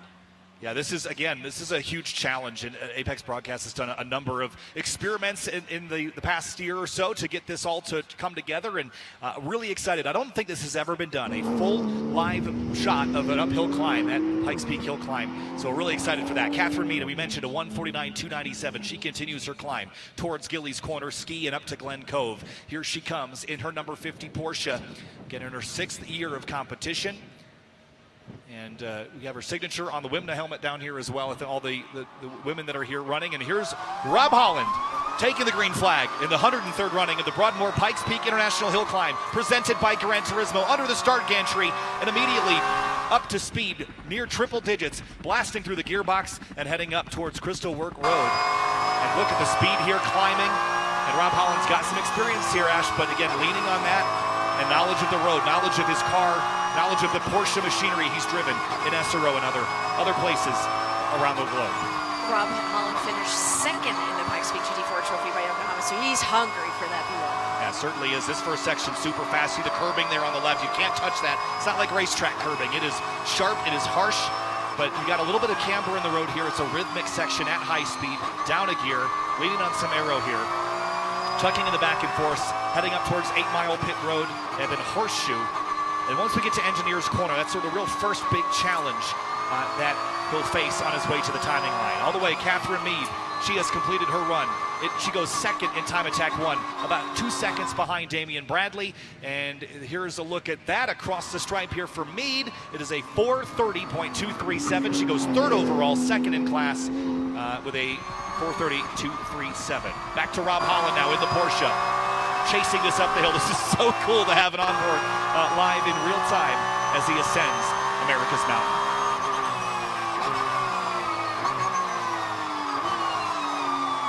Engineers, high tuck, and then back to the right.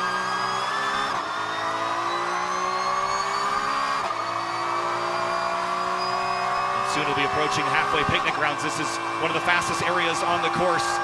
And here comes Rob Holland into the halfway picnic grounds, across the timing and scoring here for the first section. We'll see what Holland's got here, Ash. 1:46.755, and that is the quickest time we've seen in section 1. Rob Holland is on his way to hopefully leading Time Attack 1 here. This onboard is sounding beautiful, and we're so lucky to have it, especially this helicopter as well. Rob Holland is no stranger to this at all. Using up all of the track, pushing. Yeah, pushing really, really hard, taking every advantage of all the experience he's got, not only in racing, whether it be in SRO in GT4 machinery, but also in Porsche 911 GT3 Cup machinery. Continues the climb here while he is making his way up the mountain. The next up will be Rodney O'Malley, the 2018 O'Malley Special Spec 8. O'Malley in the open wheel category. This is going to be a fun one. We'll see what he can do. Rob Holland continues the climb here, right against the apex hay bales there. Every inch of the road for Holland's ascent here up Pikes Peak. And again, chasing the Time Attack 1 category lead. He needs a 4:28.395 to get there. As a Rob Holland fan, as a Pikes Peak fan, as a Porsche fan, I think this is an absolutely incredible run. It looks great, and again, fastest by 0.2 of a second. The other thing to consider is because, you know, the top 2 sections of this course are really where the experience helps you out. The lower 2 sections that we're running today, I think, is going to bring the field closer. So the margins will be tighter, and every single mistake is going to get amplified even more. So we're seeing 2-3 tenths between section times. That means a blink of an eye, you can make a mistake that can cost you a class victory here this year. I hope fans at home are at the edge of their seat watching these timings come in, seeing how close they are, as you just mentioned. Yeah, Rodney O'Malley again in the open wheel category.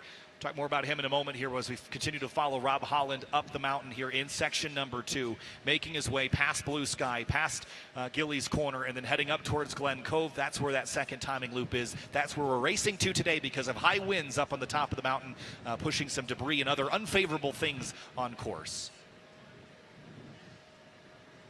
We did a great interview with Rob Holland earlier, if you scroll back in the stream, and absolutely incredible. Cannot make a single mistake, and he's piecing all these corners beautifully together. Wow, Rodney O'Malley across the timing loop there, and it is a 1:45.070. That's the quickest time we've seen so far. He'll be leading and pacing the open wheel category. For Rodney, it's his 15th year here. His best finish was last year, second in the open wheel category, chasing a win now. As we continue to make our way down the start line, it's going to be Cody Vaschholz next in the 2013 Ford Open Vaschholz Custom. And here comes Rob Holland across the checkered flag here, and Holland goes first overall, or first in time attack, I should say, 4:24.478. Leads the Time Attack 1 class, second overall, about 0.6 of a second behind Robert Walker, who still leads in that Ioniq 5N Hyundai in exhibition. So that's, again, Cody Vaschholz waiting for his green flag as Rodney O'Malley continues the ascent up to Glen Cove. And O'Malley's car, this 2018 O'Malley Special, 3.5-liter Nissan engine running on E85, but the Vaschholz Custom, this is another really cool car. that we have to talk about as he climbs up through section number 1. This is Cody's 14th year and his 5th year racing cars. Again, has competed in the motorcycle division previously here, but this car in particular is a rear-wheel drive car, weighs 2,400 pounds, has a 417 cubic inch Ford engine fueled by methanol. It's a completely custom frame built just for this. In 2024, DNF, but in 2023 and 2022, first in class. So chasing that again here in 2025. Yeah, this is fantastic stuff. Rodney O'Malley, again, quickest of everyone so far in the open wheel class. This class goes all the way back to 1916 when the first cars to make this climb up and race each other were open wheeled vehicles. And so there's a little bit of history kind of paired together with this class. And you see also a very wide variety of cars, some custom built, some that are from other categories of racing. But look at Cody Vaschholz attacking short wheelbase here, and this is sort of optimal and for the upper section of the hill climb, maybe not for the lower section where you want that longer wheelbase for high-speed stability. But again, I think with all of his experience, he'll be doing just fine. As we check back in on O'Malley on his climb up in section number 2 at the moment. On the start line, it's Dan Novembri. We'll talk more about him once he takes his green, but there's Cody Vaschholz again, that short wheelbase, great for those hairpin turns. You can turn on a dime in that thing, especially with the aero and those big slick tires. Cody's saying always carry their lucky penny. Getting a good run up that mountain. Well, we'll have to have Dave tell us about the lucky penny in an interview later. Rodney O'Malley across the stripe and goes to the top of the board overall. New fast time of the day in the open wheel class. Rodney O'Malley, 4:22.434. That's the time to chase if you're looking for the overall King of the Mountain record in 2025. Dan Novembri up next in that number 28. A very unique car again. Has a lot of modifications, but here's the 2013 Wolf GB08 STC Special. Of course, he resides here in Colorado Springs. This car weighs just 1,800 pounds, and it is turbocharged to boot, so it's definitely a quick car. It's a 17th year racing Pikes Peak, so he's got the experience to go with it, and it's actually his 4th year racing this exact car, DNF last year, but has run a 927 before. So again, it'll be shorter than that with the shortened course. Has competed in Mount Washington Open Class, Clifton Hill Climb, King of the Hill, Colorado Hill Climb Association Series. Definitely no stranger to hill climbs. Again, that experience coming into play here. Yeah, full family effort as well for this team every year. Got to chat with them a little bit pre-race last year. A lot of the families here rooting on, a lot of the friends that make this program happen. You see the umbrella keeping Dan cool. It is pleasant in the shade, but can be hot in the sun, and you got to keep the driver comfortable, even for a short stint like we have on the slightly shortened course here today. And there's Dan Novembri revving up the engine and off and away. There goes Dan Novembri under the start gantry. Big wiggle there. That is a big wiggle there. But Rob Holland is with Texas Dave up at the finish line. What you got? Rob, I think I'm the only one who hasn't seen your run yet, but it sounded like it was a good one. How was it for you? Clean. We had a bit of understeer early through the hairpins and stuff. It was, it's a bit hot with the track and stuff, but other than that, it was clean. It was quick. I have no idea what the times are, so hopefully I'm smiling and talking like this in the next 20 minutes when we figure it out. How's the week been in this GT3? Awesome. This thing's just an awesome beast at the hill. It's, obviously we'd love to have a turbo on it. I told Lonnie Unser I might have to take her car next year, but no, this thing's been so much fun to drive. You just have to really wheel it to get the time out of it, but it comes. And so that's the thing is that you can run it hard and get good times out of it. So I'm pretty happy with it. You had some new live stream tech this year. Tell us a little bit about that. Yeah, we're running a Starlink satellite system in the roof, in my new moon roof in the GT3 Cup. It's worked like a champ. It's unbelievable. I was really concerned that we'd struggle for whatever reason. There's nothing here that seems to work really well, and this has worked like a charm. So hopefully the fans got the full live stream. They saw it, and they're happy with what they saw. Well, we'll wait for the times to come in, man, but congrats. I know it's always hard on these shortened races, but hopefully it's incentive for you to come back in the GT3 next year. Yeah, no, hey, the big shout out to Melissa, Alex, and all of the crew here at Pikes Peak. I know this isn't the way they wanted it, but, they did it, and the fact that they were able to pull off moving a finish line in a race of this magnitude is epic. So, hey, hats off to you guys. Thank you. Thanks again for Texas Dave and Rob Holland there, that broadcast tech. Apex put a lot of work into that and worked amazingly. I hope for more of that next year. Cody Vaschholz to the top of the board, 4:02.175, new fastest car of the day. Open wheel car, but it is an overall best time. That's the time everyone will be chasing for King of the Mountain. And Lonnie Unser is next to take the green in this 2023 Porsche 911 Turbo Cup car. Resides in Dana Point, California. This is her 4th year racing the Broadmoor Pikes Peak International Hill Climb presented by Gran Turismo. Best finish in that was in a GT4 car in 2022, 2nd in that category. But again, last year didn't get to complete her run because of mechanical issues. She's really excited for this year. Partnership with Mobil 1. We'll see what she can do. Asked about her Pikes Peak's heroes, and she said, I think this one is self-explanatory. Yeah, again, the Unser family, you talk about racing legends, right? All the Unsers that have participated in global motorsport, but you see a lot of Bobby Unser conversation when you talk about Pikes Peak in particular. But this is a very fun-looking car. This got a lot of aero on this thing, and a lot of coaching and experience that she's picked up from David Donahue in the past as well. Here's Dan Novembri. By the way, Dan Novembri's first section time of 1:33.457. That was by far the fastest time we've seen in Section 1. That is blistering, just over 90 seconds. This car slated for the top of the field. Lonnie Unser off and away in the flat 6. Turbocharged Porsche. You see already a little bit of wheel spin off the line there, just getting it underneath her. That thing sounds so good. Dan mentioned the DNF was because of overheating, losing brakes last year, so upgraded with a bigger brake package and revamping the whole cooling system, really focusing on the reliability, getting more and more comfortable with the added power from last year to flirt with going on the 9-minute run. Yeah, I think that'll help a lot, just reliability improvements there, and we'll see if she can complete it successfully. And again, Lonnie competing in the Pikes Peak Open division, and she's the first of the cars of the day to do that. We'll be curious to see where the times come across the board. At the moment, Dan Novembri again, the other car on course. There's another good look at Lonnie on her trek up the hill, headed towards Engineers. Again, her car very similar to that of David Donahue's, and I think there's a lot of parallels you can draw and a lot of experience she can lean on.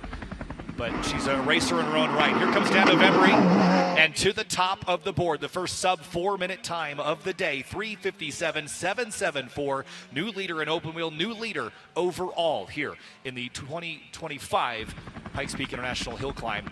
Go back to Lonnie Unser. Looking good, looking very tidy so far. Again, the launch is always nerve-wracking because the tires aren't up to temp yet. You're spinning the wheels off the line. You're accelerating through a corner. Have a look at this onboard shot here with Lonnie Unser.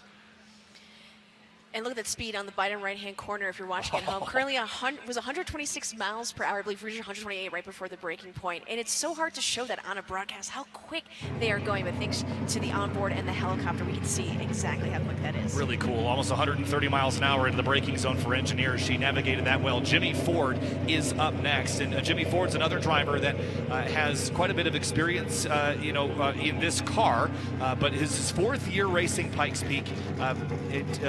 Best finish last year, finished 2nd in the Pikes Peak Open category, so he's going to chase Lonnie Unser up the hill here, running it once again in the Pikes Peak Open class with this very Trans-Am sort of Ford Mustang here.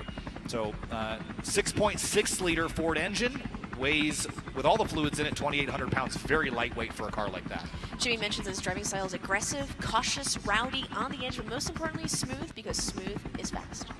Smooth is fast, and in the words of Greg Creamer, comfort builds confidence, and confidence builds speed. And once you can be confident in your abilities, I think you're off to a very good start. And also should note that Jimmy started racing dirt bikes at age 7. If you want to get confidence and comfort, start racing something like dirt bikes, and you'll quickly learn limits of grip and how to challenge yourself. Another big wheel spin moment off the line. Jimmy Ford begins his climb up towards Glen Cove in the Pikes Peak Hill Climb, under the start gantry and into Section 1.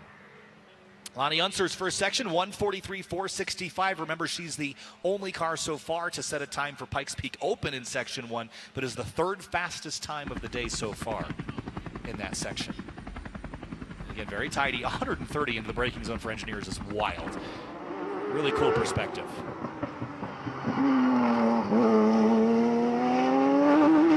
Here you can see the squeeze back on throttle, and actually the hazard lights, you see those kind of popping on. That's the traction control sort of intervening, keeping the wheel spin from happening. But you can trust that in cars like this. You can really trust that it's going to give you the performance that you need, so you can just sort of squeeze on the power and it's not going to walk away from you. Especially with the rear engine layout of these Porsches, though. The Porsche 911 has an advantage on throttle because of that rear engine weight over the rear tires, as Romain Dumas has some Pirelli slicks going on.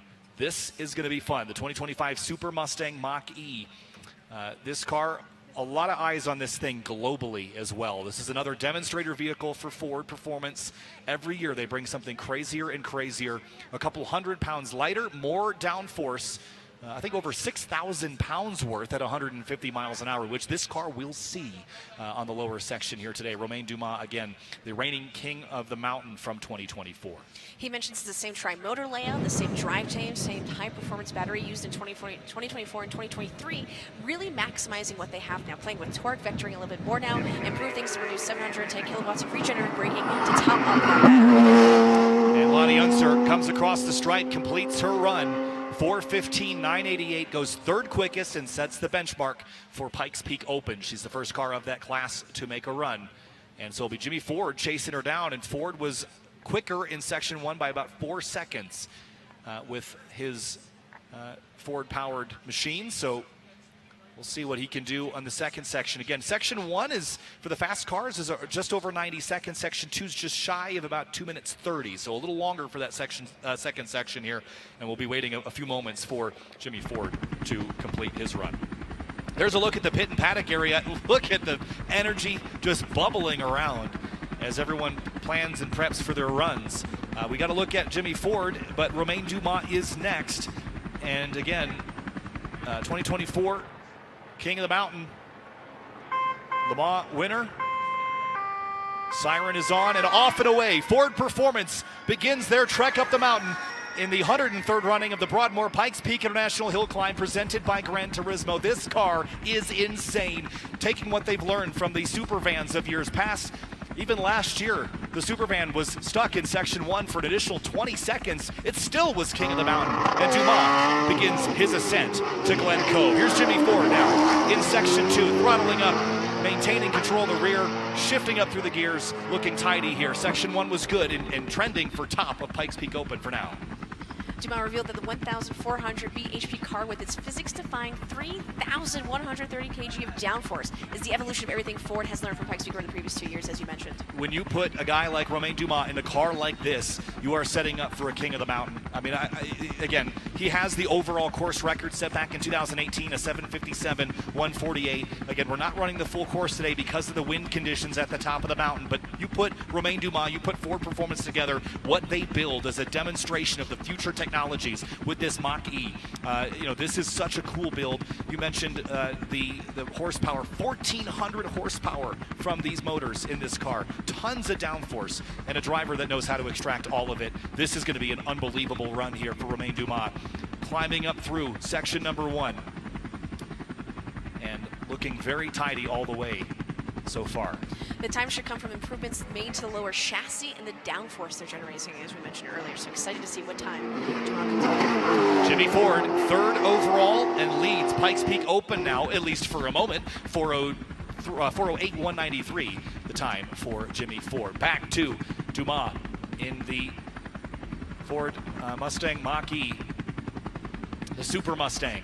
Climbing up past engineers already. We saw that in a previous shot. Now navigating these tighter hairpins where that electric propulsion, even with these big slick tires, it's going to struggle to put down power, so you have to have a gentle foot, know what the limit of grip is. And when you get to the corners, lean on the downforce, lean on the brakes, lean on the regen to make it to the top. This, I mean, again, this could be the fastest time we see all day. There's some other cars that are in the ballpark here, but I think for Dumas, the time that we see in these 2 lower sections is going to be one to chase for the rest of the afternoon. You mentioned his 10th year, but also raced in the 24 hours of Le Mans, 24 hours of Nürburgring, 24 hours of Spa, 12 hours of Sebring, Rally Dakar, WRC. All coming together, that experience right now with Ford. And actually the car number is actually a bit of a harkening back to his experience here with Ford. It's his 10th year in the hill climb, but it's his 3rd year working with Ford Performance. So that's where the 310 comes from on his car number here.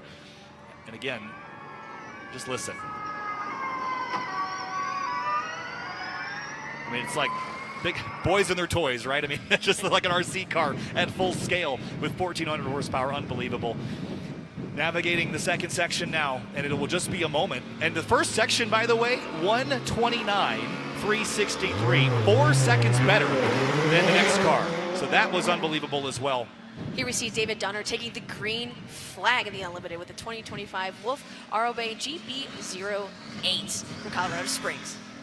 Yeah, this is cool, and this is one of these Wolf chassis. We've seen these a lot in Pikes Peak. We've seen them be very successful in the hands of drivers like Robin Shute and also Dan November as well. So this should be fun to watch. This is David's 27th year on Pikes Peak, so definitely, again, no stranger, getting first in exhibition class and first in time attack, 2022 and 2020 respectively. Yeah.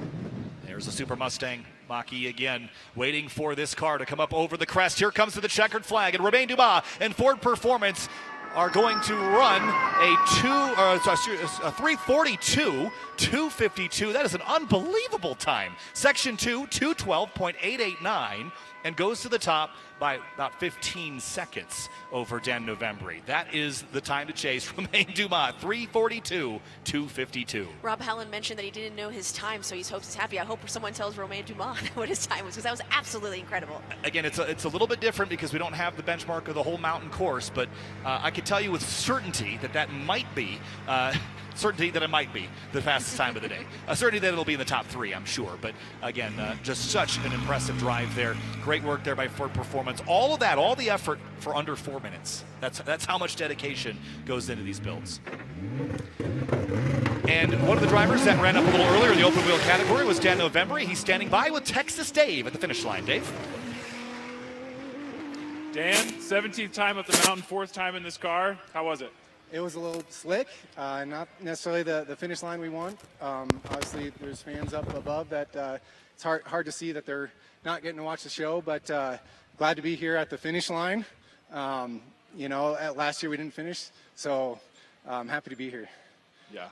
It's your 4th year in this chassis. What's the evolution like for you this year? Yeah, so last year we put on a twin turbo system. Really worked well for half the run. Then we overheated. So working on cooling system, all that, it wasn't a problem today. Really want to test it for the full mountain run. But it's good. It is a process, a life cycle of trying to build this thing up to be the fastest it can. And we did pretty well this year. We hope we'll see you next year for the next iteration. Always. Thanks, Dan. Thanks, Dave. And Dan November currently 2nd overall. There's another look at David Donner on the ascent. That car's much quieter. And following an EV, you'd think it'd be loud, super loud, but no, it's very quiet. As David Donner continues his climb, Section 1, a 1:36.029. That puts that car 3rd quick of the Section 1 runners so far, as Diego De Gasperi awaits the green flag at the start line. And for David Donner as well, you mentioned all the experience, 27 years. Best finish, first place in open wheel in 1991, 2002, 2005, in Unlimited in 2012, Time Attack in 2015, 2016, and 2020. He has been around the block. He's won a bunch of things. And again, also inducted as part of the Donner family to the Pikes Peak International Hill Climb Hall of Fame in 2016. And again, ran a shortened course in 1995 and 2004, and now 2025. Diego Gasperi currently putting up the fastest Section 1 in the Unlimited category with his 2018 Nova Proto MP01 Bard Hall race car. He's representing the country of Italy. Again, one of the many nations being represented here at Pikes Peak International Hill Climb. And David Donner comes across the stripe there and goes 3rd quick overall with a 4:01.117, and now that sets the benchmark for the Unlimited category that De Gasperi is also a part of. And as we move our way down the list, it's Simone Fagioli that is now on course in a 2018 Nova Proto NP01. And these are popular in some grassroots and amateur racing series around the country. But again, I think for a hill climb application, they're actually pretty well suited. They've got tons of downforce. They're very lightweight. And we'll see what Fagioli's got for this run. I think this was a car that, whoa, big lateral slip there. That was a big moment for De Gasperi on the charge up the hill. You could hear the tires at work there. But Simone Fagioli running for his 2nd year in the Pikes Peak Hill Climb, previously ran in 2018. And actually a teammate of Diego De Gasperi, with him being a rookie. I'm sure they've talked to each other and given out advice and what to do with the car racing up Pikes Peak currently. Up next will be Robin Shute in the Unlimited with a 1967 Chevrolet Camaro, a crowd favorite. Oh yes, and I've seen this car that Robin Shute is driving, if your folks are familiar with Road America, it's a big racetrack. Cars go very fast.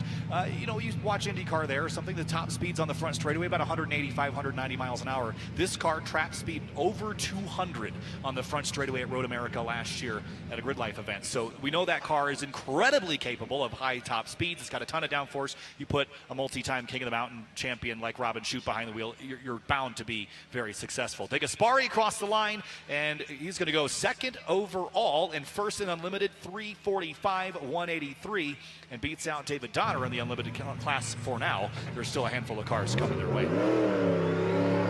And off and away, Robin Shute chasing Simone Fagioli up the mountain.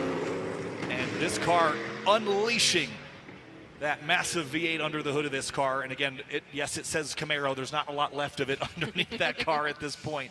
But again, Robin Shute driving a very different machine than he has in the past. Going back to Fagioli again, though, that NP01 is an EMAP Motors 3-liter V6 engine, gasoline powered, but it is turbocharged. And this is a car that I think could be the fastest on the hill so far. And we should take note of that because Section 1 for Fagioli, 125.773. Is this car destined to knock off Romain Dumas off the top of the scoring pylon? It looks that way. That is going to be wild. Again, we expected Dumas to maybe be the favorite had we had the full course where that electric propulsion would have been beneficial and where Fagioli's car would lose time. But let's see. I mean, just listen to that thing shift, too. It's unbelievable. But Fagioli could be a driver that dethrones reigning champ, reigning king of the mountain, Romain Dumas, and Ford Performance. But Romain Dumas currently is on the top step, and he's with Texas Dave at the finish line. Dave, let's chat with him. Romain Dumas, 3 minutes, 42 seconds in your third iteration of this Ford Performance vehicle. How was it today? Well, the run was good. I have to say, unfortunately, to doesn't have the second and third sector for us is it's a little bit a shame because it's where normally we gain time to the other small prototype who I think will beat us today. But the mountain decide, we can say like that, we are winning the class, that's the most important. But for sure, we can be a little bit disappointed about this story here. But it's like that, it's not in our hand, let's say like that. The rest of the week was really promising. How did that look for you guys with this car? Well, it looks very good. I mean, the car was working very, very fast. I mean, Ford Performance made a terrible job. I mean, this car is just so fast, and we for sure had not an easy week with the weather. As you saw, everybody were a little bit on stress with the weather. But, at the end, it's the same for everybody. But I think it's a great future on this car, definitely. For sure, it's much more complex than the previous one, so we have to tune it a little bit better. But it's like that, it's a little bit frustrating for sure for all the work we've done, for this sector 2 and 3, who are normally our advantage, but it's like this. Yeah, sounds like Simone just got the overall lead by a few seconds. Yeah, it's not a surprise, but it's like that. We'll see you back next year, we hope. Yeah, thank you. Thanks, Roman. Thanks, Dave. And again, we just heard Dave pass along the news that Simone Fagioli, 337, 196, goes to the top of the board, and not by a little bit, about 5 seconds clear, which is crazy to me. You see the Unlimited in the scoring pylon category, maybe not a surprise, but as even Dumas said, not a surprise. But I think, everyone was kind of looking at those two cars as maybe being on more level footing had they had the full length of the mountain today. So a new fast time to chase. Some claps here from the folks watching here in the garages/pits, as I like to call them. Lots of enthusiastic fans. We thank you so much for tuning in with us, especially also on Racer Network. Yeah, so now we continue to watch Robin Shute, Jay Esterer make their way up the mountain as well in their respective categories. Robin Shute, a 139.059 at section number 1, and that is about the 5th or 6th best time of the day so far. But again, this car a little heavier than some of the sort of more prototype-based machinery that we've seen head up so far. So we'll see and watch them continue their climb. Jay Esterer is also on course in the Unlimited class. Jay is another driver that we've seen be pretty quick in the past here, so we'll bring you some more about him when he pops into view. There's a look at Robin Shute, I think. Yes, it is indeed Robin Shute as he continues his climb. Look at how aggressive, drops a tire in the dirt on the right-hander, pushing hard. And up across the start or the finish line here, Robin Shute comes across at Glen Cove. And for Shute, it is going to be a 4:10.270. And that's going to put Shute in 8th overall and 4th in Unlimited thus far. And Don Wickstrom is on the start line, about ready to roll as well. And Don Wickstrom, always fun to chat with, always fun to have on the interviews as well. Didn't have a chat with him this morning, but he is out of Monroe, Wisconsin, in a 2016 Axel Riley LMP3. Of course, a lot has been done to this car. You see all the front wings and aero and things of the sort. But this car is named Gianna, a name chosen by his wife, Mary. It means that the Lord is merciful in Italian. So we'll see Don Wickstrom climb the mountain here shortly, chasing Shute and Esteru.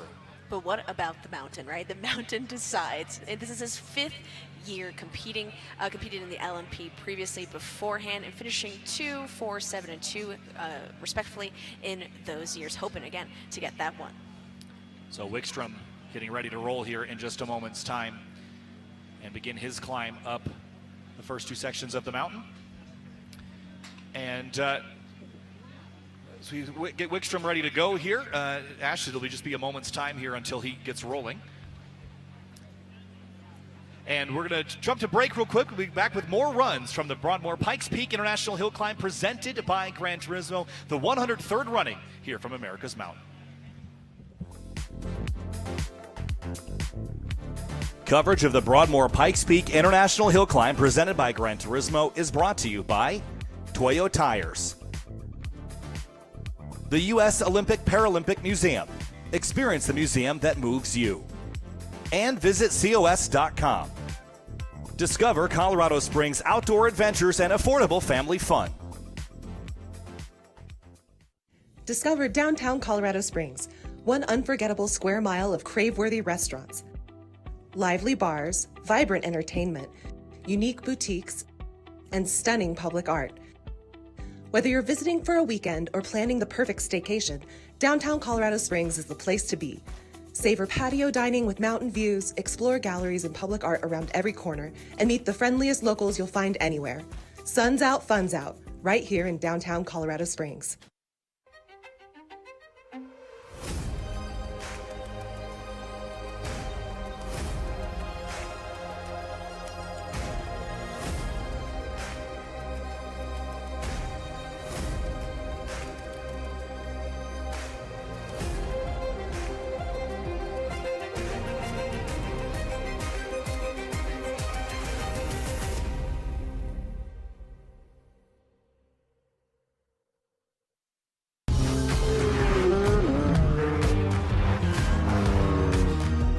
That was great.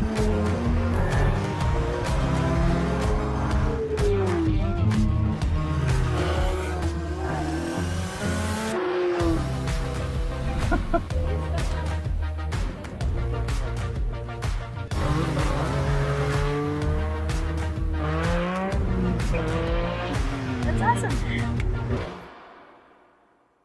Get ready for Colorado's largest sports festival, the Rocky Mountain State Games. With over 12,000 athletes competing in nearly 30 different sports, there's something for everyone. Test your skills in sports like archery, basketball, ultimate frisbee, figure skating, pickleball, soccer, and more. Registration is open now for athletes of all ages and skill levels, with early registration discounts and youth scholarships available. Don't miss your chance to be part of this incredible event. Visit RockyMountainStateGames.org for details and to sign up.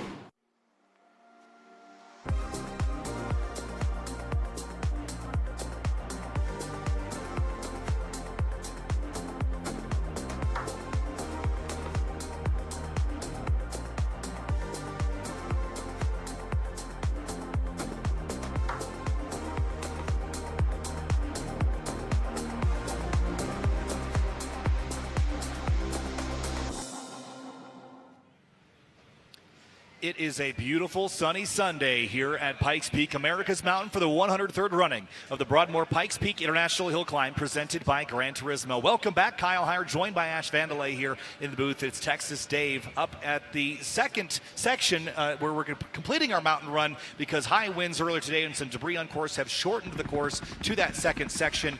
And as you see now, some issues for, is that Wickstrom, I think, or is it Esterer, actually, that is being on the hook now. So it's Jay Esterer who is now getting put on the hook there, so a mechanical issue perhaps for that car. So a bit of a holding pattern for the moment. But we started with a 2.5-hour-long holding pattern, Ash, for that delay. Of course, for the wind, we've shortened the course up for safety and a bunch of precaution, but it sort of shifted the dynamic a little bit because cars that we thought might not necessarily excel at the top two sections don't have that disadvantage. And Simone Fagioli jumps to the top of the board with a 337.196 over Romain Dumas in the Ford Performance Super Mustang Mach-E. So who knows what the rest of the day is going to hold. By the time you get the halfway picnic grounds, even the Gaylor's straights, you're really getting enough. You have enough thermal load now, so the mechanical issues do start to show around there as well. Yeah, so Jay Esterer, unfortunate mechanical problem here, and I think the cars that were behind him, including Wickstrom, will have to get reset. I don't actually know if Wickstrom ever even got the green, so that was worked out, I think, for him. So, again, it's unfortunate, but again, mechanical issues can and will happen.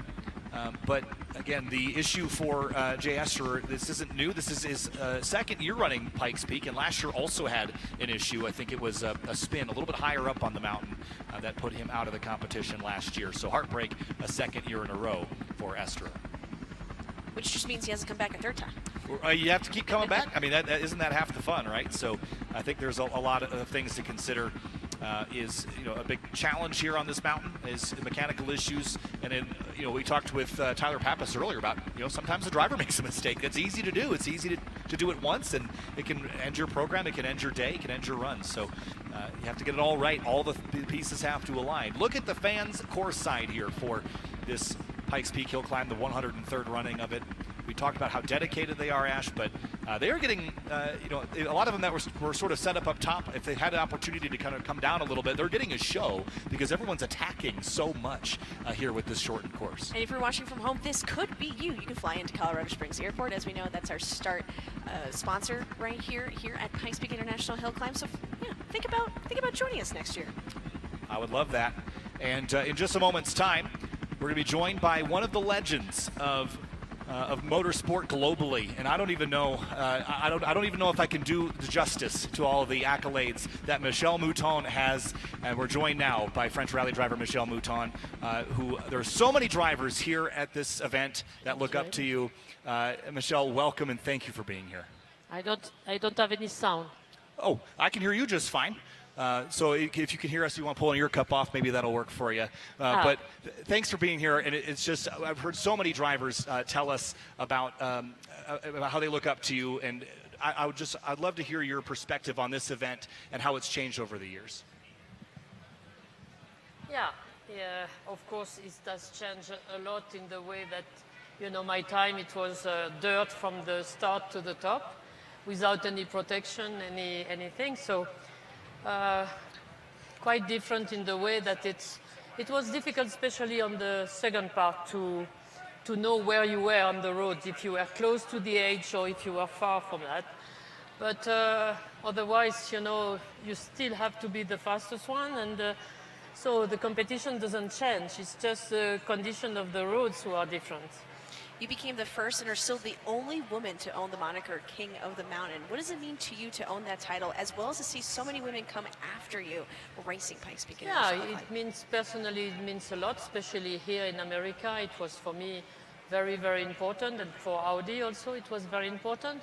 But what it means, especially, that to show that there is no barrier in motorsport for women, and that, when you want, it's possible.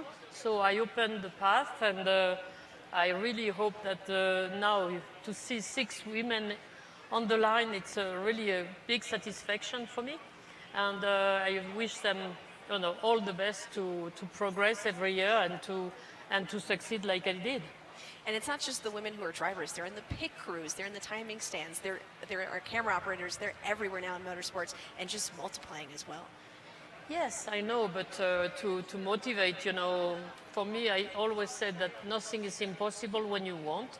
It's a lot of effort, it's a lot of work, it's a lot of dedication, it's a lot of determination, but you also need to have a good team. And but if you start at a low level and you have good results, you know, women, we are not so many, and for that reason, I think it's maybe more easier for a woman when she has good result to get more support, more sponsors, and to allow them to do a good career in motorsport. As a four-time WRC champion, what advice do you have to rookies who are now competing in? I don't hear the question. I don't. As a four-time WRC champion, what advice do you have to rookies following in your footsteps? I don't like to give advice to anyone, you know, because we are all different. I don't like to receive advice either. And so for me, you know, you have just to be prepared, because like you see here this year, you prepare this race for 1 year, and when you arrive here, unfortunately, the conditions are not good enough to go to the top. But you have just to be ready for one chance. You have one chance to do it, and you have to be the best and to be well prepared for that. I think one of the things that a lot of the drivers talk about now is all the prep between events. And nowadays they have driving simulators and computers, and they can look at video, and they have all these resources to help them improve. Tell me about what you would do in preparation for your King of the Mountain run between events. Was it just get up there and go as fast as you could? Yeah, it was a little bit like that. It's why the first year I didn't want to learn all this 156 curve by myself. I was too lazy, and it's why I wanted to drive with my co-driver Fabrizia and hear the notes. It was much easier. And so I had the benefit on the second year to know a little bit more the track. But of course we didn't have all this possibility to learn the curve, just the practice. And then you have to have a good memory and try your best. Do you think that the paving of the mountain all the way to the top has made this event more challenging because of the speed difference? Yeah, for me, for sure. I think it's more difficult today on tarmac, because, you know, when you are on gravel, on dirt, the car is preventing you. You know, you are on the limit. You feel the limit of the car and the grip, and so you can react. On asphalt with those cars and so much power, and especially the last part where it's really bumpy and bad condition for the asphalt, I think it's more difficult and more tricky. Yeah, it's been a pleasure as always, and we want to thank you for being here, and thank you for being such an inspiration. Yeah, and I want to thank all the organization committee for inviting me. It was a pleasure to come back 40 years after my victory. It's so great. Thank you so much for the inspiration, not only for women in the paddock, but also for all the drivers that look up to you. Thank you so much. Thank you. Thank you. Michelle Mouton, again, legendary rally driver, and big thank you to having her up here on the stage. As we continue to get back rolling, we've got cars on screen, but let's check up with Robin Shute, who's made a successful climb. He is now standing by with Texas Dave. Robin Shute, four-time King of the Mountain, first time in the Dussault Designs Camaro, or as you call it, the Freedom Machine. You had it with so much more conviction earlier. Robin, how's your run? Yeah, with that run, I'm not sure it's so much freedom. It was okay. I had a few little issues there. The car didn't know what it wanted to do. In fact, it did. It wanted to do burnouts everywhere. Normally, I have the best traction control on this thing because it's 1,300 horsepower. But this time, we had some gear position issues, which meant it just gave me the full beans all the time. So I was crossed up, arms everywhere, just leaving big black lines along the road. So it was fun. It was entertaining, but the time, not so good. You call it the Freedom Machine, it's going to drive like a Freedom Machine. Exactly. I mean, British person in 1,300 horsepower Camaro, there's going to be some teething issues. You've been in a variety of different cars here now. How was this? This is a bit of a change of pace. This thing is tricky to get your head around because it does have really good downforce, but you have to get up to speed before it kicks in, and you have that power all the time. So you're not having any issues with lag or anything like that. So it's a very different thing to wheel. It's a lot of fun, and on the straights it really gets going. So yeah. you got a new project in the works for next year, so we'll hopefully be seeing you in the new Sendy car. Is that right? That's right. The new Sendy car should be able to take on this mountain and do something pretty impressive. Look forward to seeing you on the summit proper next year. Let's hope so. Thank you. Thanks, Robin. Thanks, Dave, and thanks, Robin. And at the moment, we got Don Wickstrom on course, and Dominic Tapia is also on track at the moment in his Evo. We're joined now by the Teller County Sheriff, Jason Mikesell. Jason, welcome, and thanks for joining us here today. Well, thank you for having me on. Jason, what does it mean to see the community of Colorado Springs come up here for this event year after year here at Pikes Well, you know, Peak? it's really the Pikes Peak community, because this race has been here for so long. I think I've been coming up for 28 years, and really it's a family. And you meet the racers, you know the different drivers, you've met the different crews, you know the administration that runs the race. You just couldn't ask for better people. What time did you guys get here? Because I saw the setup. I saw some of your team here at 1 a.m. when we arrived. I can't imagine the hours and the work that you put in. Well, there's a 6-month planning process to making this go with the race teams. And so we were up here at 3 in the morning getting set up and ready to go, and then we were here all night with the different crews, so it's a lot of work. You mentioned that 6 months planning process. What is that? Take us through that timeline. Well, it has to do with all the people that are here, and then really how we're going to stage things with the race, and then just all the different intricate pieces that have to go together to make something safe, enjoyable, and fun for everyone. In your role, tell us how important teamwork is. Because as you know, in motorsports, you have the crew, you have, as you mentioned, the family, the teamwork that goes into making this race weekend happen. Tell us a little bit about your role. Well, our role is really as a support for the Pikes Peak Hill Climb Association, and really how that all works, and working with different folks to make sure that the race can be, again, safe and just fun for everybody, and making sure that, you know, all the people that are coming here have the ability to get up quickly, get off the hill quickly, storm, weather issues, fire issues, all that are taken care of, so we can minimize anything so it doesn't affect the race. We definitely have to shout out Pikes Peak and your team as well, because I think getting up the mountain was one of the fastest that you've done as well. Yeah, honestly, I was really impressed this morning. I've been here a couple of years now, and there's so many things that make this challenging, not only from a competitor's perspective. See, Wickstrom and Dominic Tapia have completed their runs, but the challenges of this mountain, just from getting people up and down, and then the communication aspect. Tell me about how challenging that is when you've got one way up and down this mountain. Well, that's it. It's one way in, one way out.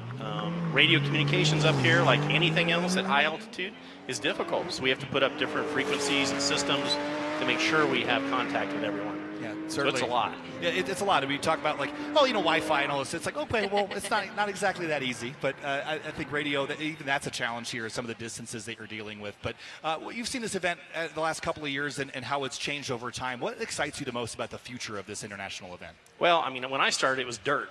So I got to come up here. It was dusty, hot, and just it was a crazy event. It was a great local event, but it was international too. And now really with the Pikes Peak Hill Climb, they've really taken it to a whole nother level. So now it's become such a huge international race and really bringing in people from all over.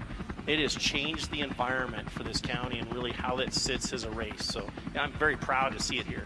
Jason, thank you so much for your time. We appreciate you being here and appreciate all the support and making this event such a wonderful experience for everybody. Right. Thank you, guys. Thank you. Jason Mikesell from the Teller County Sheriff's Department. Big thanks to him and his entire team for making this all happen. Runs continue at the moment. Dominic Tapia, we just mentioned 4:21, 2:49 as we kind of get caught back up as far as where the runs are on course at the moment as well. Jeff Zwart in his 1997 Porsche Carrera, he is on track. Zwart's run ended very early last year with an incident right after the start line, so hoping that he can make it up. Patrick Culligan getting set to go here in 2006 Radical SR8. It's been a thrilling day so far, Ash, and here comes Tom Tang up to the finish line. 1:44 at the sector. It is going to be a 2:35 section 2, a 4:20.729, and Tom Tang goes P6 in unlimited by the looks of it. Pretty solid run, I have to say. Jeff Swart, this is his 20th year here at Pikes Peak. Again, that we cannot emphasize the experience more than enough. Yeah, so certainly we'll talk more about Jeff Ford here in a moment, but Jimmy Ford went up the mountain a little earlier today, and he is now standing by with our very own Texas Dave. Dave? Jimmy Ford, this is your 4th time on the mountain. This is officially listed as a 2017 Ford Mustang, but you just told me that's not correct. Yeah, no, we call this Thunder. It's incredible. How was Thunder today? Thunder was great. You know, our Hoosier tires held up good today. The engine was running good. We were running some driven oil this year, and I think everything, our temperatures were looking good. I think the car was running really good this year. That was a proper interview. You've planned that one. I heard from a little bird that it takes more than one alternator to get up Pikes Peak this week. Yeah, we've been through 3 this year. Jones makes a good alternator, but we, had a little issues with how we were running them. So it was a good day today, though. They held up. Clean run and improvement on last year, at least on the bottom section? Yeah, we improved the bottom section. We're changing over fuel injection from the Pultex system and everything. So I think we're pretty happy with where we're sitting right now. Awesome. We'll see you again next year? Yes, sir. Thanks, Jimmy. And thanks, TD. That was a great interview there, but we continue to watch Jeff Zwart climb the mountain there, 1:48.952, the first section marker there. Patrick Culligan, that thing sounds rowdy as it went off the start line. Excited to see what that can do here as it heads to the section, but we're going to be watching an onboard here again. This is another great look on board Jeff Zwart here. This is so cool. Watch him handling this car. It's 1997 Porsche. Look at this view as he rockets up. We're going to step away to break here just for a moment, and we'll be back with more coverage of the Pikes Peak Hill Climb just after this.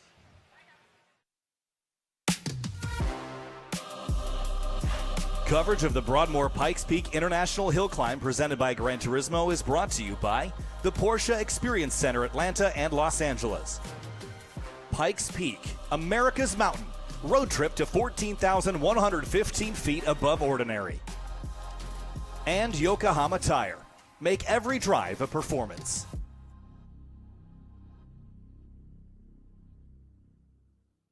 Folks, there's only one place to be this July 8th through the 12th, and that's beautiful Colorado Springs, Colorado, home of the NFR Open at the Pikes Peak Bust Rodeo. That's where the top professional cowboys and cowgirls from all across the U.S., Canada, and Mexico will be competing for over $1 million in payouts.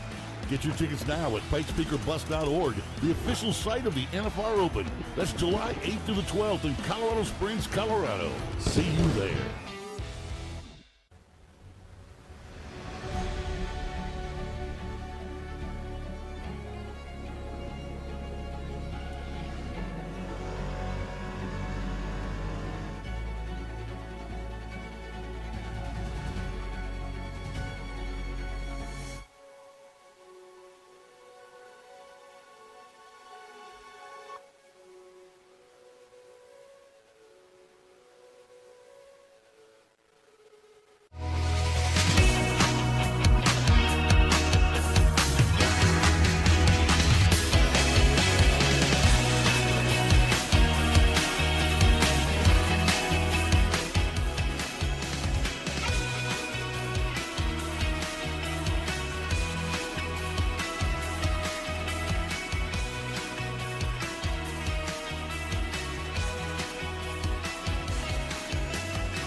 With over 200 million drivers, you've done more than make Ford America's all-time best-selling auto brand. Your purchases have enabled Ford and Ford dealers to donate billions to help build and rebuild communities. This June, buy a Ford vehicle and help celebrate an important additional donation to these causes. That's Ford building together. Ford Motor Company. From America for America. America's Mountain for the 103rd running of the Broadmoor Pikes Peak International Hill Climb presented by Gran Turismo. The paddock is packed, but it's getting less packed as more cars leave the start line here. Patrick Culligan, Jeff Zwart are on their way up the mountain. Jeff Zwart has just finished his run, 4:26.751. Puts him in P4, the Pikes Peak Open category, down the ways just a little bit. Patrick Culligan is on track right now, 1:48.290 Section 1, and Lou Boucher is on track at the moment, a 1:45.885 first. And off and away goes J.R. Hildebrand in a cloud of smoke. This is the way you run a stock car on the mountain. That is a heck of a start. Under the gantry in a 1999 Pontiac from Kyle Petty. And J.R. Hildebrand, again, maybe best known for 2011 Indy 500 coming up just short. But today, He's doing nothing just short. That was awesome. It's unmissable, that Hot Wheels livery with the vibrant blue and orange paint scheme from 1997 to 1999. For the 97 season, the car was fielded by Petty's own team, PE2 Motorsports, and later after the team merger, it became part of the family team, Petty Enterprises. And he tweeted, and he's rooting, he's pulling for JR. Yeah, this is so cool for J.R. Hildebrand to be behind the wheel of this thing. This car not designed for this kind of competition at all. I don't imagine it brakes very well. I don't imagine it corners very well, but it's got a new motor in it as of the last couple of months, and a new rear end as well. So they've done some things in this car for reliability, but as far as, Pikes Peak specific things, not a lot here. So this is very much like the car ran in 1999. J.R. Hildebrand at the moment charging up the mountain with the Hot Wheels livery, and there's just something so nostalgic about this. It's like, I was born in 1998, so I'm on the younger end of things here as far as NASCAR, but I remember having die-cast cars and toy cars of the Hot Wheels cars as a kid, the NASCAR stuff. So it's just really, really cool to see. Here's Lou Boucher in the Porsche, making his way up 145.885 by that first sector marker, like we said. And then Patrick Culligan just finished his run, 426.743 in his rookie season here at Pikes Peak. I think you can always appreciate and respect history and always reading about it and learning more and more. J.R. Hildebrand raced previously in 2018, but in the 2016 Porsche came in GT4 Club Sport, so a bit of a juxtaposition for him here today. Yeah, certainly. This is only his second year, as you mentioned, his previous experience. So I'm sure the Porsche might have cornered a little better, but just certainly didn't have the power to light up the rears in such dramatic fashion. But of course, his experience for J.R. Hildebrand, it's a name that many know, but competed in the Indianapolis 500, USF 2000, Indy Lights, the 24 Hours of Daytona, the 12 Hours of Sebring. What else can you add to that accolades list? The ARA Rallycross, land speed events. He's done all sorts of things. And when you want to talk about a unique climb up the mountain, why not do it in a stock car like this? And I know a lot of NASCAR fans are watching right now. Hearing that off the start was absolutely beautiful. Hopefully one day we'll get an on board. I would love that. And here comes across the stripe, Lou Boucher. And it's 423.672 for Boucher. And that drops him in 8th in the unlimited category and about 14th overall. As we said, a 423.672. J.R. Hildebrand's first section, 146.749. And that kind of drops him in the middle of the field overall. But again, this car is running the Pikes Peak Open category. And I don't know how much of this is set up for success to win this class. Again, especially when you're competing against things like Jimmy Ford or, for the Super Truck or the Mustang Mach-E. But I think it's a demonstration. It's for fun. It's for smiles. And it's bringing that back to the sport. It's all about competitions, but it's all about fun, too. So really, really cool. So here's Toshiki Yoshioka in the 2020 Toyota Supra. And this car is about to get rolling here, number 91. About to move here in a moment. Just listen.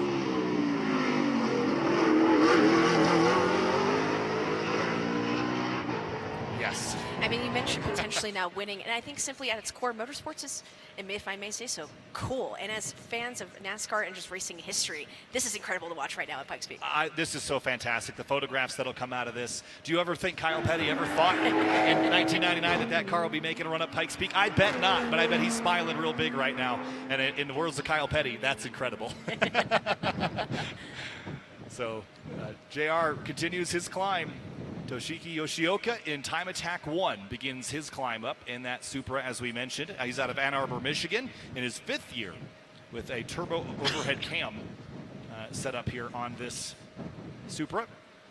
But JR, a little wiggle there, little rear wheel spin. The rear wheels tires might be a little hot from the burnout there at the start, but in lieu of tire warmers, you be the tire warmer. You throttle up, right foot to the floor, give it a go. Definitely no oval here at Pikes Peak. No. Yeah. 156 laps maybe at other tracks, but not 156 corners for sure. But here comes J.R. Hildebrand across the stripe, successful run to the shortened course here this year. And it is a 424.212 and drops him in pretty competitively in 4th place in Pikes Peak Open. Solid run there, 424.212 for J.R. Hildebrand in the number 44 Pontiac. Well done.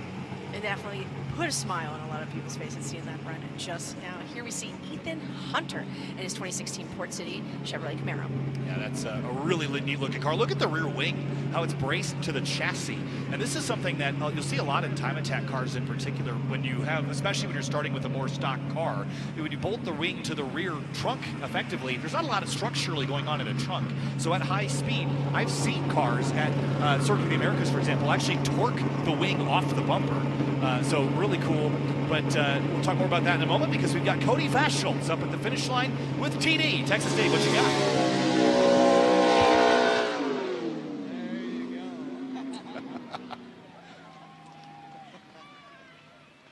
I don't know if you heard That's my going to be that's going to be a tough one for us to get through. Cody Vaschholz, not the first Vaschholz I've talked to today. You guys are a bit of a dynasty here.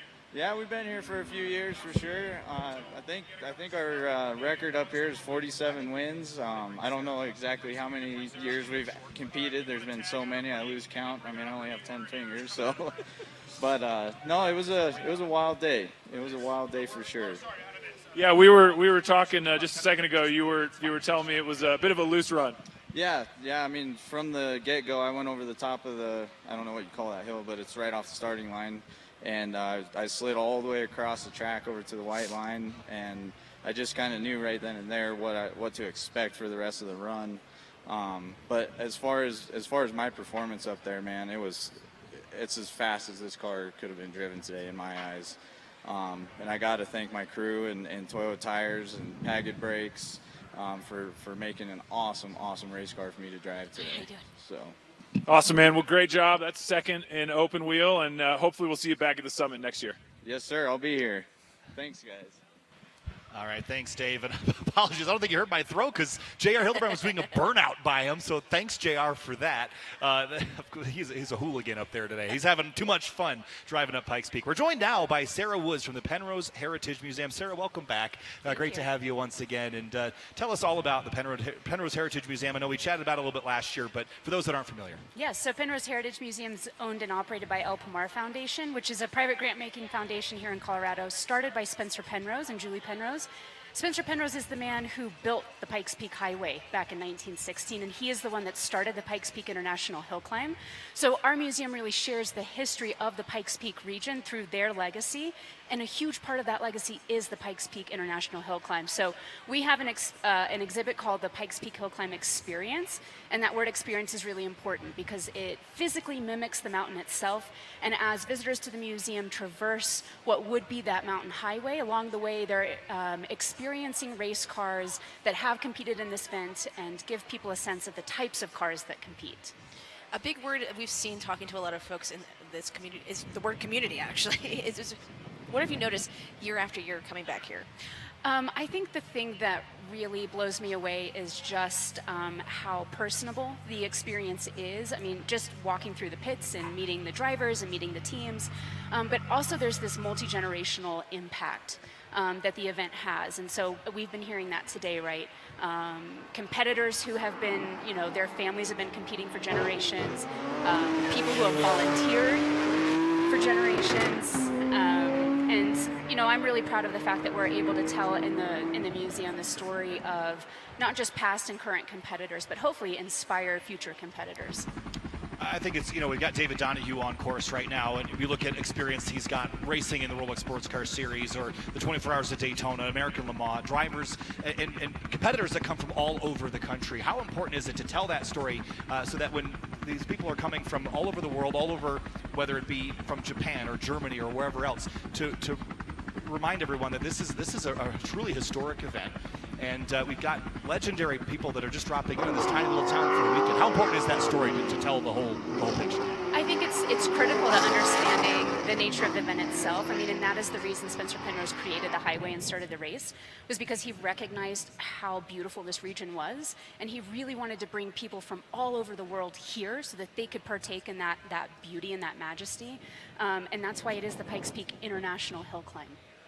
Something I always say is support local, and that includes racetracks, that includes your museums, that includes your national parks or national monuments. So thank you so much for sharing that story here. And if you're in the area hearing the sound of my voice, make sure you visit the Penrose Heritage Museum. Yeah, where can people learn more? Where should they go? Yeah, I would say the best thing to do is just Google Penrose Heritage Museum. We're free. We're open Tuesday through Saturday. There's really no reason not to visit, and it's the perfect complement to either experiencing this event or hoping to check it out. Awesome. Thank you so much, Sarah Woods from the Penrose Heritage Museum. Thank you very much, and enjoy the rest of your day. Thank you. Thank you. As we've got David Donahue on course now, looking up for that first sector marker. Ethan Hunter across the stripe in Pikes Peak Open, 150.518. And Toshiki Yoshiaka, that is a 431.257 time attack 1 P4 at the moment for the 2020 Toyota Supra. So nice work there by Yoshiaka. Here comes Ethan Hunter across the stripe, Pikes Peak Open, completing the second section, and it is 7th in class, 435.834. Solid run there for Ethan Hunter. That car was getting away from him there a little bit in the top section, throttling down. David Donahue, section 1, 147.132 in time attack 1. And that's actually going to be pretty competitive, right in the mix there, right behind Damian Bradley and right ahead of Catherine Mead as far as the split time is concerned in that time attack class. So that'll be right on the money there. Next up after, we've got Zach Sober in the 2013 Subaru Impreza WRX STI. We'll talk more about him in a moment, but for now, Donahue on screen. So David has a long relationship with Porsche. In 2005, he actually set the closed course production car speed record with Jay Leno in the Carrera GT and is the current client relations manager for the Porsche 918 T-Spider. How cool is that? That's super cool. And again, he's running almost everything. The Donahue name, son of Mark Donahue as well. Names that go back decades and decades and decades in every motorsport genre you can think of. So just, again, we talk about families here, the Voschultzes and the Fords and all these other things. There's a lot of really cool stories to tell, Donahue's included. So if you want to go down a rabbit hole, there you go. When asked if he has any superstitions or good luck charms, he said it's bad luck to be superstitious. That's a nice, fair answer, actually. I mean, some drivers aren't superstitious, might be a little stitious, but here's Donahue. A little bit tentative on throttle there, accelerating out, but the first section was good. If he wants to defeat Rob Holland, who's currently leading time attack 1, he'll need to find about a second and a half in that second section. So we'll see. He was about a second and a half down from Holland in section 1. By the way, Zach Sober, we mentioned that 2013 Subaru Impreza WRX STI, but more on him in a moment because we're not David Donahue, we're with David Donner at the finish line, and that is Texas Dave standing alongside. David Donner, a name that we know well. This is your 27th run up the hill, but the first time in the Wolf. First time with the Wolf, so totally different car than what I'm normally used to.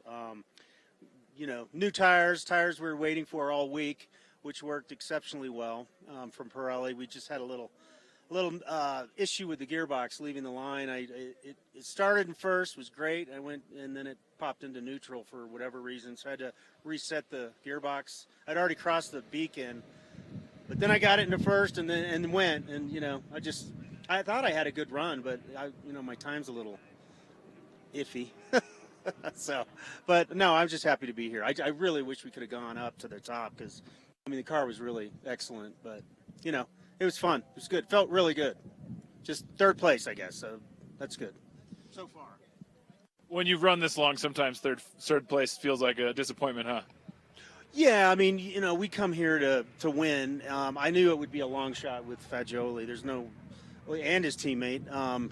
But great competition. But things can happen. Things can go your way, and it just didn't go that way with us. But we're happy. Very happy. Thanks, David. Appreciate it. Thank you. Thanks to the Davids and Davids. And once again, more cars on track. This time, Catherine Legg at her second appearance at the Pikes Peak International Hill Climb. For those that are unsure about why we're running a short course today, if you're here this morning, you'll know that there was about a 2.5-hour delay for high winds at the top half of the mountain. Those high winds were enough that they actually displaced some debris on the course at the top half and made it unsafe to continue. So that's why we're running a shortened course here, for safety and for fairness for competition. Not the full course. This will be a shortened course here. Catherine Legg on her way up the mountain. Her run will continue. Zachary Sober is on his sector marker, but we'll be back with more after this quick break here from the Pikes Peak International Hill Climb in 2025.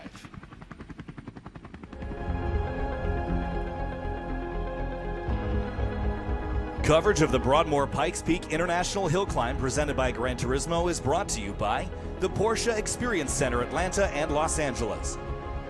Pikes Peak, America's mountain. Road trip to 14,115 feet above ordinary. And Yokohama Tire. Make every drive a performance.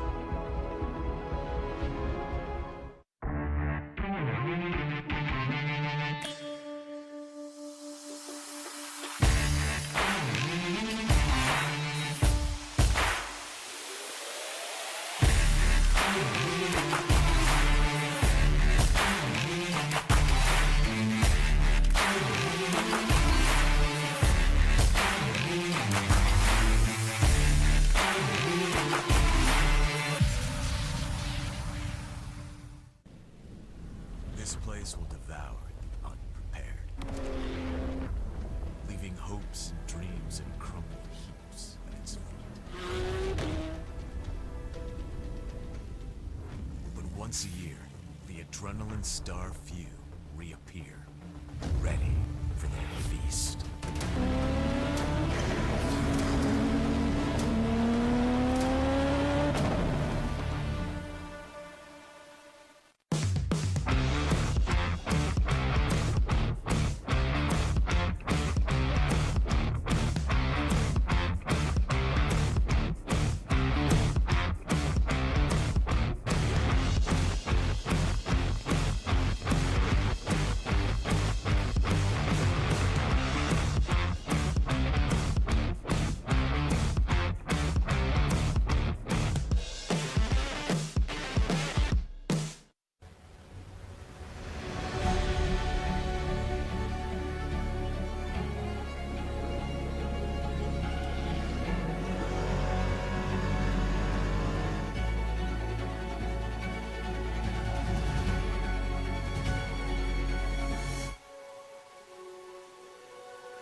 Discover downtown Colorado Springs, one unforgettable square mile of crave-worthy restaurants, lively bars, vibrant entertainment, unique boutiques, and stunning public art.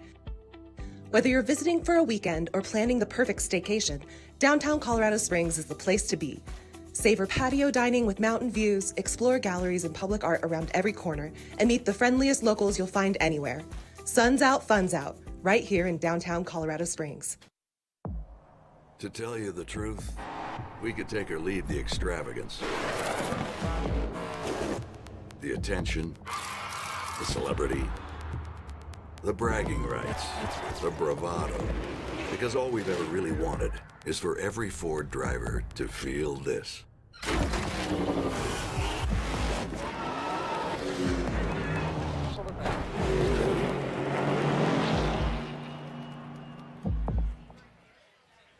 Back on the mountain for the 103rd running of the Broadmoor Pikes Peak International Hill Climb presented by Gran Turismo. More cars heading up the mountain on a shortened course here because of high winds this morning. Too dangerous to complete the full trek up the mountain with debris, rocks, tree branches, and some other things that needed to be cleared, and it was not going to happen today. So we're on a shortened course up to Glen Cove. Catherine Legg, a 152.940 on her second trip up the mountain here today. Here she comes across the stripe. Catherine Legg has competed in basically everything. Added this to her resume last year. 7th place in time attack 1, 439.308. Fan favorite Tyler Pappas also up here on the grid making his time. Currently in first sector, 1 minute and 151.516 in that 2025 factory stock BMW M2. That was a great interview we had with him earlier today. Yeah, Tyler's super great guy to talk to. Very energetic, very excited. 151.5 is going to put him on the tail end of the time attack 1 cars so far. So we'll keep an eye on him here in the second half of the run. Brett Dickey is getting ready to go here in a moment as well in his Honda S2000. Which is a pretty cool car in its own right. This is an interesting Honda S2000. A lot of times for racing applications, you'll see Honda S2000 swapped in with K20 or K24 4-cylinder engines, which are generally they're about as good as the F20, but again, the F20 a little more expensive to replace. You typically go with the K motors here, but Lonnie Unser and Jeff Swart made the climb up earlier today. Successful climbs for them. Let's check in with Texas Dave. we figured if we're going to get one legend, why not get two? So starting with you, Jeff, how was your run? It's always great to be back on the mountain, but it's one of those things I wish I'd pushed harder. It's so hard to just come out of the box after sitting there, a few delays and everything, and just push it. And especially with the shorter run today, you just had no room to kind of bring it up to speed, and I could have done a little better at that. Who got you in the end?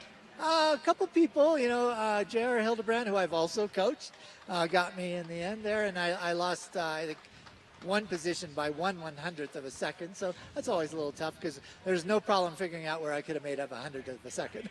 Well, that's two of us because JR killed Kyle's throw to me. I didn't even hear it because he was running 11s down the highway so well. We were just talking, and you're Lonnie's coach for quite a while, and you're a very successful coach because she's now faster than you. Yeah, that's a good sign, and it also really makes me proud and I'm very satisfied because I think she's kind of the first person who's been through the system who I'm racing head-to-head with, and she's beating me, and I love it, and it couldn't be a nicer person to beat me, too. We'll keep it short. It'll be good. Well, between you and the rest of the Unser family, Lonnie, you've probably had a really hard time getting a lot of support getting up here over the years, but somehow you've made it through. How was your run today? Just really excited to be here. I mean, anytime you can finish a run at the Pikes Peak Hill Climb, it's a good day. So super, super happy to be here. Really, really thankful for my team. BBI did an incredible job. They worked their butts off to get us here today, and it shows. My job today was to show off their beautiful work, and I hope I did them justice, and just beautiful car, and so, so thankful to Jeff. I mean, I would not be where I was today without his expertise, and just so lucky to have you, Jeff. So it's a great day. Congrats to both of you guys. Awesome work. Thank you. Thanks. All right. Thanks, Dave. And, man, the runs continue here. Catherine Legg has completed her run up the mountain. Tyler Pappas, a 4:37.517, puts him 7th in time attack 1. Great run there for the time being. And while we wait for some more cars to head up the mountain, we're joined now by Emma Considine, who's one of the girls of the West. Emma, welcome. And this is a big event. There's lots of people milling about. This has got to be a fun one for you to be here. Yes, it's been very fun. So what does Girl of the West represent to you? Well, it's a super cool opportunity for me to get to represent the rodeo I've grown up around and kind of spread our way of life and invite everyone to join us out at the NFR Open at the Pikes Peak Bus Rodeo. And it's so awesome. I mean, rodeo is also such a big community, a little niche if people don't know about it, but you guys really take care of each other. Can you tell us a little bit about that?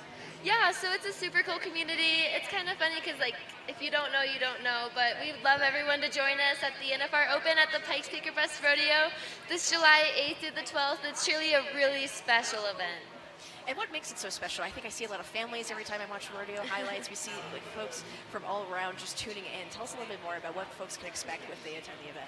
Yes, ma'am. So we are featuring some of the best rodeo athletes in the country. They'll be coming to the NFR Open to compete for the National Circuit Finals Championship. So that'll be a really big competition. But also the Pikes Peak Bus Rodeo is special because we've been raising money to support our local military since 1946. Absolutely incredible, and it's so great that you do that, and we thank the military for their service. And one last question. How has your experience been at Pikes Peak today? Sorry, can you say that How again? has your experience been at Pikes Peak today? It's been so cool. I'm learning so many new things about cars, kind of a different niche in Colorado Springs, but it's just been amazing. It's a great blending of two niches coming together here. It is. It is. Thank you so much, Emma. Enjoy the day. It's beautiful out here. It's probably hot in the sun, but it's nice, cool in the shade here. So take care and enjoy the spectacle. Thank you. Thank you so much. Emma Considine, one of the girls of the West here at the Pikes Peak International Hill Climb. We're waiting for the course to clear here a bit to continue runs on the 103rd running of the Broadmoor Pikes Peak International Hill Climb presented by Gran Turismo. And once again, for those that are watching around the world or on the Racer Network, the reason why the times are so short is because of the shortened course here. And as we've said a couple of times today, high winds this morning prevented us from beginning the race in a timely manner. There was a lot of debris on course, windows getting blown out. It was pretty dramatic from what we could hear. Again, it was nice and fine down here, but again, the weather changes so much in the 12.5-mile run up to the summit. So it's never fun to run the short course when you could run the full distance up the mountain, but we're running the checker at Glen Cove, which is the end of the second section. So yeah, certainly puts a damper on some of the excitement for going all the way to the summit, but all these interclass battles are super fun to watch. And now we're getting into the meat of some of the time attack cars and things where we really get to talk about the drivers and their builds, and so more of that coming your way. But This shortened course doesn't take away from the challenge of these two lower sections. Absolutely, Kyle. Have you seen any timings or something that surprised you? Because we mentioned, because we would think that the electric cars have more of an advantage, but it's obviously more at the top where the air density is a little bit different. Yeah, I think the big standout for me, we talked about Catherine Legge. Her sector times were pretty impressive. That car does not have the horsepower of cars like David Donahue or Rob Holland, so she did a really nice job there. But a couple of the cars that just finished up the runs a few moments ago, we talked to them down here earlier. Let's talk to them up with Texas Dave. Tyler Pappas standing by with TD. Dave? Tyler Pappas, for the few people that didn't hear your story earlier or see Larry Chen's post, you got to tell us about your week, man. Well, thanks to Larry, about 1 million people plus at this moment have seen it. So if you're on Instagram these days, I don't think you got away without seeing what happened to us this week. First and foremost, I just got to thank my crew and everyone that supports me. There's no way that we would have gotten up here today without the hard work of all of them, and that's really who I got to give this up to. This was our victory today, was getting here and starting up and taking the starting line victory. That's all we could ask for. I think we ran a time that would have put us pretty close to the record run had we got the chance to run the full mountain. So I guess we'll take that as a trophy too, and that's really all I can say. I can't thank everybody who's helped us get here enough. Those moments when you have those offs like that can be really scary, and it can be really hard getting back behind the wheel. And it can be really emotional. What was it like for you taking the green flag today? I just tried to keep myself just calm, patient, focused. I had to let that go. We're race car drivers, right? So when you make a mistake, if you live by that mistake, you'll never get back behind the wheel of a car again. And I just tried to zen out before I got on the line there, and I felt fine. So I wish we could have run the full course today. This is definitely a bittersweet victory for us, but we'll take it. Well, we're stoked for you, man. We're happy to have you at the finish line, if not the summit, and hopefully we'll see you at the summit next year. Thanks, man. This is our third time here. I love coming to the Pikes Peak Hill Climb. We can't wait to be back. And thanks, Dave. And again, very impressive drive there for Tyler Pappas. Again, that was a challenging run, again, with the crash that he had earlier in the week. And again, if you haven't seen that video yet, you should go take a look and check it out. Larry Chen has it on his Instagram. The car just skates and just hits the rocks and skips over it. Just my mechanical sympathy, it definitely hurt my heart a little bit. A bit of a delay here, car on course that they're going to be sorting out here so we can continue. We're going to step away to a break momentarily. We'll be back with more coverage of the Pikes Peak International Hill Climb presented by Gran Turismo. More soon. Coverage of the Broadmoor Pikes Peak International Hill Climb presented by Gran Turismo is brought to you by the Porsche Experience Center Atlanta and Los Angeles and Pikes Peak, America's mountain. Road trip to 14,115 feet above ordinary.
Hill climb experience is complete without a visit to the Penrose Heritage Museum to see the official race car and memorabilia collection of the Pikes Peak International Hill Climb. Get up close and personal with hill climb history through this immersive experience, including both vintage vehicles and modern feats of motorsport engineering. Witness the stories and memorabilia that make the race to the clouds come to life. With free admission and free parking, there's no reason to miss out on one of Colorado Springs' best attractions. Visit our website to learn more. Coverage of the Broadmoor Pikes Peak International Hill Climb presented by Gran Turismo is brought to you by the Porsche Experience Center Atlanta and Los Angeles and Porsche, engineered for excellence from start to finish line.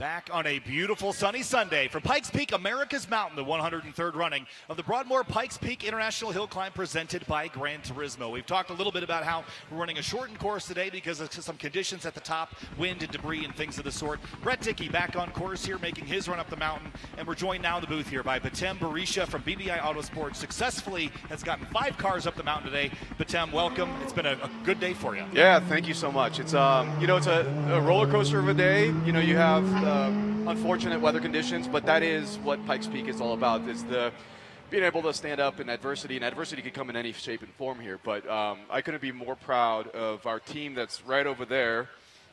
Porsche Colorado Springs, Mobile One, all the boys and girls that are a part of this thing. And yeah, so we teamed up with Porsche Colorado Springs to bring the 5 cars out here with 5 very talented drivers, 2 rookies, a couple legends, and some of my favorite people. And we were really hoping that we could get a run all the way up. Last year didn't end so well for us, and this was kind of our redemption year, but we'll take what we got, right? So I'm very proud of everybody. We had David Donahue in TA1, so he got second. We have Jeff Zwart, 4th in open class, Lonnie Unser, 3rd in open class, Amelia Hartford, 3rd in GT4, and Stephen Waterau in 1st in the Aston Martin, which was the first time an Aston Martin's been out here. And look, I don't work on Aston Martins, but that's a beautiful car. I'm mainly a Porsche guy. But I also want to thank, sorry I'm taking your guys' time, I want to thank all of the staff and volunteers here who make this all possible. I cannot thank you guys enough. And it's almost like family, so I'm really, really grateful to be a part of this whole family, is what I'd call it.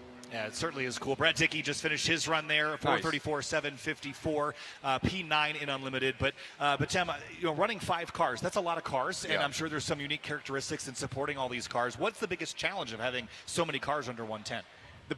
I think the biggest challenge is trying to separate the focus on each vehicle, sticking the right people on them, and then building the team below on each vehicle. And then there's a lot of overlap. But like I said, we teamed up with Porsche Colorado Springs, and the teams just melded, and it's almost like there was this non-localized communication that just everybody got done what they needed to get done. Of course, we had challenges. Here's the challenge: 1,000 gallons of diesel fuel, 4 trucks, trailers, 40 people probably on our team entirely, hotel rooms, travel, organization. But everybody did such an amazing job, and I think I've taken more pride in watching this come together than, we won when we showed up, when the green flag dropped. Everything else is a bonus. Certainly is. Scott Crouch, Sector 1, 154.060 in Time Attack 1. Another one of these Subarus. You can hear the turbocharger on it. Really neat build. But Tim, your experience here, have you been here a couple of years to kind of see the transition, the progress of this event? Every year it seems like the energy builds even more. Yeah, absolutely. First time I came here as an engineer and a car builder was for Jeff Zwart in 2013. And then we ran 13, 14, 15, took a little bit of break, and then in 2019 we came back. And we haven't looked back since. We've come every year. But the pace of the vehicles, the quality that is showing up here, the reliability from all the teams has just stepped up, and it's really forcing us to say, oh, wow, you can't show up to Pikes Peak thinking that you're going to get a result without all the preparation and all the practice and good supporting partners like Yokohama, Mobile One, Optimal Batteries. Those are the things that help us stay on the top of the list of the field. If a driver or team or manufacturer has never done Pikes Peak before, what would you say to them to convince them to bring their efforts here? That's an absolutely great question, because I daydream about driving it myself all the time. I would say get with the GT4 program. Pick the car that you want out of the SRO, and I mean, I'm partial to Porsche. Obviously, now I really love the Aston Martin. Great platform, good support. But I would say the GT4 program, if you can swing it, is a really, really good stepping stone into this event, because it's curated nicely. It's very well supported. You got coaches. It's an organization in itself, and I think that to me is where I would want to go. Well, again, huge thanks for being here and supporting so many cars. It's great to have partners that support and continue to move this event forward and have so many cars here that are so well supported. But Tim, thank you for your time. Thank you so Appreciate much. it. Enjoy the rest of your day. It's beautiful out there. Time to celebrate. Absolutely. Thank you. Pikes Barisha from BBI Autosports, thanks for being here. Again, Kyle Hirash, Vandelay here in the booth. Scott Crouch just finished his run, 4:42.532 in the Time Attack 1 category. That's P9 in class. Lance Fenderson, a rookie here this year. It's the youngest driver in the field, 23 years old. And Mattis Huska is on track in the Pikes Peak Open category. So 2 drivers that we should keep an eye on. There is a look at Mattis Huska in the Audi.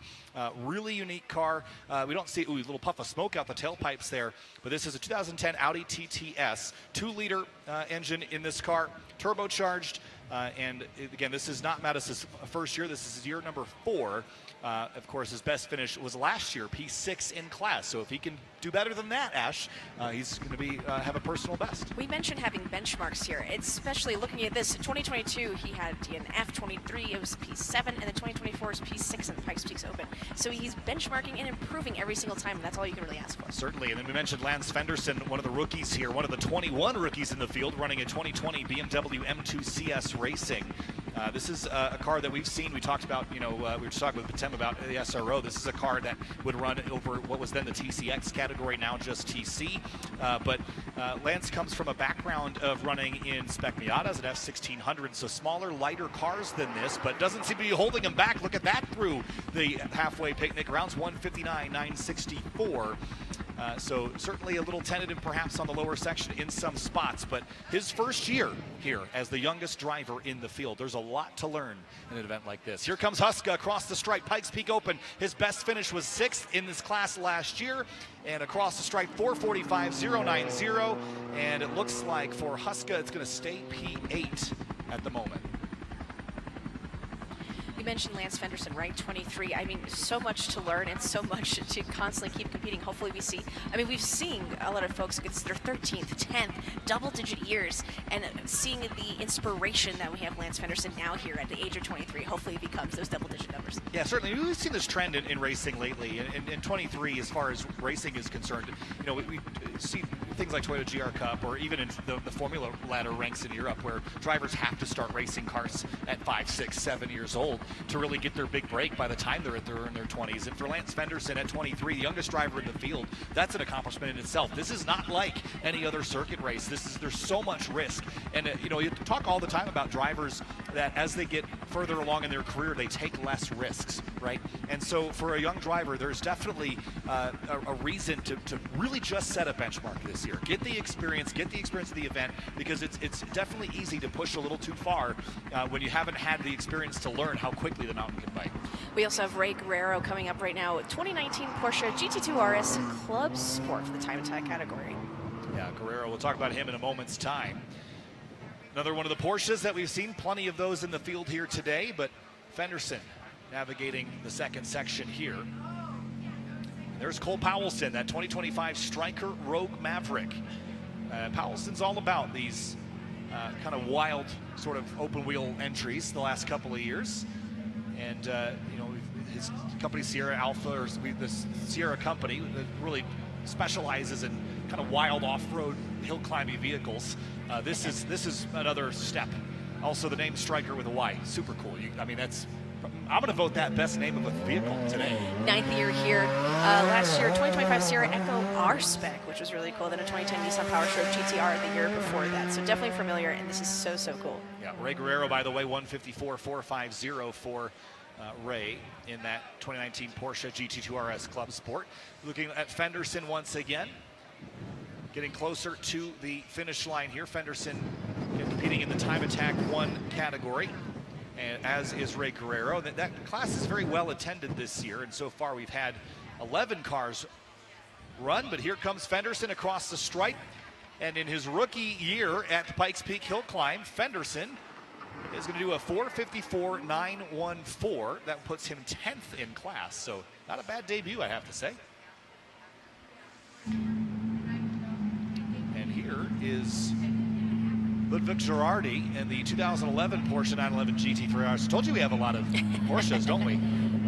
But classic looking colors on this Porsche as well, sort of the Brumos livery. If you've watched sports car racing in North America, this will be a familiar color scheme to you. And if you don't, Kyle, what do you want to tell us about it? Well, that Brumos Porsche was a very famous racing team that ran Porsches for decades, and in GT and the Rolex Sports Car Series, and saw that livery all over racing. Such a successful paint scheme, And I've always said if you paint your Porsche with Brumos colors, you're probably going to win something at some point. So probably makes you a couple tenths faster. I would say. Don't put me down on that. Yeah, just the stick. Everyone says stickers add some horsepower. So Ray Guerrero in that Porsche, you see him on screen there, 154.450 in section number 1. And Cole Powelson still waiting to see what Cole's got as far as a section 1 time. And again, for Cole, as you mentioned, 9th year, best finish last year, 1 in the unlimited category. And again, he's running in the Pikes Peak Open class this year. But Guerrero climbing the hill here into these hairpins, and this is where this Porsche is going to excel. Again, not necessarily relative to all the other Porsches, but relative to cars that are not Porsches with that rear engine. All the weight over the rear tires helps assist the grip on acceleration. And off goes the Ludwig Girardi. That sounds fantastic through the mountains right there. It's just lovely, lovely sounds. Ray Guerrero was talking about his rookie year. He did 3 trips to learn Pikes Peak, being from sea level, slept in a hypoxic tent the month preceding to get ready for the atmosphere up here. 435.2, goes 7th in time attack in his Porsche GT2 RS. So solid run there for Ray Guerrero. Not a bad time at all. 240 in the second section. And going back to Ludovic Girardi in this 911 GT3 RS that we just saw leave the start line, has experience in the Dakar Rally. So again, we talk about rally experience and hill climbing experience having quite a significant overlap in the Venn diagram of skills. So I think that's something to note as well. Also has run in some motorcycle endurance racing, French Rally Cup, and again, hails from Le Poisson, France. So that's, again, the rally experience I think is going to pay off in this environment. When you're thinking about Dakar, talk about logistics. I mean, logistics here are challenging. I can't even imagine in the desert. Internet's already hard enough to get here. So, but Girardi working his way up the mountain now in that Porsche GT3 RS at the moment. 54 years old and actually still currently resides in France. So we mentioned drivers traveling from all around the globe to be here today. And again, the short course that we're running because of the high winds up in the high part of the mountain, making it too dangerous to complete the full course. A little bit of a bummer for those that have traveled all the way from France or from beyond. But again, the challenge shifts from completing the course to completing the section of the course and then competing against the others in your category. So yes, obviously everyone wants to chase the full course records, but when you have this shortened course, and this will go down to the record book as a shortened course year, but it's a little hard to compare apples to oranges there. But compare yourself, compare your other competitors, and Texas Dave told us you're typically not doing that. You're not typically comparing yourself to your competitors. It's all about the mountain. But we're only running up to about halfway up this year. And this is the most familiar sections they are with the racetrack. So you're really seeing them push just the car a little bit more because they don't have to save it for that high altitude, even though we are pretty high up. Yeah, the thing to consider also, I mean, yes, it's the more familiar section, but it's the faster section as well. So, yeah, you could say that the upper sections are more dangerous and they have more on the line. And I think from an altitude perspective, they do, but the speeds are so much higher elsewhere. Cole Powelson, that car seems... Does it seem unhealthy to you, Ash? Just not quite seeming like it's got full power on the climb up the hill. And again, for Powelson, who's got a lot of experience in cars like this, he'll try to nurse it to the top. But it's not a huge engine. It's only a 999cc engine running on E85. So, but it doesn't seem like it's making full effort at this stage, I have to say. A 2:14.847 in section 1. Again, I would expect this car to be, it seems like it's still making power. It's not out of it, but I would expect it to be going a little quicker at the moment. Earlier in the start line, we did see Andy Kingsley getting ready in his 2002 Porsche 911 GTR Pikes Peak Special for the Limited Division. Yeah, and again, Cole seems like that car's really struggling at the moment. And I think the thing that you worry about now is if he'll get caught up by cars in trail, which would cause a rerun potentially. Here's Girardi in the number 30 in the time attack category, 155.474. And that car sounds a lot healthier. That traditional flat 6 Porsche engine, I mean, that is a sound that almost any motorsports fan can pick up from across the racetrack. Another car, again, I have a soft spot in my heart for older Porsches. This is only, 15 years old, but there's just... Every year, I think, and here's another one here with our next runner, Andy Kingsley. But I have such a soft spot for these cars as they just iterate on a design that was already proven successful. Cole Powelson's going to make it across the stripe here, and total time of a 6:19.226. I'm not sure that that's the time that he was hoping for, and I'm not sure that that's going to do what he was hoping it would do. But he did make it to the finish line, so Powelson gets there in the Pikes Peak Open class. So we shift our attention back to Ludovic Jahardy in the Porsche. Andy Kingsley is off the line, as we just pointed out, in a 2002 Porsche 911 GTR Pikes Peak Special. It's 9th year for Andy Kingsley, by the way, so something to note.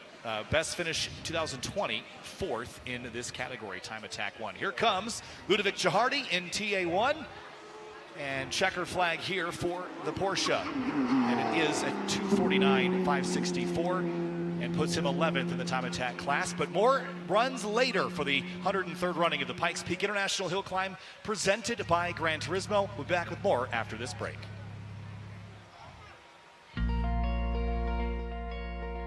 Coverage of the Broadmoor Pikes Peak International Hill Climb, presented by Gran Turismo, is brought to you by the Porsche Experience Center Atlanta and Los Angeles, and Porsche, engineered for excellence from start to finish line.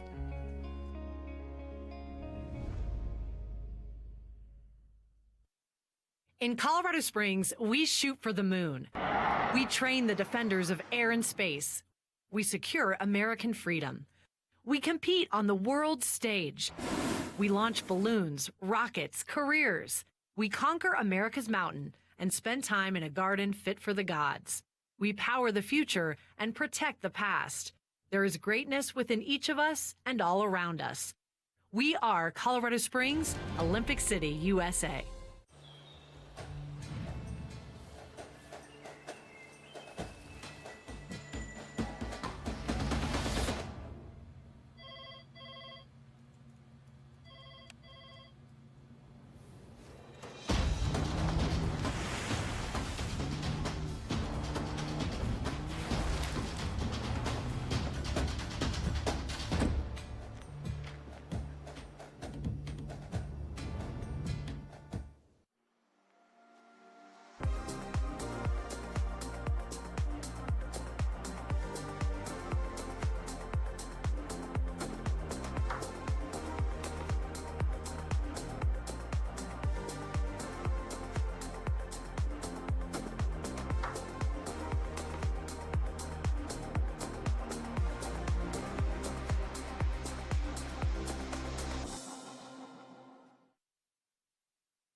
Megan.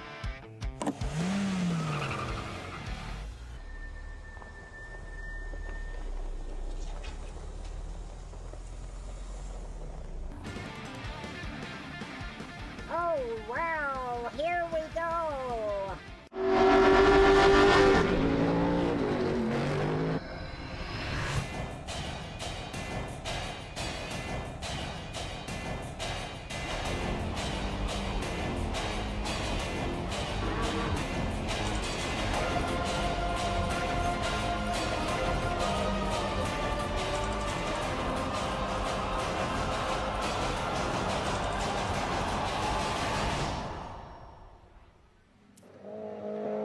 Temperatures continue to climb here on a beautiful sunny Sunday at the 103rd running of the Broadmoor Pikes Peak International Hill Climb, presented by Gran Turismo. Cars continuing their runs.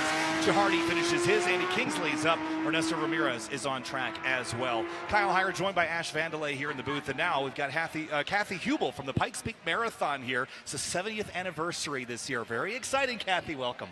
Thank you. So again, we chatted last year about the marathon and its significance to this region and this area, and I have some of my friends that have also competed in it. So tell me a little bit about what it is and how people can find out more information. Yeah, so we're celebrating our 70th year, like you said, the anniversary of the marathon. It's a marathon that starts in Manitou Springs, goes up the east face of Pikes Peak up Bar Trail, and then turns around and finishes back in Manitou Springs. And so it's a marathon distance with 7,800 feet of elevation gain. People can still register. A few spots still remain. you know, we talk about the challenges of the mountain. We're generally looking at it in a motorsports context, but I think you look at it in a different context of how challenging it is to climb the mountain on foot. How much training and prep? I mean, is this something that is like a once-in-a-lifetime thing people do, or are there people that are like, every year I'm doing the Pikes Peak Marathon, I'm climbing the mountain? We've got people who have run 72 times, 30 years in a row, doubling, doing the ascent on Saturday and the marathon on Sunday, and then an additional 12 years, just a single event. And so people, our highest streak right now is 32 years, and our highest number is 72. So people come for 1 year, they come for many years. That is wild to me. I know we probably talked about that last year as well, but every year I hear that, I'm like, man, these drivers have it tough, but I think they have it tougher in some ways. But, you know, this event in this region, there's a lot of tourism that's brought to this region and to explore all the beautiful landscape that we have here. How important is having things like the marathon? And I guess Colorado's a very outdoorsy place in general, but it feels like a very important thing to keep running every year to keep people, drawing people to the region. Absolutely. Every year we have runners from all over the country and as many as 22 other countries visiting. They train at sea level, they train in flatlands, they train on treadmills, they train wherever they can to come to Colorado and get a piece of Pikes Peak, just like the race car drivers do. It's really, really neat. And every year, it feels like this event gets bigger and the production gets better and there's just more and more people. You know, how much crossover is there between people that might visit for the hill climb and might participate or spectate the marathon? There's certainly a lot of similarities. You know, we've got people training here throughout the summer. They visit over the weekends to come do a little bit of Pikes Peak. They spend time up here with the hill climb. A lot of the Colorado athletes and the Colorado race car drivers, I mean, they definitely overlap. Yeah, certainly. Well, it's a pleasure to have you here again. I hope you enjoy the day. It's absolutely gorgeous. It is. I don't know that we could ask for better weather except for maybe some less wind up top. The weather is always determined by the mountain. Yep. We never know what the race is going to bring. Pikes Peak always knows. It sure does. But we appreciate you here, Kathy Hubel from the Pikes Peak Marathon, 70th anniversary. Check it out, participate. There's a couple slots left, as you said. So yes. Really excited for that. So thanks for being here. All right, thank you. Thank you very much. And as we continue with more cars on course here for the 103rd running of the Broadmoor Pikes Peak International Hill Climb presented by Gran Turismo, Scott Birdsall's headed up in a Porsche, and Danny Aiken in that 2016 Chevrolet SS. That thing rocks. It's rowdy, Ash. That was cool to watch launch. Ernesto Ramirez just crossed that finish line, as we saw in his 2013 Mitsubishi Evolution, and they came out at P12 in his class, 36 overall. Yeah, so Scott Birdsall, again, was not planning on running this Porsche initially. Had a different car lined up, but now is running in Time Attack 1 in a 2009 Porsche Cup car. And there he is. And Danny Aiken, again, one of the rookies in the field here as well. So as we continue to make our way through the back half of the runners, we've got 46 drivers that have started. So we're a pretty good ways through the field here, Ash. And I guess the shortened course, again, for the high winds up at the top of the mountain, have also sped this process up quite a bit because the runs are only 2 or 3 minutes apiece. So that means we're charging through the rest of the entry list here.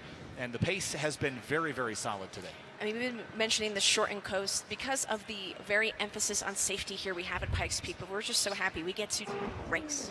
Yeah, just happy to get on course and give it a go. So while Danny Aiken is on the road, we've got the next driver on course, and this is Trevor Oweda in the Pikes Peak Open Division, the 1984 Audi 4000. 27-year-old out of Boulder, Colorado. This is his 5th year running this race. And again, we talk about all the cars that really excite me in the hill climb, and I think some of those that look, period, I think are those that excite me a lot as well. Here comes Birdsall across the stripe in TA1, and he goes 13th quick, 4:54.103 in the Porsche Cup car. So we have 29 racers from Colorado, including father and sons, 3 sets of them. Dan and Trevor Oweda, as you mentioned, from Boulder, Craig and Zach Lumsden from Larkspur and Littleton, and Clint and Cody Val Schultz from Woodland Park, which we got to interview, actually. Gotcha. So, yeah, again, 29 competitors there. That is a lot of the 70. But, again, it's all part of the culture, I think. But, of course, there's a whole bunch of drivers here that have some great partners and people that make things all happen. One of those that we documented earlier, Lance Fenderson. Here's a bit on him and his Mobile One program.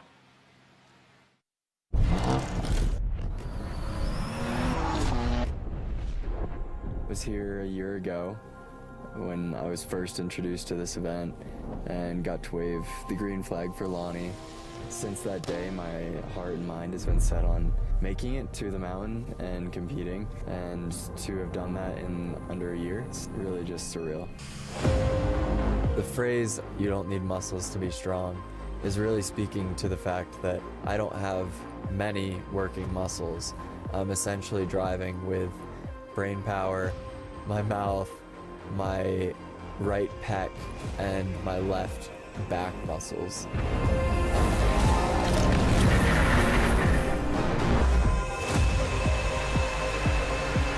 Entire goal with this project has been to inspire other people with paralysis, and I hope people can leave this event realizing that I'm not just a story, and I am here to compete. Yeah, really neat piece there, and again, successful run-up in his first ever attempt. Again, not the full course, but again, with all the implications of having some paralysis and needing some controls that are working around those disabilities. I think it's a really, really cool story. Here comes Danny Aiken in the Chevrolet SS. That nose climbing up under acceleration, 437, 532. 10th place in class by the appearance of it, and big noises down here in the paddock as well with cars getting ready to roll here. So where did Aiken end up on the scoring? 10th place in unlimited class in that number 42 Chevrolet SS.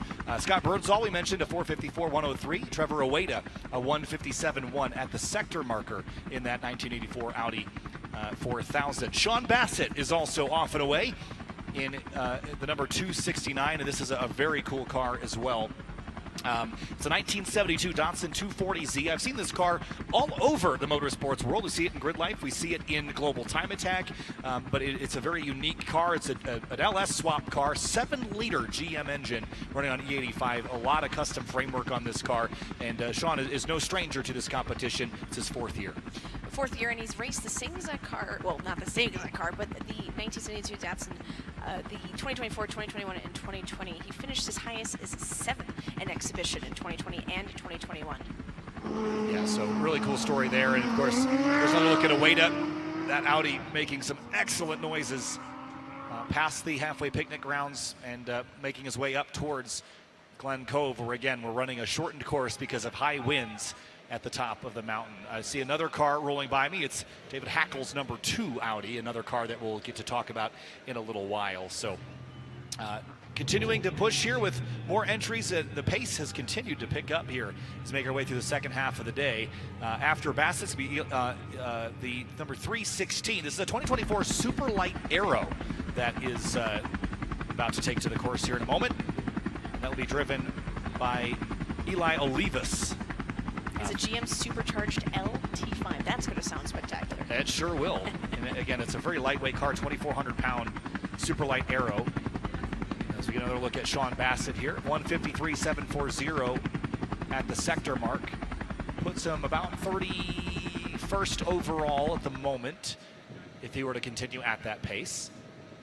Trevor Oweda balancing through tires right on the edge of the course, coming up over the crest here in a moment to Glen Cove. Here comes Trevor Oweda in the Pikes Peak Open category, the 1984 Audi across the stripe, and at the line will be a 447.630, puts him P9 in Pikes Peak Open. Great run there, very solid. Back to Bassett. And one of the drivers that finished up in a car that he wasn't originally planning on running here this weekend is Scott Birdsall, and he's up with Texas Dave. Dave, what you got?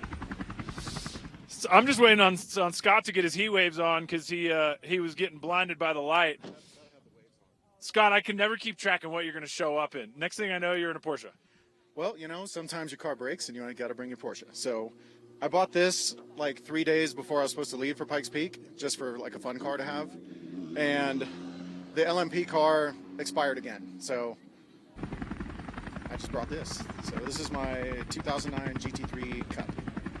And how was it on the obviously abridged run today? Yeah, so it's the car handles really good, but up at altitude, it's an NA car, and it's far slower than what I'm used to.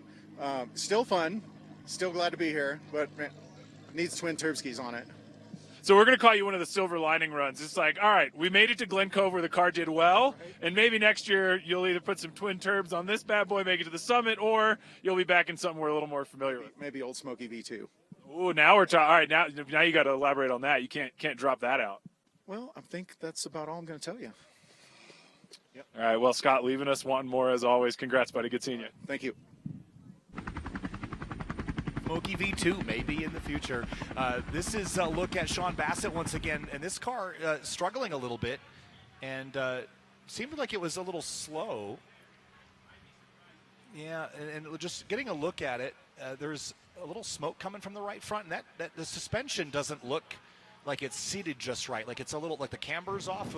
Oh, actually, you can see the suspension. There's something definitely broken in the right front there. So Sean Bassett's going to try to limp this to the finish, but I can't imagine that's comfortable at the moment.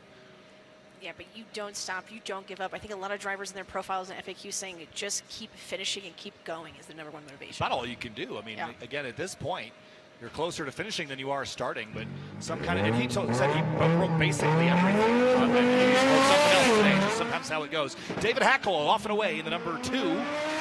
This is another really cool sounding car. When we get that shot with that, the up close sounds, we got to listen to this thing.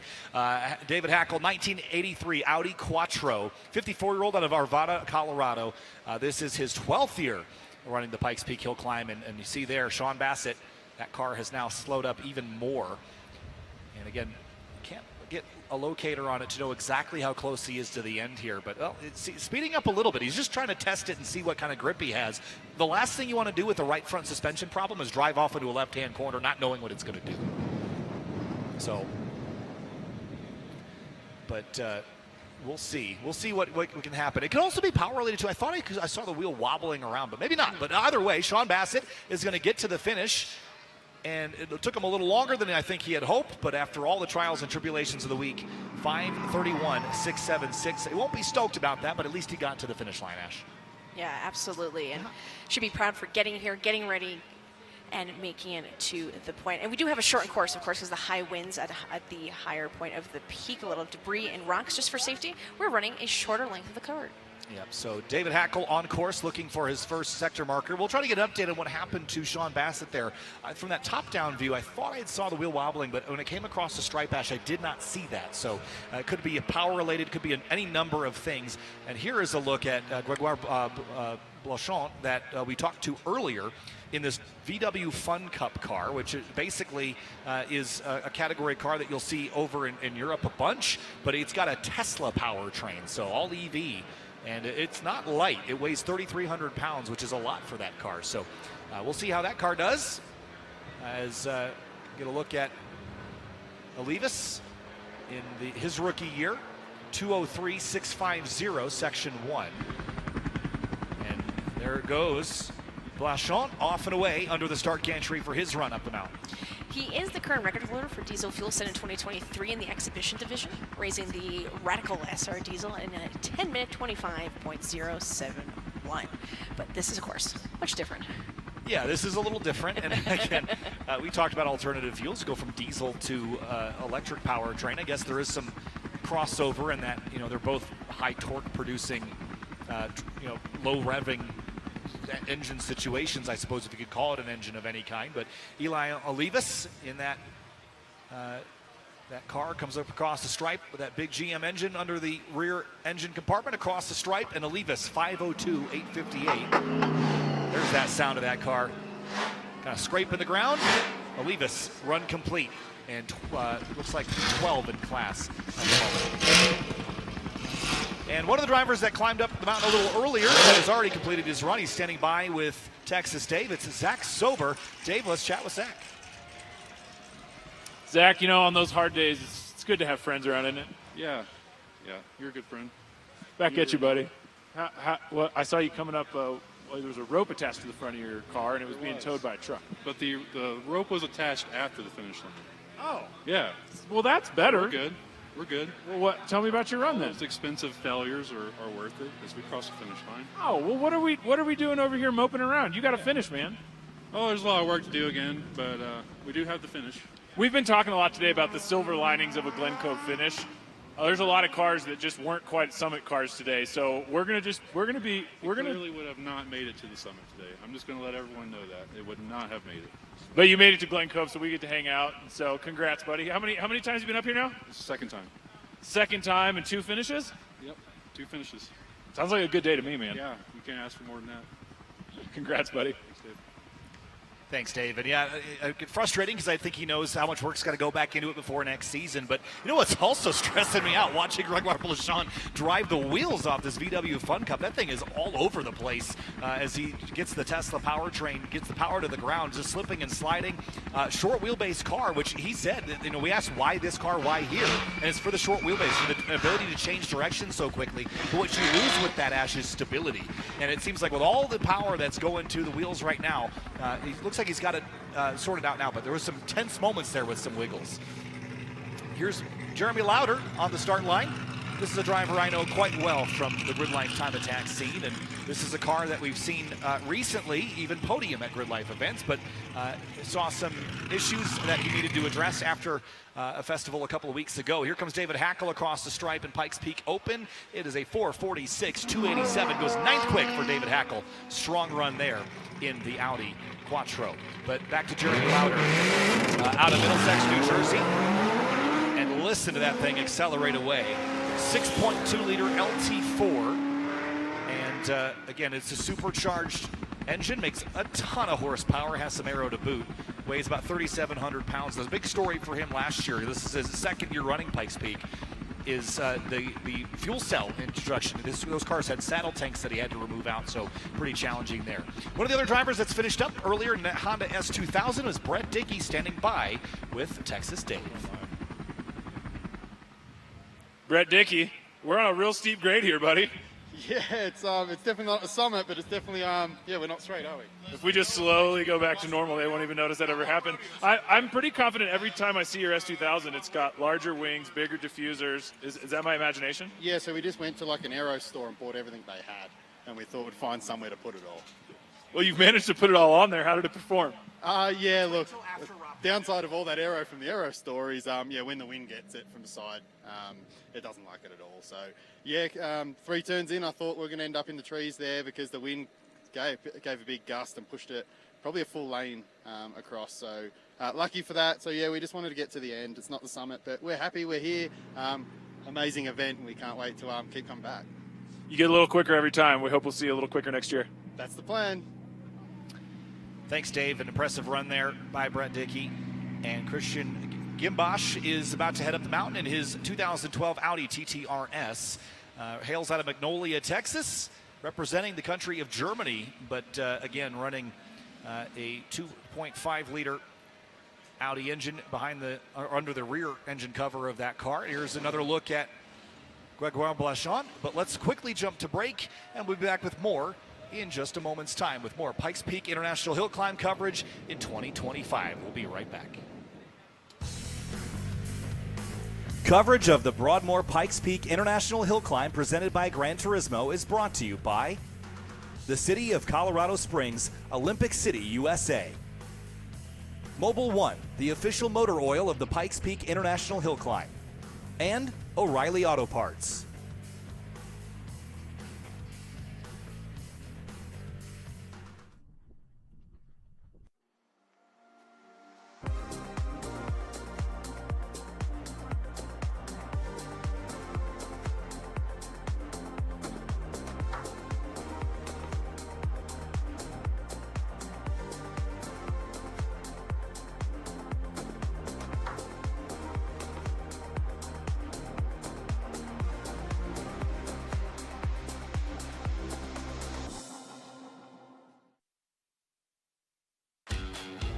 The Colorado Springs Sports Corp inspires and elevates the Pikes Peak region. From honoring traditions like Labor Day Liftoff to organizing Colorado's largest multi-sport festival, the Rocky Mountain State Games, and hosting world-class events like the Pikes Peak Regional Air Show.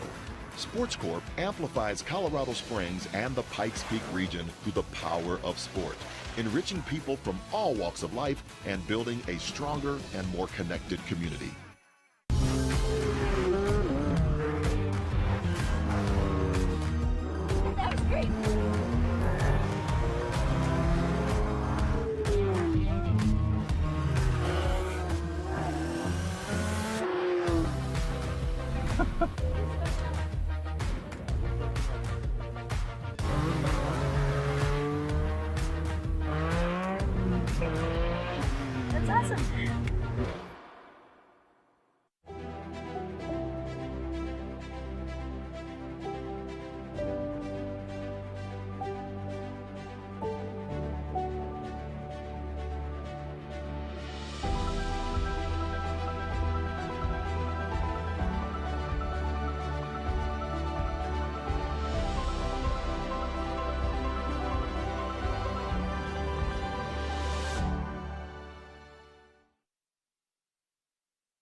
In Colorado Springs, we shoot for the moon. We train the defenders of air and space. We secure American freedom. We compete on the world stage. We launch balloons, rockets, careers. We conquer America's mountain and spend time in a garden fit for the gods. We power the future and protect the past. There is greatness within each of us and all around us. We are Colorado Springs, Olympic City, USA. And continued coverage of the 103rd running of the Broadmoor Pikes Peak International Hill Climb presented by Gran Turismo. 53 competitors have taken to the course so far, and a shortened course today because of high winds up on the mountain. Here comes Jeremy Lauder in his Chevrolet Camaro across the stripe, and it is a 5:02.746. I think he likely had an issue on the way up because that time I don't think is exactly what he was hoping for, but it is a completion of the course, and when the mountain decides, I think he'll take that. Up next, Scott Anderson's already taken the green in a 1991 Audi 200 Avant. We'll get more of that car in just a moment, but here is one that you've all been waiting for, whether you're watching globally or on the Racer Network. The three-rotor RX-7, Rob Dahl, and you're familiar with him from all of his YouTube adventures. A great ambassador for motorsports and bringing appreciation to the engineering side of the sport, specifically with rotary engines. He's been chasing the rotary record. Last year, first event ever for him. First time ever running this car on this mountain. It came up a couple seconds short, but set a nice benchmark time.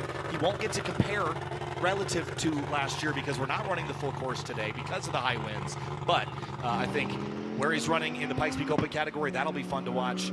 But Rob Dahl will be starting momentarily, Ash. Rob Dahl mentions that he has no experiences or focus on racing until he got into his 30s. So that's something for a lot of race fans wondering if it's too late to join. It never is. Yeah, and he's 41, so it hasn't really been all that long for him. This is relatively new. But again, 1.2 million subscribers on YouTube. Loves rotary engines and has a wealth of knowledge about cars and business in general. And Rob is such a great guy. I've had some awesome conversations with him about the engineering side of motorsport. Currently resides in Ontario, California, but the three-rotor 20B is going to be headed up the mountain here, powered by some ethanol, as we get a look at Gimbos. And here comes Rob Dahl with one of the best sounds I've heard all day. Under the start gantry and beginning his climb up the first two sections of the Pikes Peak International Hill Climb. So I don't really know what we're going to be benchmarking here or what we're looking for as far as time. Again, for a driver that's relatively new and light on experience relative to a lot of the field, I would expect that the lower section would be better for Rob than the upper section. Again, this is, as we see Christian Gimbos come across the line here, Gimbosch rather, 158 first section, 452 course completion for Gimbosch.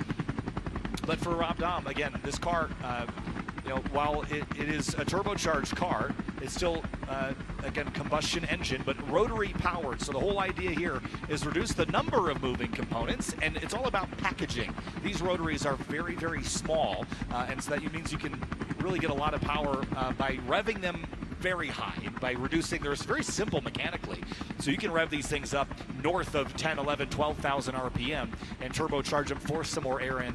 Reliability is always a challenge with things like this, but Rob Dahl is one of the experts, and slip and slide in the dirt. Dahl almost goes off course, gathered it back up. That was a big moment, and a little bit of a puff of smoke there as well. That was a huge moment, but Dahl kept it on the course and continues his climb. He's pushing. That was a beautiful save. When asked why championing the Mazda and the RX-7, said, the rotary engine has always just been the underdog. How different it always is, has kept him hooked, how the rotary sounds screaming past at full tilt. Always believed the engine didn't get as much attention as piston platforms, so felt that the modern fuel and electronics are introduced, there's a lot on the table to modernize the engine.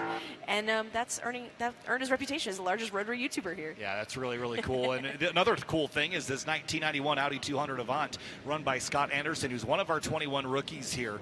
He's competed in Spec Racer, the Skip Barber National Series, MX5 Cup, the 25 Hours of Thunder Hill, USF 2000, Indy Lights, and more. And also, how about some global rallycross as well? So well suited for his first run up the mountain, although I'm sure disappointed he can't run the full way up to top. As this 2019 Camaro SS 1LE is getting ready to head up. That's Kyle Wilder behind the wheel in the unlimited category. Another one of our 21 rookies here this year for the 2025 Pikes Peak International Hill Climb. Yeah, for sure. So Scott Anderson, 2 minutes, .270 at the first section mark. Rob Dahm, 152.913. And that's actually a pretty solid time. Puts him about P30 overall.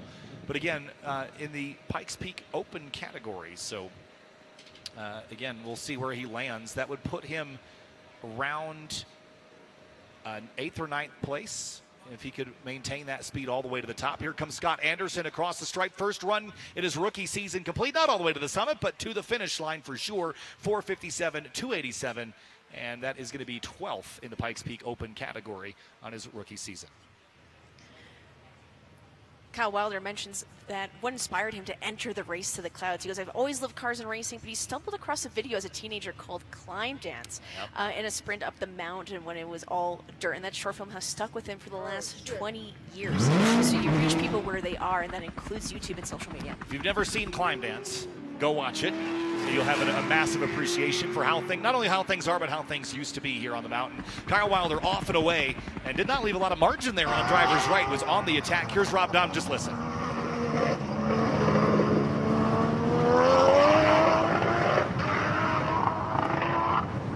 Up through the gears there, a little smoke coming out of the back of that car. I can't imagine a little smoke is unprecedented, but it seems like there's maybe a bit more than I think he'd like. But it only has to go a little further.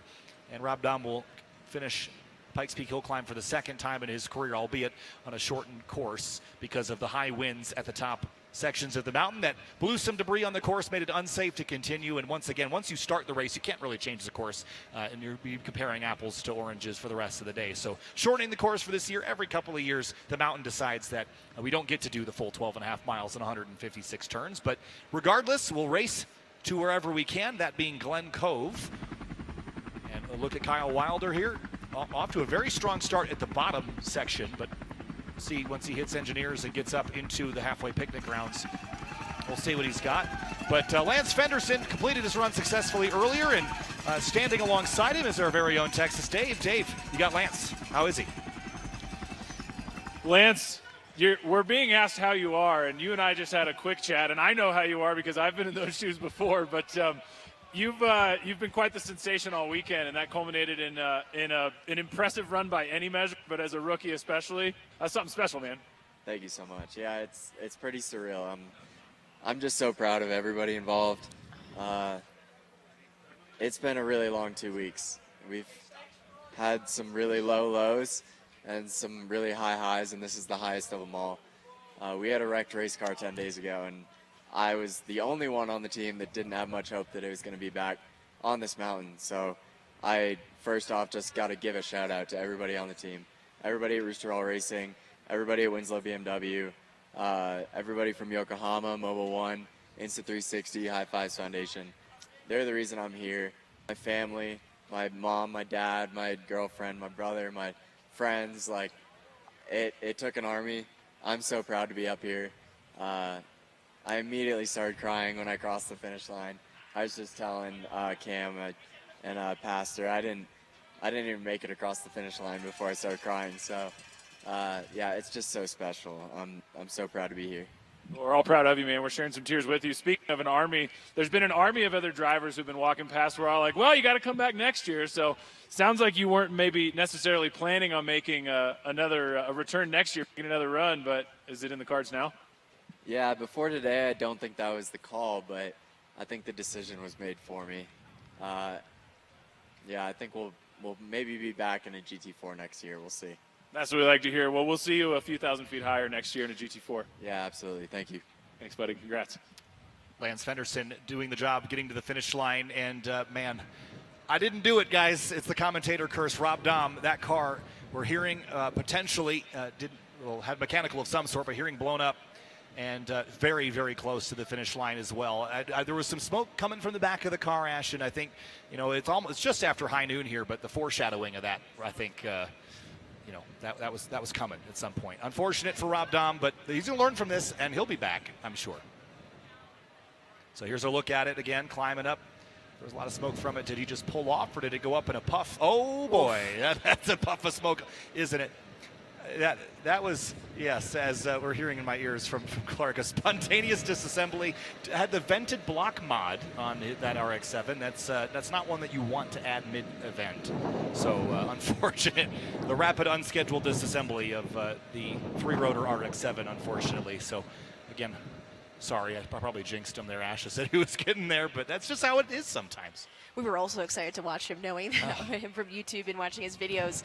He's okay, and I also want to shout out our safety crews for getting there really quickly and being here all early in the mornings and just watching out for our drivers and watching out for our spectators here on the mountain. Yeah, there's Kyle Wilder stopped a course side.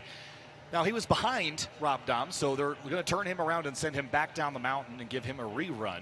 And that's a benefit and sometimes a curse, Ash, because sometimes you nail that first section and you're crushing it. Kyle did make it to the first section in a 2:03.324, so well done there. But he has to do it all over again now. So maybe he's learned something, but maybe things are hot and maybe not fully prepped to go again full blast. So we'll see what Kyle's got when he returns to the course. But Scott Anderson just finished a run right prior to Rob Dahm having an issue. So let's check out. Scott Anderson before we head back here for an interview. Texas Dave, what do you got up there, bud? I got Scott Anderson, and Scott Anderson has had quite the week. You lost an engine after, was it your first practice? First test. Oh, good, even better. The test, 2 weeks ago. So we had a week to get it in, to find a motor and then get it in. So actually we were scrambling a lot, but we got one. It was donated to us, so kind of a mystery motor. We didn't know what we had, so it actually ended up being a little more spicy than the original motor, so it was kind of a plus. A lot Do you more have work, us in your ear? Can you hear us at all? In a way, we were a little bit glad that first one popped. So, yeah. That's awesome, buddy. And I don't know if you can get an award for the fastest Audi ever, but you can for sure get an award for the longest Audi ever. This is dude. Talk me through this thing. It just keeps going. Yeah, I mean, it likes to go straight, and straight's faster, so that was our strategy. Yeah. I mean, nailed it. Yep. Yeah, I think it's pretty smart. So this has been a pretty heroic effort by the team to get this car put together as quick as they did. Oh man, I mean, I decided probably 4 months ago that we were doing this. Even back then, we we're kind of like, I don't know if it's really going to happen. We thought we'd have a solid month or so of testing before we got here, but it ended up being a bunch of 2, 3 a.m. mornings in a row, like weeks on end, and yeah, we basically got out of the paint booth, put body panels back on it at 4 a.m. in the morning, drove to the test, got 2 runs in, and then popped the motor. So that was how down to the wire it was. It's pretty nuts. It feels like it's always like that with Pikes Peak Week, but at the end of the week, we're here. It's not the finish line you wanted, but it's a finish line. Congrats, buddy. Yeah, thanks. Appreciate it. Great work.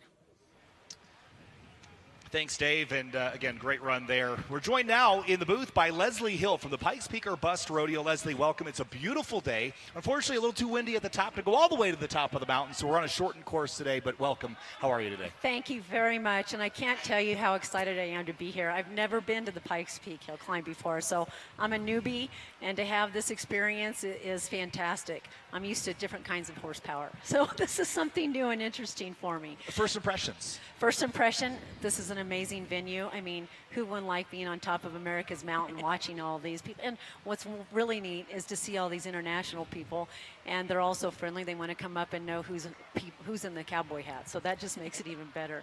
But what I wanted to talk to you about just real briefly was the connection between the hill climb and the rodeo.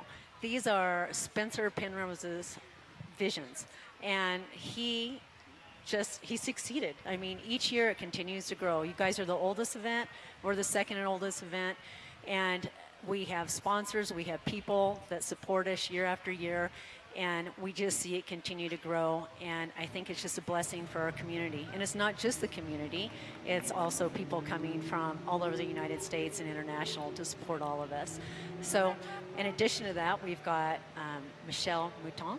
Did I say her name right? Perfect. My French was good. All right, she's being inducted in the Hall of Fame. We also have a rodeo Hall of Fame here, and not only contestants, but we have livestock that are inducted to the Hall of Fame. And we've got the Olympic Hall of Fame. So we have a lot going on with sports here in this community, and I just think it's important that this continues to be showcased always.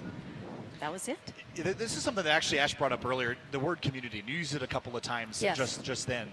This is a global event. There's a lot of eyeballs from around the world. You mentioned all the drivers coming from overseas to do this event, but the word community, this is, at the end of the day, this is a relatively small, close-knit group that is comprised of people from all around the world. How important is that to, for example, the Pikes Peak or Bust Rodeo to bring in people from around the world as sort of a tourist attraction as well? Well, it is. You'd be amazed at how popular rodeo is becoming. We're being televised a lot more often.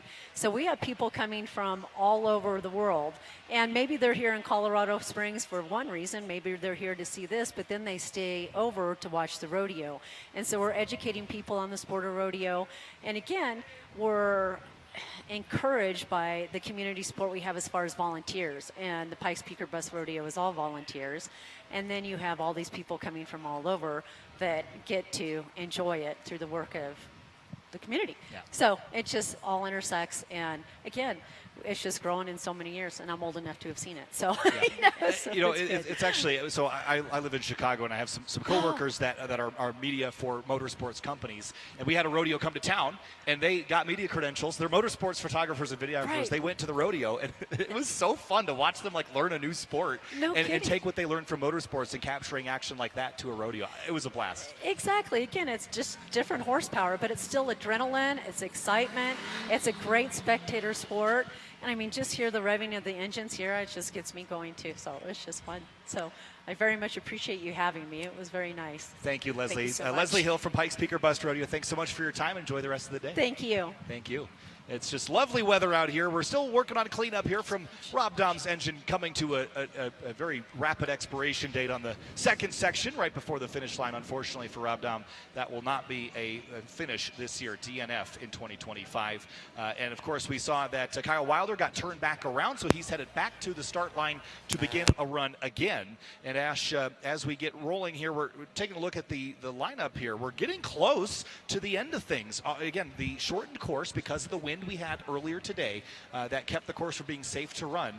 This has really sped things up a little bit. But before we come back to you, Ash, let's head up back to Texas Dave, who's got Danny Aiken, who ran his first run. Oh, never mind. We'll come back to that in just a moment's time. But Texas Dave's up there. Texas Dave, who are you with up there at the finish line? No, you had it. You were right on. I'm with Danny Aiken. I'm trying to keep my reporter voice, but I get close to this thing and next to this guy, and all of a sudden I feel compelled. Keep your hands down, dude. You're being weird. Danny, what happened? Car handled real good up there. Felt like I was on a spaceship, and at one point I felt like I was levitating. Managed to get the car in a straight line out of the turns, and man, we got up to Horseshoe, and shit, I was plowing straight ahead, and I figured I had two options. One option was plow straight ahead. The other option was just to turn the wheel and hit it to the floor. So we buried it, and it worked out. It did, too. Yeah. Yeah, it did, too. I was noticing the stickers on here. Is that an original design? Yeah, that's painted on. No, I'm kidding. I'm kidding. Well, the question really, Danny, is this is a good first run, but are you going to come back next year and let this here Cougar claw you a little harder? This Cougar needs to eat, man. Is that a yes or a no? Wait. Have a look in here. Oh, no. That's authentic. Right there. Claws out. Claws are out, yes, sir. Okay, Yeah. but really, can we get you back over next year? Because we need to party even harder. Yeah, I just don't feel like the big dog got to eat this year, so. He won't answer. I don't know if Danny's coming back or not. Maybe that was a yes, maybe it was a no. But ladies and gentlemen, Danny Aiken. I felt like the Cougar needed a little bit more to eat, you know? All right, you're coming back. We're going to feed the Cougar. Yeah, there it was. Let's feed the Cougar. So. You heard it here first. Danny Aiken's coming back next year to feed the Cougar.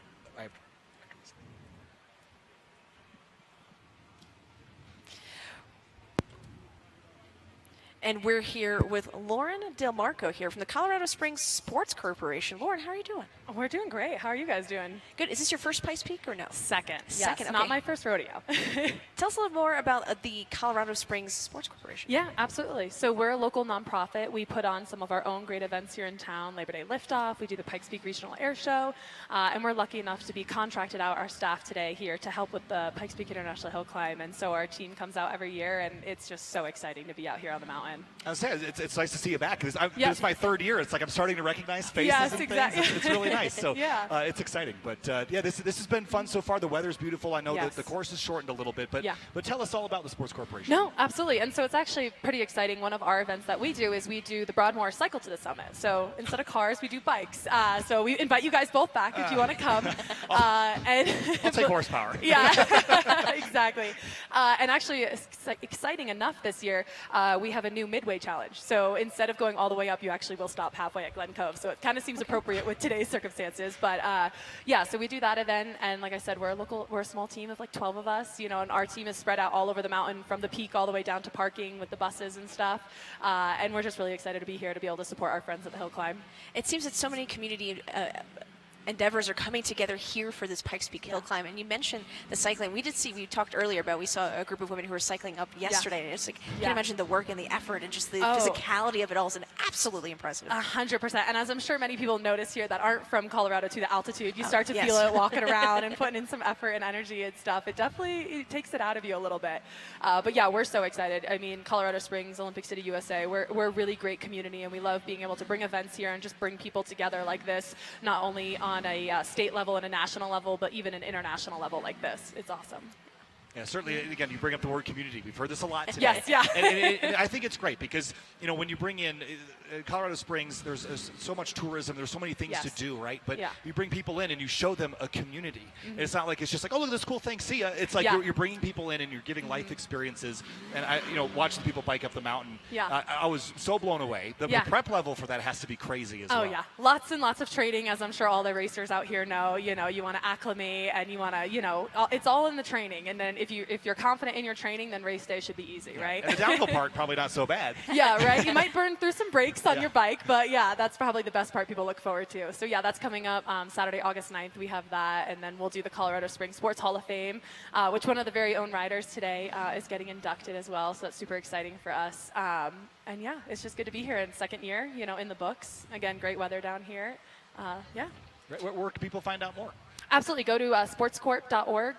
You can find out all of our list of events, events that we bring to town. If you guys are local and want to volunteer, we're always looking for volunteers. They make the world go round, especially for events like this too. So awesome. Well, thank you so much for joining us today. Enjoy the beautiful weather. Yes, thank you guys. Good to see you enjoy the rest of the again. race. Good to see you. Thanks. All right. Well, that was lovely as always, Lauren Del Marco from the Colorado Sports Corporation. But of course, we've got, again, the Rob Dum just blew up just shy of the finish, and we can see how close he was to getting to the end. So this is the rally safe map. You can see the 146, see the car number kind of top of the screen. Only a couple more corners left to get to where everybody else is. That's how tight he was to getting to the finish line, Ash. So almost, but not quite. And he feels that heartbreak. He knows he was right there with that incredible car. Yeah, so unfortunate there for the 146 and Rob Dom, but a driver that did make it to the top, albeit with a little bit of trouble, Sean Bassett. He's standing by with Texas Dave. Dave, what happened up there to Sean Bassett? He made it, though. Kyle, first thing I'm going to say is if we ever find ourselves in an international carbon fiber shortage, Sean Bassett's the man to blame. This thing is front to back, top to bottom, is all carbon. It's like the coolest SEMA car that actually comes to the hill climb and makes it to the finish line this year. How was your run, man? Well, appreciate it. Thank you very much. I do stockpile a lot of carbon fibers around. But no, this year was tricky for us. We're at the crossroad intersection of a lot of confidence in my driving. We got a lot of speed, but we're also at that intersection of breaking a lot of things on the car because we're carrying all that speed. So I think I lost it's a dual clutch transmission. I lost my odd clutches on the way up, and kind of about the time I figured out, I could just stay in even gears and kind of make it up, it was a little too late. But it's that unfortunate, thought of Pikes Peak. You're already thinking about how do I make next year better, and of course, that's our game plan to come back and set a sub 10-minute run if weather permits. And this is your 4th year, is that right? Yep, this is our 4th run. It's awesome, man. And what besides obviously a gearbox, what else you got in store for this thing next year? Seat time. We run this car probably about 10, time attack races a year, but, I think, what really has helped my driving is seat time. And then, hopefully we can, a lot of, Pikes Peak is heat management. So we're just going to continue heat management and, get our gearbox working a little bit better. And I think we'll be ready to go. Oh, you heard it from the king of carbon himself, Sean Bassett. We'll see you next year, buddy. See ya. Thanks, man. Thanks, Dave. And we're here in the booth with another Dave. This is Dr. David Steinbruner from UC Health. And I think I talked to you last year as well. Again, more faces and things that have come on back. So welcome back. And Thank you. The weather's beautiful here today. What's your experience like been so far? Oh, it's been amazing. It's always just an amazing experience just down here in the pits and just watching all the logistics, honestly. I mean, in many ways, this race is just a symphony of logistics. How do you get all these moving parts and everything? How do you do it safely? It's pretty impressive. Yeah, so tell me about UC Health and logistics and also setting this event up for success, because you mentioned logistics. It's a great way to dive into how challenging this event is to put on. Absolutely. So UC Health is the only sort of homegrown medical system here in Colorado. We run a level 1 trauma center here, and I'm the CMO here down here in the southern region. And we have people all over the mountain, so dozens of folks who are actually manning first aid stations, but also folks who are here for rescue. EMS personnel, we have nurses, we have docs, we have EMTs, all these people here who are providing care for anybody and anyone that needs it here on the mountain. Certainly. Again, it's a challenging environment. We talked to the Sheriff's Department earlier about the logistics of just communication. Tell me about that as well. How do you set your teams up to be able to communicate and chat when everything's so far apart? Well, that's really important, actually. So you have to use radio comms, and because we don't have cell towers and we don't have cell communication, we have to make sure that we actually are practicing for a month before, make sure everybody's pre-stationed, and we have to actually make sure that everybody operates pretty independently. So communication is really vital, but there are times where we just can't communicate, and we have to know exactly what people are going to do so everybody can anticipate what the next step is. Yeah, certainly. There's some challenges this morning with the high winds up in the mountain as well, and debris and things of the sort. So the mountain will throw all sorts of things at you. Were you sort of privy to conversations this morning as that was going on? No, actually, I was sort of out of the loop because I was down here. But from what I understand, you have to be really careful about, whether a helicopter can fly. In those winds, it cannot. How are you going to get people down the mountains, God forbid, if there's a trauma or injury or a medical emergency? And so basically people just have to plan for whatever comes at you at any time in any conditions. Yeah, certainly. So many challenges to make it happen. But what excites you about this event from just like the bringing people in from around the world? And again, UC Health has been around with this for many years. So tell me more about the excitement for the future and what opportunities exist to partner. Well, it's just really amazing. I mean, to be able to provide medical care for this kind of an environment, for this sort of basically austere environment at high altitude under any conditions. Remember, it can snow, it can hail, there can be winds up to 100 miles an hour. Have we seen today, those kind of things. That's really just a logistical challenge, but also just a challenge to say, how do we provide really good care to everybody anywhere on the mountain, get them off when we need to? We really enjoy that, and we enjoy working with all these different people from around the world, just sort of watching them at the top of their skill set, just consummate professionals, every single one, including the broadcasters. You guys are doing a great job. We appreciate that. This is a challenging event for so many ways, in so many reasons, but we appreciate you being here, Dr. David Steinbruner from UC Health. Thank you so much. Absolutely. Enjoy the rest of the day. Thank you very much. Thank you. And it seems like we're getting closer and closer to firing things off again after a red flag stoppage for the RX-7 of Rob Dahm. But, of course, Kyle Wilder has already begun to roll, but we've got more that are on their way up the mountain again for the 103rd running of the Broadmoor Pikes Peak International Hill Climb, presented by Gran Turismo. We're really in the back half of the entries at this stage with only really a handful left to go. So if you have been watching since the morning with our 2.5-hour delay, you're up for a treat as we get down to the last couple entries on the day. David Meyer is on the line right now in the 2016 O'Malley Special as he awaits the launch to head up the hill. Kyle Wilder's already begun his second trip up the mountain after getting turned back around.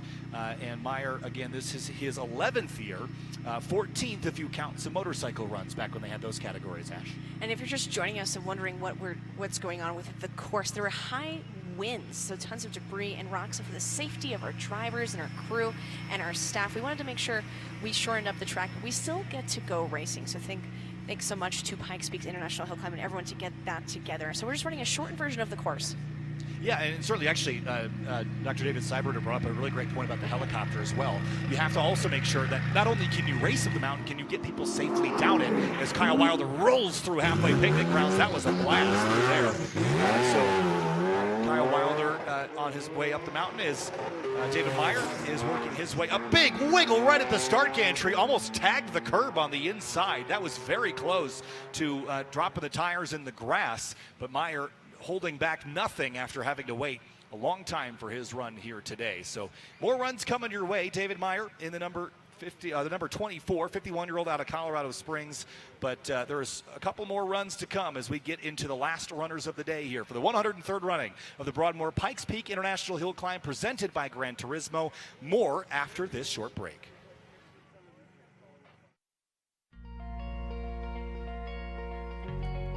Coverage of the Broadmoor Pikes Peak International Hill Climb presented by Gran Turismo is brought to you by the City of Colorado Springs, Olympic City, USA. Mobil 1, the official motor oil of the Pikes Peak International Hill Climb. And O'Reilly Auto Parts.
No hill climb experience is complete without a visit to the Penrose Heritage Museum to see the official race car and memorabilia collection of the Pikes Peak International Hill Climb.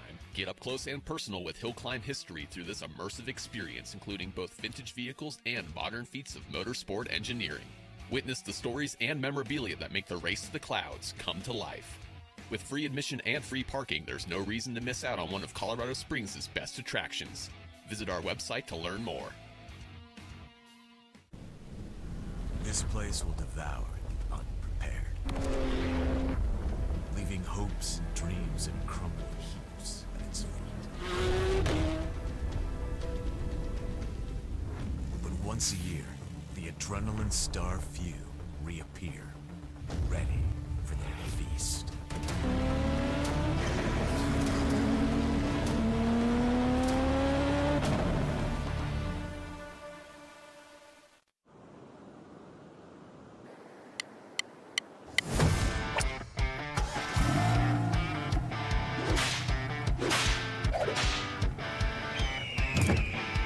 Punch it, Megan!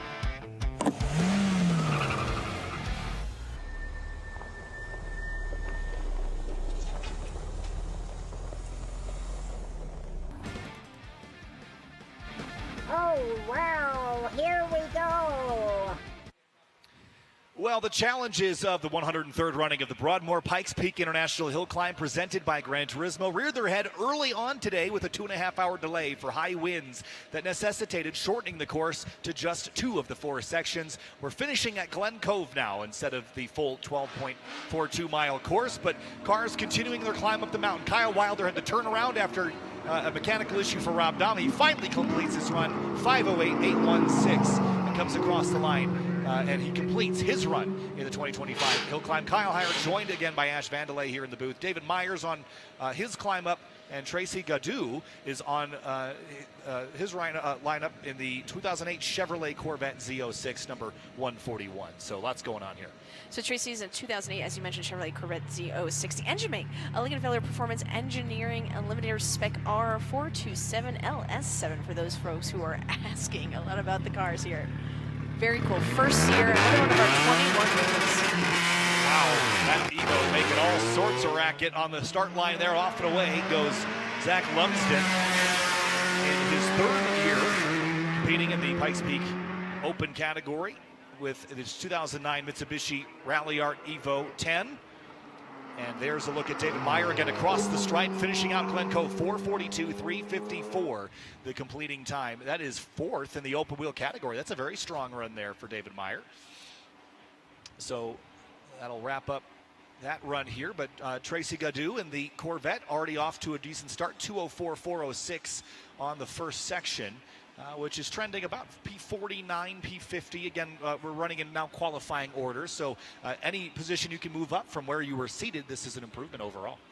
Up next is Zach Lumsden, a 2009 Mitsubishi Evolution X4B11T from Littleton, Colorado. We mentioned how many Colorado races are there? 29 out of our 7-3 competitors. Yeah, 21 rookies, 29 Colorado. What's a Coloradian? Nope, no, that's not it. Zach Lumsden already took the green, but we're getting a great look now at Dan Ueda, and this is the father to Trevor Ueda, who ran up a little bit earlier today in this Ford Mustang Boss 302S. This thing makes some great noises. This is 10th year of Dan Ueda running the Pikes Peak International Hill Climb, and has run this car a number of times before, including the last 3 years, 2022, 2023, 2024. There's a look at Tracy Gadou in that orange Corvette. And climbing up through the twisting second section here of this course, making their way through Grouse Hill Gillies Corner, ski, and headed up towards Glen Cove, where they'll finish out their run. And just waiting for Dan Ueda.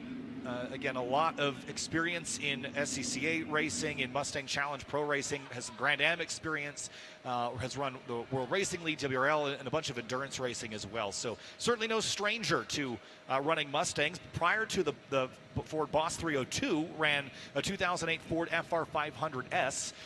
So that's a car that, again, raced in a single make series a handful of years ago, so ran that in the time attack class in 2019 and 2020.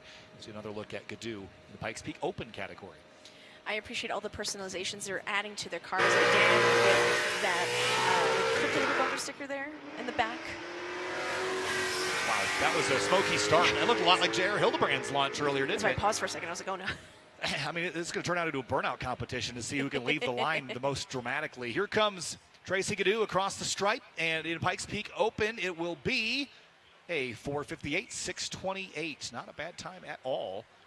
And overall, that should be about 48th position and 13th in class in the Pikes Peak Open category, with still a few more cars to run, including Dan Ueda, who just got that green in pretty spectacular fashion.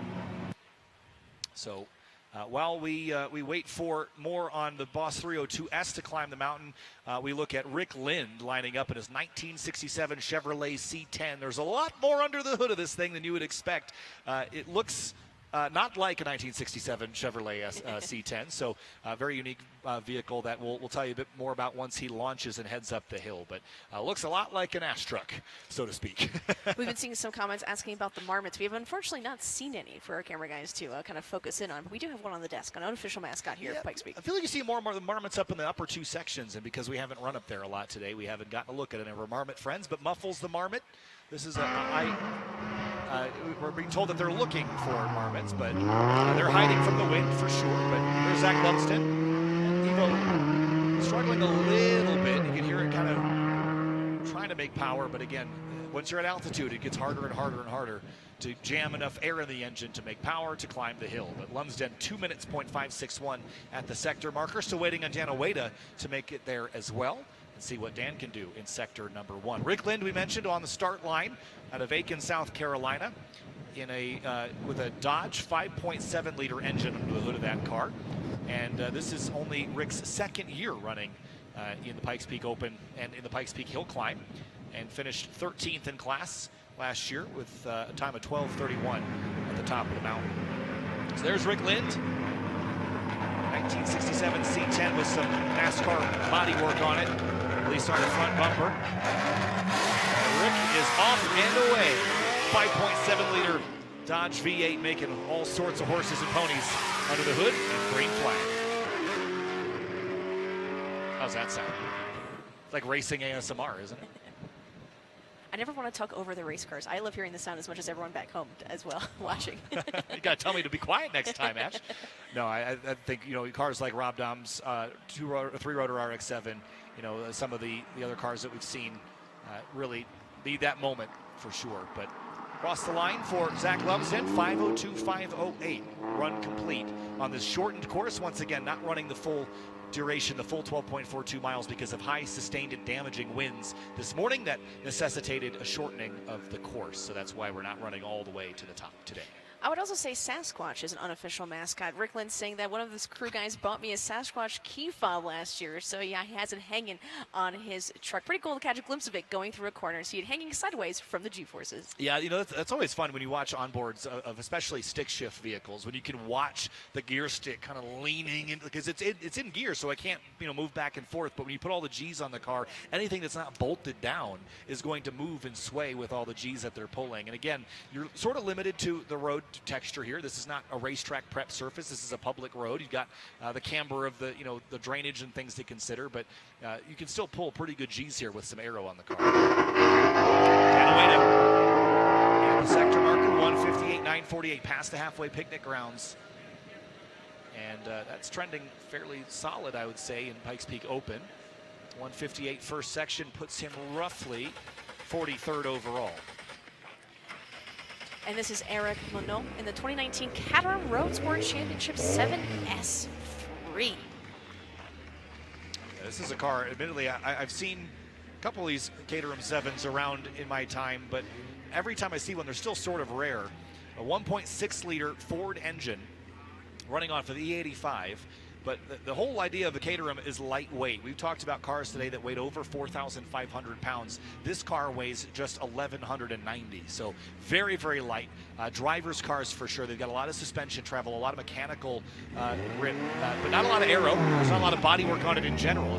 You can really connect to the road through these cars, and they're really neat. I'm sure a lot of fun to drive.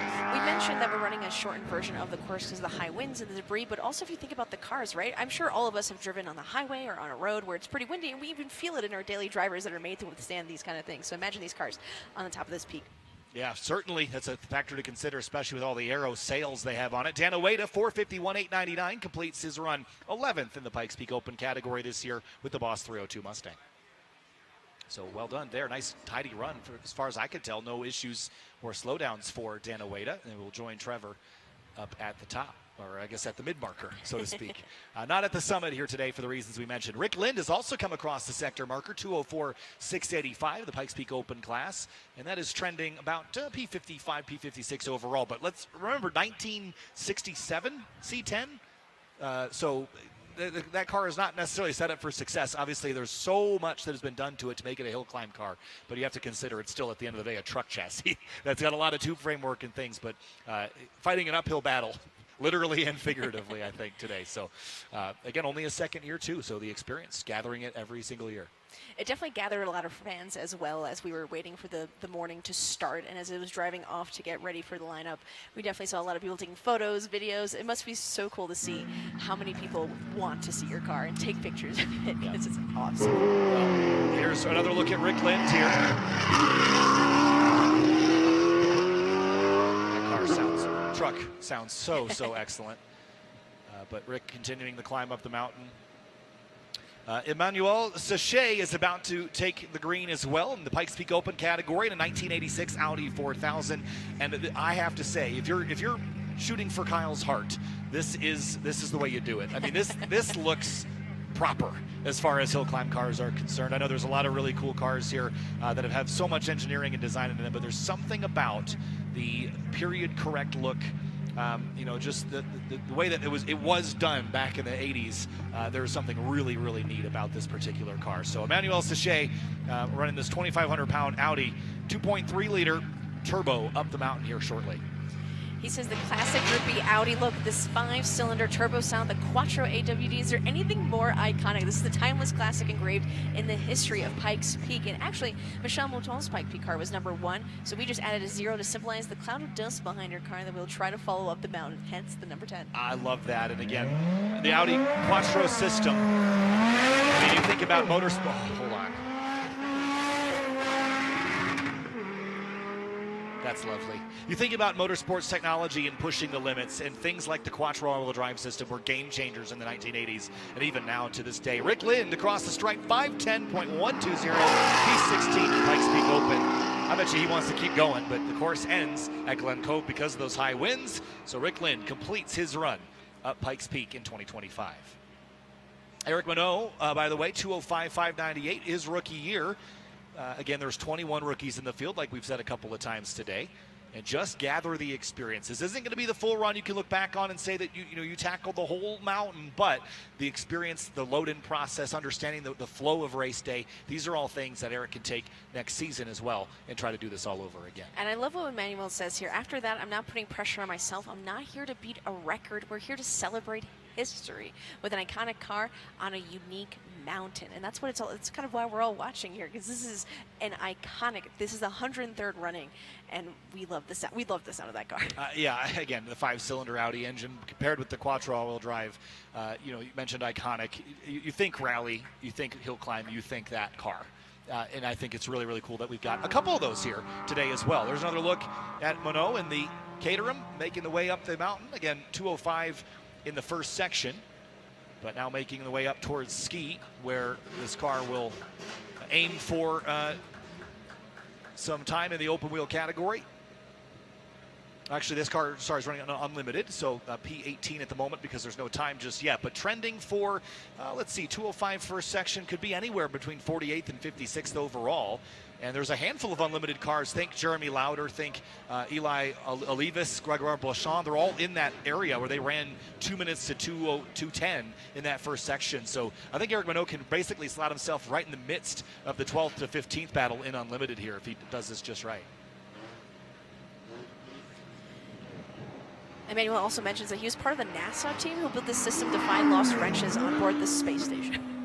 Well, that space station just flew by, 205.033, right past the halfway picnic grounds and off into the second section. Now, Cash Singh on the way now in the 2017 Ford Mustang, based out of Las Vegas, Nevada. This is the 15th year that Cash has run in Pikes Peak. Here comes Eric Minot across the stripe, completes the run up to Glen Cove, 5:10.830. And that is just shy of that little group of unlimited cars I had mentioned earlier. So it will be not quite maybe what Minot was shooting for, but again, benchmarks, set them, be ready to come back next year and go for more, Ash. Yeah, Cash Singh has competed, as you said, in grid life here. Tons of experience, 15th year here running Pikes Peak. And that just starts to add up, and you keep coming back because you definitely want to. So he loves racing the mountain, not the competitors. It just means so much to him to be here. Well, again, you mentioned Cash's experience, not only in grid life, but also in global time attack. Has done a bunch of hill climbs, the Mary Hill Loop hill climb, the Optima Streetcar Challenge, of course, which is relevant. We're on the Optima stage here. So, again, Cash does a great job. Last year, the story coming into this event was had an engine issue, needed to go drive to go get an engine, got a new engine, put it in the car, drove it all the way back, but got pulled over with all the race car bits and bobs on it and had to basically sweet talk the law enforcement into letting him. He wasn't doing anything wrong necessarily, but again, there's the stories of street-driven cars on the run to Pikes Peak. Very, very cool. And here we have a Josh Tangen in a 2012 Audi TTRS. This is another one of our 21 rookies. We've seen a couple of these Audi TTRSs, GTs and TTRSs here. Really neat cars. Again, sort of, I guess you could say the modern evolution of like the Audi 4000 that we see here on screen. Again, very similar in silhouette if you smooth all the edges out and keep the Quattro all-wheel drive. So really neat. Emmanuel Sachet, a little slow there leaving some of the hairpins, but a little puff of smoke, but just getting into gear and continuing the climb up the mountain. And I love what Josh says here. When asked what inspired him to race to the clouds, said he moved to Monument and started seeing it every morning on the way to drop off his kids at school. And I always wondered what it'd be like to race. Well, and you're going to solve that now. Again, for Josh Tange, this is first year as a rookie. Again, running in the unlimited category, which is sort of it's a wide net. You can build basically anything for that class. And again, I think the expectations in year one are just get the experience. Again, resides in Larkspur, Colorado, so I'm sure he's very familiar with this area, very familiar with the mountain, and off and away goes Josh Tange. This is another driver that we've also seen in Ultimate Streetcar Challenge, Grid Life Time Attack, and Global Time Attack as well. and a couple of those events at the Pikes Peak International Raceway, which is not too far from here. Here comes Emmanuel Sachet across the stripe in the Audi 4000, 509.043, and that will be P16 in the Pikes Peak Open category. Job well done, and again, I can't wait to watch or look at the photos coming out of this event of that car. So cool. I mean, that feeling of accomplishment crossing the finish line, regardless of where it is today, it has to be so fulfilling. Yeah, just capturing the essence of hill climbing, right? I think that's really neat. And again, when you can build anything, this is a great question for those that are watching, whether it's on the Racer Network or elsewhere. If you were to build the perfect hill climb car, what chassis would you start with? And do you have a vision to build for, right? Because if it's an unlocked box, we've seen what Ford will do, right? We've seen what Romain Dumas can do with that car. So would you build something on the absolute edge of the rules, on the limit of technology, or would you build something that's thematic and nostalgic, right? I always like to think about, like, what's your dream build, and what would you build for a mountain here, Ash? What would you pick? Putting you on the spot. I haven't asked you this at all. I love the exhibition cars. I think just being part of that technology and part of that racing, helping test for like Ford, etc. I think that is just so cool. But then you're seeing these builds, and I mentioned that I'm a little bit newer to like even fixing up my car, and I would love to just get my hands dirty and figure it out and just build something right on the edge of the rules and saying that I did that and I got it up the mountain. I can't imagine that feeling for the drivers. That's a super cool thing. I think the exhibition class is always a lot of fun. They run bright and early in the morning, kind of clear the track off as well to keep things in perspective as well. Josh Tanguy's up the mountain. Cash Singh comes across the first sector marker. And next on the screen is Jack Pendley. We got a chance to talk to one of his crew members, Sterling, last year, and gave some great insight to this car. All-wheel drive 2004 Volkswagen Golf R32. There's Sterling right there, shaking the bell, getting ready to roll here for Jack Pendley to climb up the mountain. This is the second year this car has attempted the mountain climb, and last year did not finish, came up just short, and this year aiming for Glen Cove. We'll see if they can get there with that 3.2-liter VR6 engine, E85, fueling this car. I absolutely love what the pit crews are doing here, is that they're running out a little ahead of the car here, and they're just making noise to make sure that the audience, the spectators know to move out of the way for these cars to grid. I just want to get a little shot of that car and hear it really well. So it's great because everyone's just standing around, but making sure that, hey, the car's coming through, please, we got respect the timing. we gotta get here. So here comes Cash Singh up to the finish line. Checkered flag at Glen Cove, and 3:08 second section, 5:19.607 total run time up in the first two sections of Pikes Peak. 18th place in the Pikes Peak Open category, continuing to evolve on this Ford Mustang and this build that he has run in road racing time attack, but also now in the hill climb a couple of years in a row. So Jack Pendley awaiting his run here. And we're getting down, as we mentioned, to the last handful of competitors here, Ash. So this is, we're down to the last 10 or so. More Primo, 1967 Alfa Romeo GTAM. This car, I said a minute ago, would you pick a car that is nostalgic and you have vision for what it might look like? And this feels to me like that. Is that what you would do? I just think, like, this is a hill climb. It's all about the history, the 100+ runnings. If you're not going to go for an overall record, if you're not going to push the limits of tech, I love stuff like this. Bringing out cars that really embody motorsports history and building them to tackle the mountain and get some awesome photographs to boot. I'll put that thing on my wall at the end of this day. So watching Josh Tanguy continue the climb, 2:11.362 first section. And Cash Singh, as we mentioned, already completed his run in the Ford Mustang. So it's Josh Tanguy we're watching. It'll be Jack Pendley coming across the first section marker here shortly. And remember that we are running a shortened course because of winds, high sustained winds that were causing some damage up at the top. So unsafe to run all the way to the top this year in 2025. But this 1967 Alfa Romeo More Primo is one of the rookies this year. Hails out of Dallas, Texas, representing Israel here this weekend. 2.2-liter engine in this car, and stock frame. Listen in.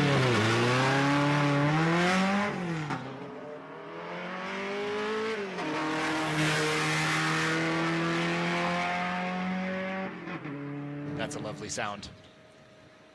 And again, I think there's something about the motorsports of the past, Ash. There's so much about the excitement of the future that we all need to consider when it comes to motorsports and alternative fuels and cars that are going faster and more reliable than ever. But there's also something magical about the way things used to be and the drama and entertainment that came with some of the sounds of these cars. Here comes Josh Tangy, 5:19, 3:46, 18th place at Pikes Peak Open. I absolutely love the spectators here on the finish line. They can hear the car coming before they can see it, so they quickly run back to the barrier to make sure they catch that finish line move.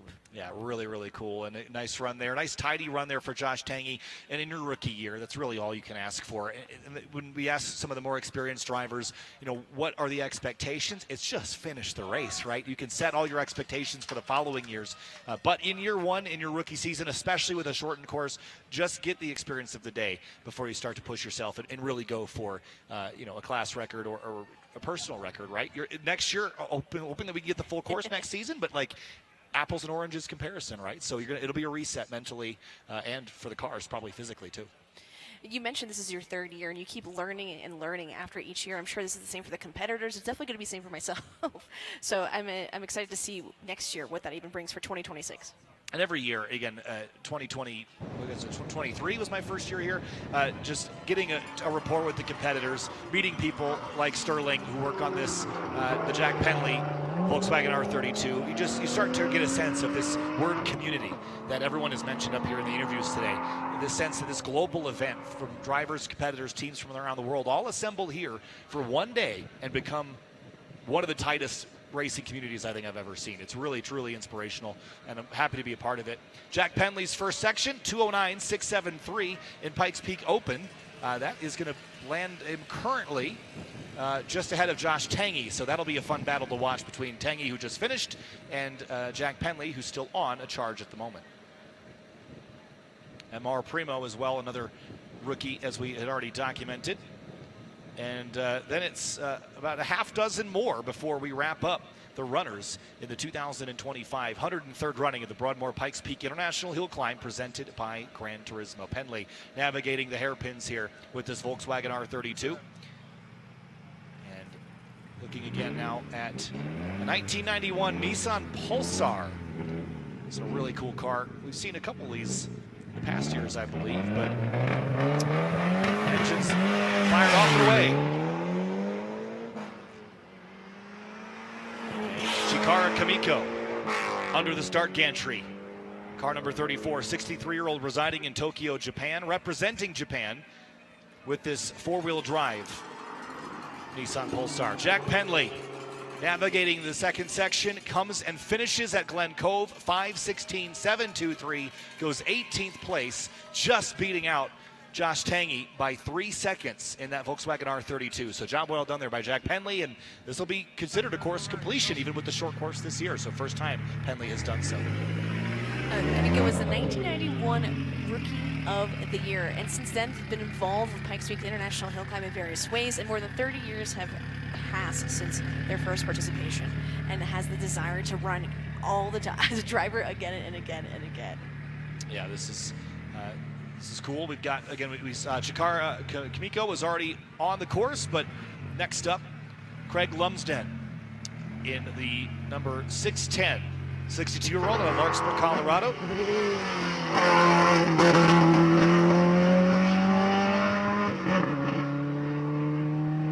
Or Primo in the Alpha. Great sounds coming out of that car, 207.997. Not necessarily lightning quick in the opening section, but how much of this is for lightning quick and how much of this is for wicked cool? That's my question to you, Kyle. Would you rather have one of those, let's say one of the GT4s and not finish, or would you have one of those classics and finish? What's a better photograph, Ash? No, all the categories are great, but I think, again, like I said, there's something about the drama, the excitement and the nostalgia of the cars of yesteryear, right? And certainly pushing the limits, also providing accessibility with the Pikes Peak Trophy GT4 by Yokohama category. That's another thing, too, the accessibility of having a car that can compete without necessarily having to have all the engineering prowess, because all the manufacturers have done that for you. And that's a great thing. Bring more people to the mountain. And I just want to also mention the GT4 cars bring context. And when you're talking about bringing in new fans from other motorsports around the globe, context is very important. As Chikara Kamiko, 210.050 at the halfway picnic grounds. Through St. Craig Lumsden grabs that green flag. What a great sound. Oh, love it. And here comes Primo across the stripe, 5:16, 2:33. And as that seems like it's done every time since we checked in, 18th place, Pikes Peak Open, to keep bumping that bump line down. But Mauro Primo with the Alfa Romeo, 5:16, 2:33 on this shortened course here in 2025, 103rd running of this event. Both Craig and his son Zach actually raced in Dakar in 2025, so just a couple months ago in January. Also competed in Rally America, American Rally Association, and so many more.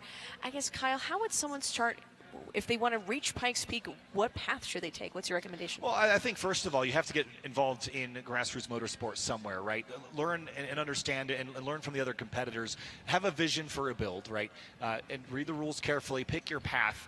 You're only going to get to do this a number of times in your life, whether it's once, maybe it's 20 or 30 if you're really lucky, but you have to really plan your attack carefully. What do I want to be remembered for? What goes in the record book, Ash? So when you pick out an entry, pick out a car, I think you have to consider what is the legacy of this car going to be. This is going to be a part of history, so consider that first. Then, there's an application process that you have to go through, so having a cool car certainly helps, but having accolades also helps. Having a good, solid program around you, having a community around you is great. So start with your grassroots motorsports events. Start with your local hill climbs, your local track days. Move up into competition and get ready to take on one of the world's greatest challenges. Whoa, little wide push there for Chikara Kamiko. Almost got into the barriers, leaving the corner, but again, 2:10.050 first section and almost to the top. At the start line, we saw Shi-Lin Wu in the 2012 Ford Mustang. Again, one of our 21 rookies here, representing China, currently residing in Indiana. Yeah, Shi-Lin Wu. I think we've also seen Shi-Lin in Global Time Attack, Grid Life, NASA, and Mercedes-AMG Challenge, Super Lap Battles, so also the SCCA. So another driver, we just talked about how do you get into this. Well, you look at a driver like Shi-Lin Wu, who's entering for the first time. You got to start with probably your grassroots divisions.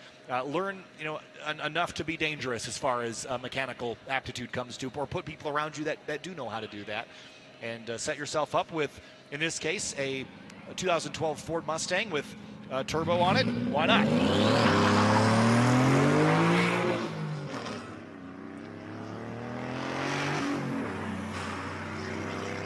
That car makes great noises.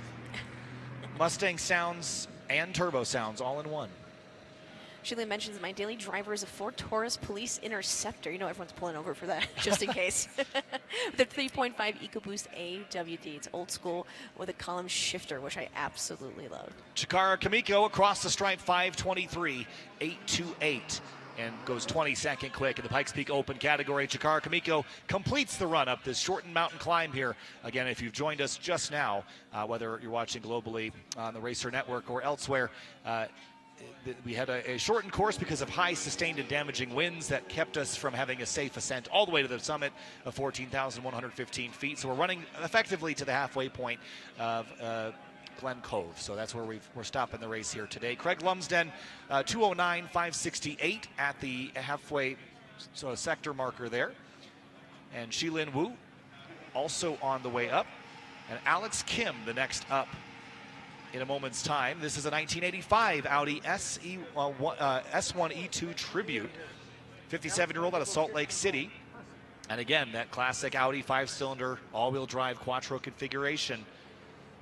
Why not pick a car like this? It was what it was built for.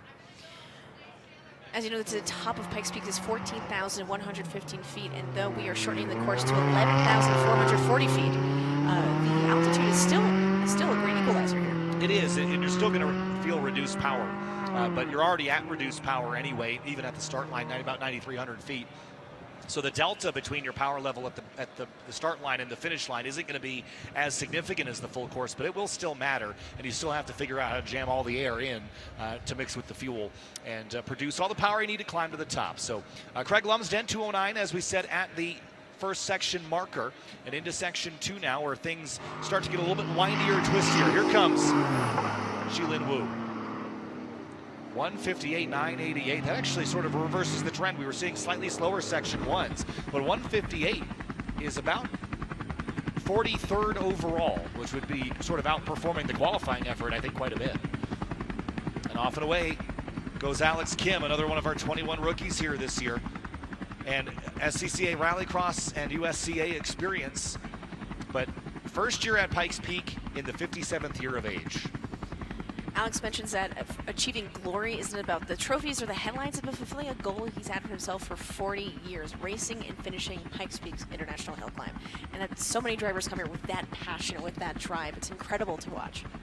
Talk about a driver that's, been around the block and seen some things. When asked about biggest racing accomplishment, he won in 1986 the Utah High School Drag Racing Championship, bracket racing in his Audi 4000S. Really, really neat. Craig Lumsden across the stripe, 5:23, 2:45, 22nd place in Pikes Peak Open. Shilin Wu, by the way, 158.988 at that first sector marker. Not sure if I had covered that already. We're nearing our penultimate driver, actually, for the day, which is quite surprising, David Rowe. But I want to take this moment to thank you so much to the fans for watching at home, for being here at Pikes Peak with all of us. We know you got here nice and early or stood in some traffic to get here and sit and watch these cars run up the summit. Thanks so much to our camera crew, our operators, our volunteers who make this possible, our sponsors, and all our drivers. I can't thank you guys enough for my first time making it absolutely incredible for putting this on for race fans everywhere. It takes a village, it takes a community, as we've heard a bunch of times today. But with Shilin Wu, let's head to see who Dave's got at the finish line. Texas Dave, who you have with you? Well, who do I have with me? Kyle and Ash. I've got just about every single driver from the 103rd running of the Pikes Peak Hill Climb. We've got some happy spectators who can make way more noise than that. There we go. But even better, thanks to the folks at the Summit House, we have 80 donuts because I know how much work it takes to put this on. We all know how hard this is, and we know that we all promised that everybody would get donuts today. So we're going to make sure that happens, and we also want to make a lot of noise, whether you're down in the paddock, you're here. It takes so much effort, and that was such a hard call, and we're super grateful for another safe and amazing hill climb. Thank you so much to everybody, volunteers, coordinators, for making it an amazing event.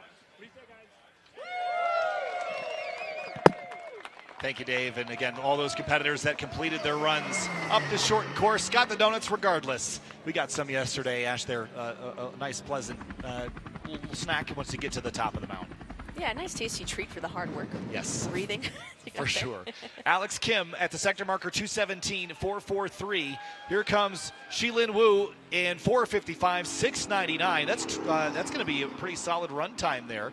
455 is going to drop Shilin right about 47th overall, 48th overall, and 12th in the unlimited category. So job well done there by Shilin Wu. Yes. The 75 car, you mentioned David Rowe off and away. Penultimate driver here of our 103rd running. Yeah, he's in a 1986 Audi Quattro Group S, and this is his 5th year at Pikes Peak. Yeah, 5th year at Pikes Peak. Best finish, second in Time Attack 1 back in 2015. That was driving an Evo back then, but running a 1986 Audi Quattro Group S, as you mentioned. 50 years old, resides in Northamptonshire in the UK. I love this.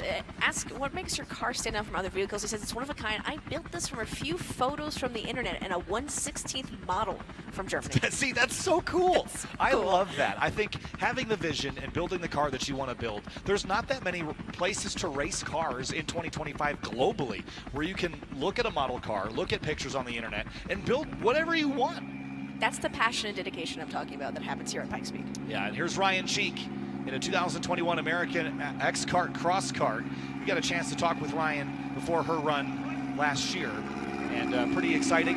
And again, for Ryan Cheek, this will be her second time up the mountain here with a turbocharged 750cc engine from Suzuki make, and she resides in Black Mountain, North Carolina, so she'll be headed up in just a moment's time. And last year did not make it all the way to the summit, so we'll see if this year the American X-Kart Cross Kart will get there and complete the course. Ryan Cheek was asked any Pikes Peak's heroes, and she mentions Michelle Mouton, the First Lady, to make claim on this mountain. I'll be honest, it was an absolute honor to interview Michelle. And I might have teared up. You guys didn't see it because we were on a break, but that was really, really emotional for me. It was such a big deal, such a role model, and it's incredible to see all these women out here in the paddock, race fans, etc. And it means so much to me as a woman in motorsport. And cars continue to run up the mountain there. Alex Kim with a 2:17.443 waiting for Alex to get to the top. David Rowe, you see on screen now, 1:55.285 in section 1. That's a pretty solid first section. That, as far as trending and tracking, as far as section 1 is concerned, that's good enough to be about 40th overall, which, as far as competing in the Pikes Peak Open category, would that's not quite, it's so close to top 10 if he can carry this on at this pace. So we'll see what David Rowe's got. But yeah, but the mountain, the track also changes as we go on throughout the day. The temperature changes. We've laid down some rubber from the previous cars. There's so much track evolution happening right now, right towards this end. Well, here comes Alex Kim across the line and completes the run at a 5:35.240, goes 24th in Pikes Peak Open. And again, photographs will be fantastic from that run, won't they?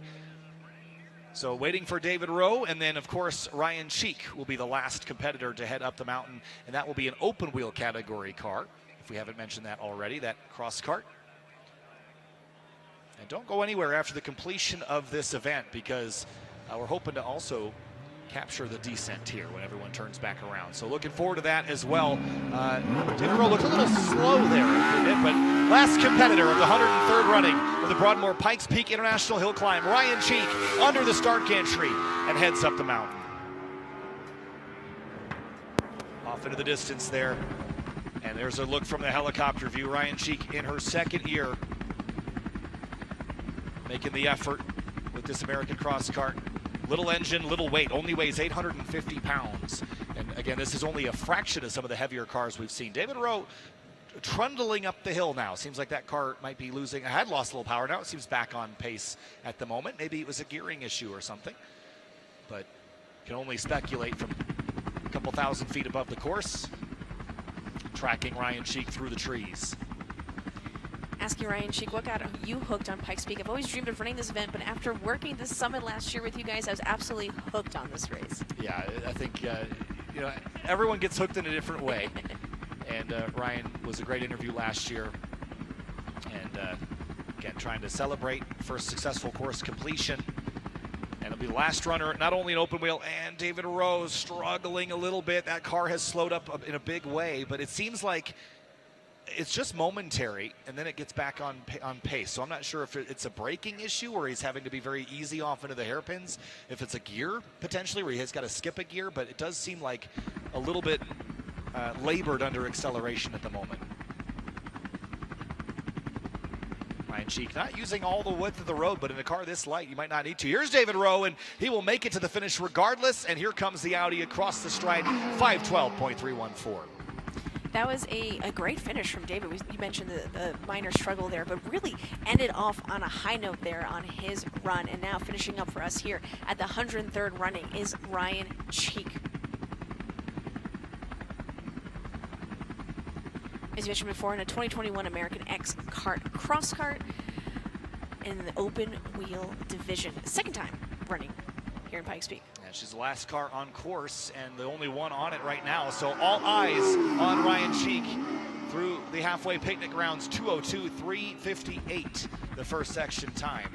That's pretty solid, actually. That's about P49, P50 overall, roughly, on the timing and scoring charts at the moment. So we'll see if Ryan Cheek can outperform expectations. Qualified towards the bottom. Actually didn't have a qualifying time, is why she's qualified down there. So she could be a bit of an upset in this open wheel category if she can boot someone down the order just a little ways. But Ash, while we wait for Ryan Cheek to complete the second section, what a day with a lot of things thrown at us from a variety of places. But again, you know, a little bit disappointing we couldn't get all the way to the summit, but the decision was made to run to Glen Cove. I think it was the right decision, and we got a really thrilling day out of this. Very close competition, only a handful of seconds between most of the category leaders. So this event, again, you have to adapt. Adaptability is the name of the game here, and not only do the drivers have to do it, sometimes the organizers, sometimes the broadcast team, we all have to adapt to it. And thank you so much to the viewers and spectators for staying with us and being so dedicated to Pikes Peak and hanging out with us while we dealt with some issues and then got underway so quickly. Yeah, and again, we hope to show you also the descent. And again, that's always really fun for us to watch cars come back down after successful completions of the Pikes Peak International Hill Climb. And again, big thanks to all those that joined us here in the booth today as well in interview. All the partners and people. This event does not happen without the support of these companies and these partnerships that really push this event forward and allow it to be the scale, the size, and the impact that it is. So we have to give them a huge thank you again to all the people that have come on today, and a big thanks to you, the race fans at home, whether you're watching elsewhere or on the Racer Network. The first time this event in its entirety has been on live television, so thanks for being a part of it. Oh, Ryan Cheek, issues for the last runner on the day. The American cross kart stops short of the finish line. You can see the frustrated hands there, and that cart will go no further. That is so heartbreaking. It is, but this is such a great effort from Ryan. I didn't want to say it, so I didn't, because I will commentate or curse it. It didn't seem to matter anyway, to be frank. But we honestly have not had that many mechanical failures today. And is that due perhaps to the shorter course configuration? I'm sure that has a big part of it. But in the past, we had seen a lot of people have issues, not only mechanicals, but just mistakes in the lower two sections of the course. Not that many today, so pretty impressed with that. So course cars on their way, and in a few minutes time we'll turn things around. But I think it's worth noting, Ash, the timing and scoring, and Simone Fagioli at the top, and King of the Mountain 2025. I mean, that is an impressive drive. The shortened configuration, I think, threw the course in favor of Fagioli over Dumas' Super Mustang Mach-E, but coulda, woulda, shoulda. Who knows what would have happened with the other two sections of this course? As you said, it's been an incredible day about, I think keywords were community, adaptability, and I mean community here, as we thanked everyone here. But again, we can't emphasize enough. And if you're watching from home, think about coming to Pikes Peak. You can land at Colorado Springs Airport, and you can have a great time here with us. I think that if you're at home and have the capability and ability to visit this course and see this event in person, it is well worth your time, your effort. Make a week out of it. Go run a marathon. Go hang out at all the visitor centers, the Penrose History Museum, all these places that you can check out. Make a journey out of it, because there's so much to offer in this Colorado Springs area. And this event, if you come here and spectate this, it is for some, a once-in-a-lifetime experience. You'll never forget your first night on the mountain. I was joking earlier, which we have let's rewatch this replay real quick. Yeah, it comes up the hill, and it just puff of smoke and a stop. And it was it appears under the sort of midsection of that vehicle where the engine is located. So I have to imagine some kind of engine issue there. But came to a stop, and that will be the end of Ryan Cheek's run up the mountain at this point, unless there's a Control-Alt-Delete you can play. But again, usually puff of smoke, you can't Control-Alt-Delete it. That's the hard drive on the floor. Not to date myself, but maybe blowing the cartridge in the N64 there. That worked surprisingly well. I wish it worked more on modern tech. I bet Ryan Cheek wishes the blow into the cartridge would fix this car. But I was semi-joking with Rob Holland earlier, but I'm starting to think I should be serious, that this should be a quadruple crown, right? You got the Indy 500, Monaco Grand Prix, Le Mans 24, and then Pikes Peak, which tests something completely different than any of those other three. It's just so unique. Can we manifest that? Because I I'm agree with you 100%. Propaganda, no problem. It is so different than those other events and other races that I think it deserves that international global recognition. You have to note that this is an incredibly important event globally here. So I agree with you for sure. Yeah. So again, we got a chance to talk to Michel Mouton earlier today, one of the legends of rallying globally. And we talked about the global impact on this, but Lonnie Unser also made a successful run-up earlier today. Have a look at this piece with Michel Mouton and Lonnie Unser, two of the women that have taken on Pikes Peak. There are so many different things about Pikes Peak that solidified my love for this race, but my family is definitely one of those. I mean, seeing my family members like my Uncle Bobby, like my Uncle Al, and like my dad wheel up this place when it was in the dirt. Somebody like Michel Mouton in her Audi just absolutely sending it up the mountain. We just got word that Michel Mouton has set a new rally class record, a time of 12 minutes, 10 seconds, and 38 hundredths. Nice to meet you. It's an honor. It's nice to meet you. Yeah, you too. Yeah, fantastic. You too. How is it being back? 40 years later, Yeah. it's an honor. I have to thank you because As a woman in motorsports, there's many opportunities to make history. And for me coming into this race, it's cool that I don't have the opportunity to be the first woman to win. So you paved that way for me to come out here and hopefully one day get my name up here too. Did you ever meet my Uncle Bobby? I don't remember really. Well, it's funny because I know that he remembers you very clearly. Okay. I just really couldn't see some French girl, and I'm not knocking the French people, but I just couldn't see a French girl having the Pikes Peak record. He was very upset that you beat his record. I know. They have been all upset. They didn't like to see this woman coming from Europe with a rally car and beating them. When I started, I was the only one, really. So if I did it, I am not a superwoman. I am just a woman who worked very hard and was really extremely motivated. It's cool to have somebody like that who we can all look up to and who we can say, wow, she was able to do that then. We can continue to break so many barriers. That's what racing should be. The car doesn't know who's behind the wheel. It's all about who goes out there and extracts the most from their vehicle.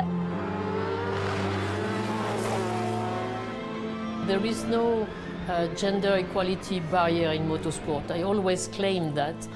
I hope I gave them this opportunity to realize that it was possible and that they can continue behind. I think Michelle should have been inducted into the Hall of Fame a long time ago, but I'm so glad that it's happening now.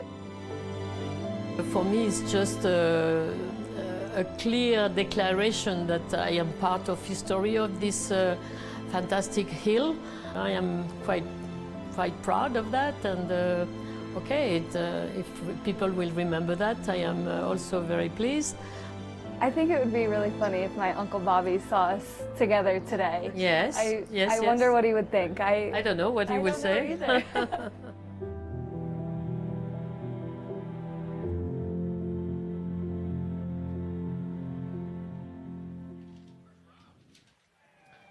And what a great meeting, what a great story to tell there. And it was such a pleasure to talk to Michelle earlier today, one of the legends in global motorsport here, Ash. So, again, ending with an unfortunate stoppage for Ryan Cheek. Again, something let go in that car. Last runner of the day here from the 103rd running of the Broadmoor Pikes Peak International Hill Climb, presented by Gran Turismo. Kyle Heyer joined by Ash Vandelay and our buddy Texas Dave up there at the finish line at Glen Cove. Reminder that if you missed all the rest of the broadcast, we've been talking all day long about how this has been a shortened course because of high damaging winds this morning that prevented a safe racing condition. So the course was shortened to end at Glen Cove. That's why the times you see are so much less than you would typically expect, for the fastest cars, typically in the high 7-minute to low 8-minute range. But because the upper section challenges the combustion engine cars so much more, I think it kind of played into the advantage a little bit for a driver like Simone Fagioli,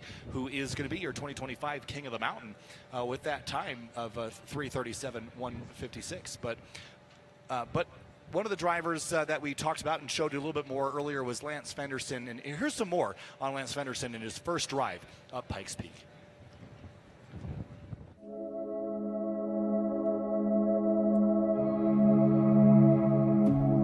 When I get in the race car, I always cross my feet. I'll also put a Velcro strap around this leg and the roll cage, so that prevents my knee from coming up and getting in the way of the gas and brake. Most people have 4 body parts that are able to contribute to the driving experience, and for me, it's definitely an added challenge knowing that I have one half-working arm that's running the brake and throttle, and one half-working arm that's running the steering. It's twice as much work as half the capacity. I started racing go-karts when I was about 5 years old. When I was 17 years old, I broke my neck in a high school lacrosse game, which took me out of racing for about 4 to 5 years. It's been about a year and a half since I first got back in the race car. Another thing that nobody really thinks about is how I can only brake or throttle at one time. So where most drivers would be able to be on the throttle and then give a touch of trail braking to get the car turned or something like that. I have to completely come off the throttle to give a touch of brake.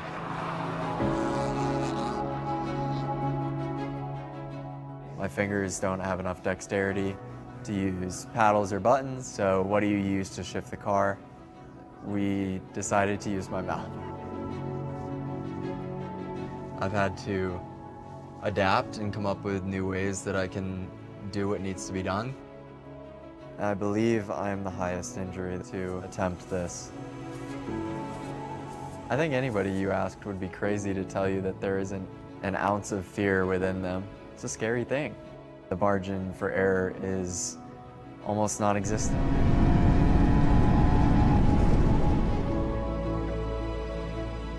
No matter what the outcome is on the mountain, I've already broken records and will continue to break records. The biggest success for me is just getting to the top of that mountain in one piece.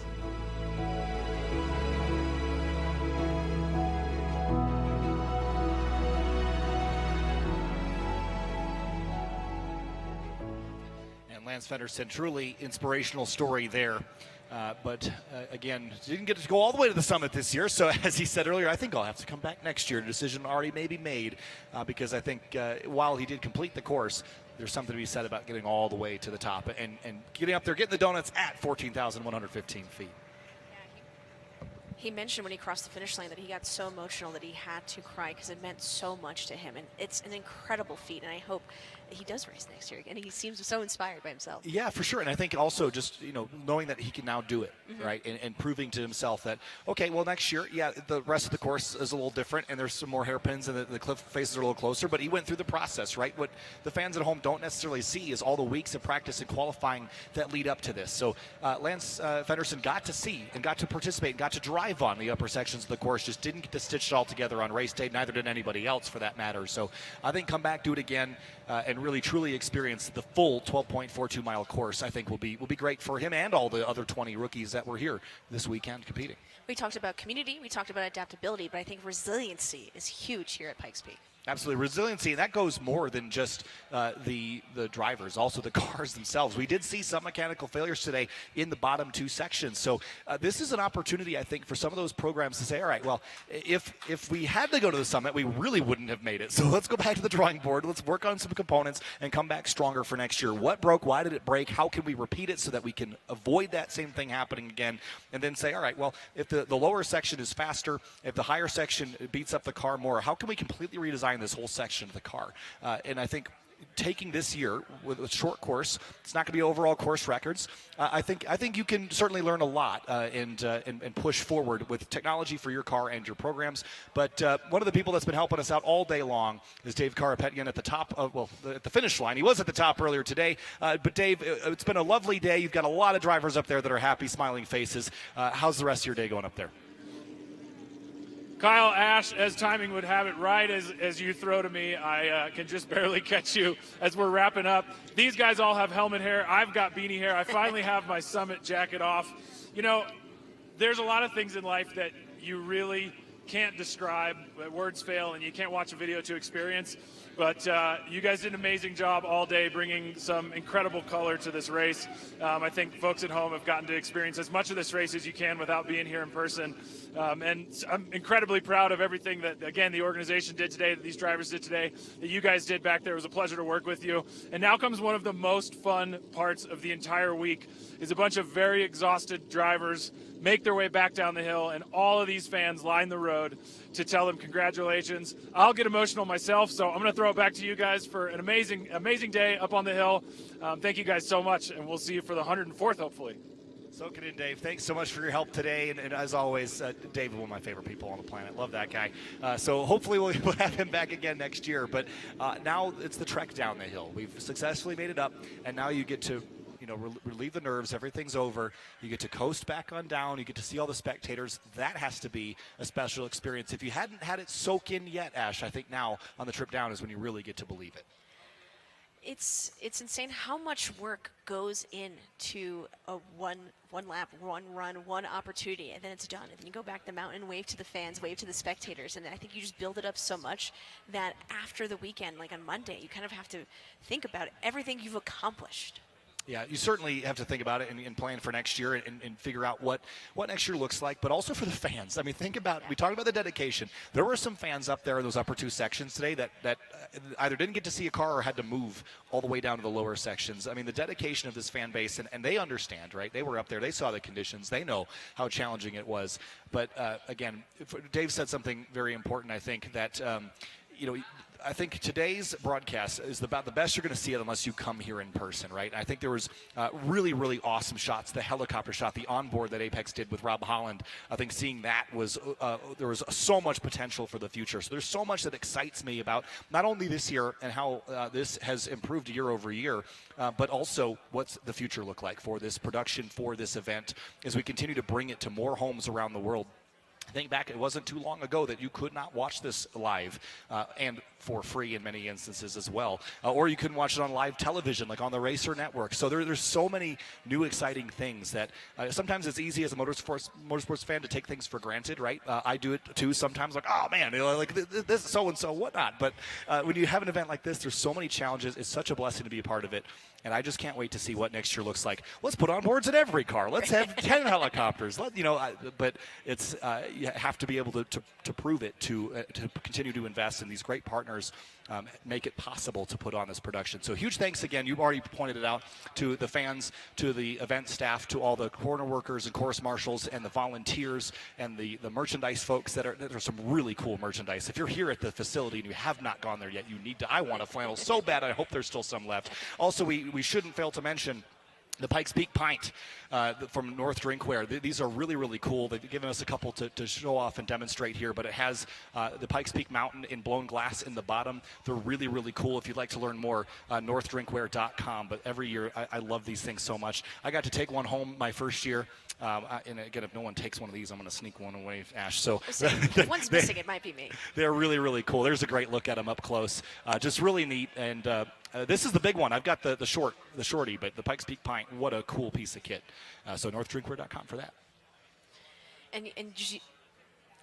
And of course, mentioning the merch. Where's the flag? Jack stole our flag earlier. Yes.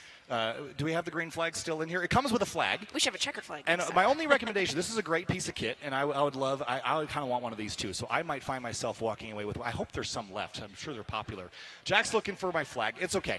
My only recommendation is that we come with a flag kit. Yes. Because we have a green and a checker. Because you have to have Muffles the Marmot at the start line and Muffles the Marmot at the finish line, so we can properly represent being successful on the mountain. This is also a cool piece. This is a mini helmet signed by all the women that went up Pikes Peak today with WIMNA design on it. And this is actually perfect for Muffles the Marmot. WIMNA stands for Women in Motorsports North America. And as Kyle mentioned, signed by all the women who raced in Pikes Peak today. I think this is the best. This is the coolest thing I've ever done in my life right here, right now. A little top heavy, but we got to get Muffles seated in a race car, but I think he'll fit in most everything. Are you going to balance? Oh, yeah. There we go. I'll make it work for the broadcast. Muffles the Marmot. This is movie magic. Television at its best here, folks. But we like to do it live here at Pikes Peak. Yeah, this is turn the head a little bit. We need a Hans device next. That's the next thing. Sell a mini Hans. But Muffles the Marmot, great merchandise here again. It's been a lot of fun to be a part of this event for the third year for me. But again, 103rd running. Again, began in, I thought it was going to fall, but it didn't. 1916. Think back, 1916. This is like the Wright brothers era for flying, right? Now we've got helicopters shooting live video, flag in the hand for Muffles the Marmot now. How does this work? This is too much science for Kyle at this stage. Luckily, our checker flags are with the drivers as they're getting ready to come down the mountain. There. Muffles the Marmot with the green. We really need the checker at this stage of the day. But did I do it wrong? Ash knows how to do it. There you go. Love it. Muffles the Marmot with the green flag in hand, and it's freestanding and all. We should have kept the flag up so you knew how windy it was. Honestly, yeah, that's our weather station. Honestly, the Marmot's probably our good weather station. Clark was telling us in the years that we didn't see any, maybe because they're afraid of the wind up there. But all right, there's a look. Checkered flags hung out the windows here. And in a few minutes' time, we'll get to see them follow the Acura Integra Type S HRC pace car back down the mountain. And for all the fans trackside, they'll get a really nice look. There's a look on board. I think that's Rob Holland's car that we're getting a look inside. And I'm all so the glad fans the onboard trackside. worked. Oh, for the what an entire lap. unbelievable thing.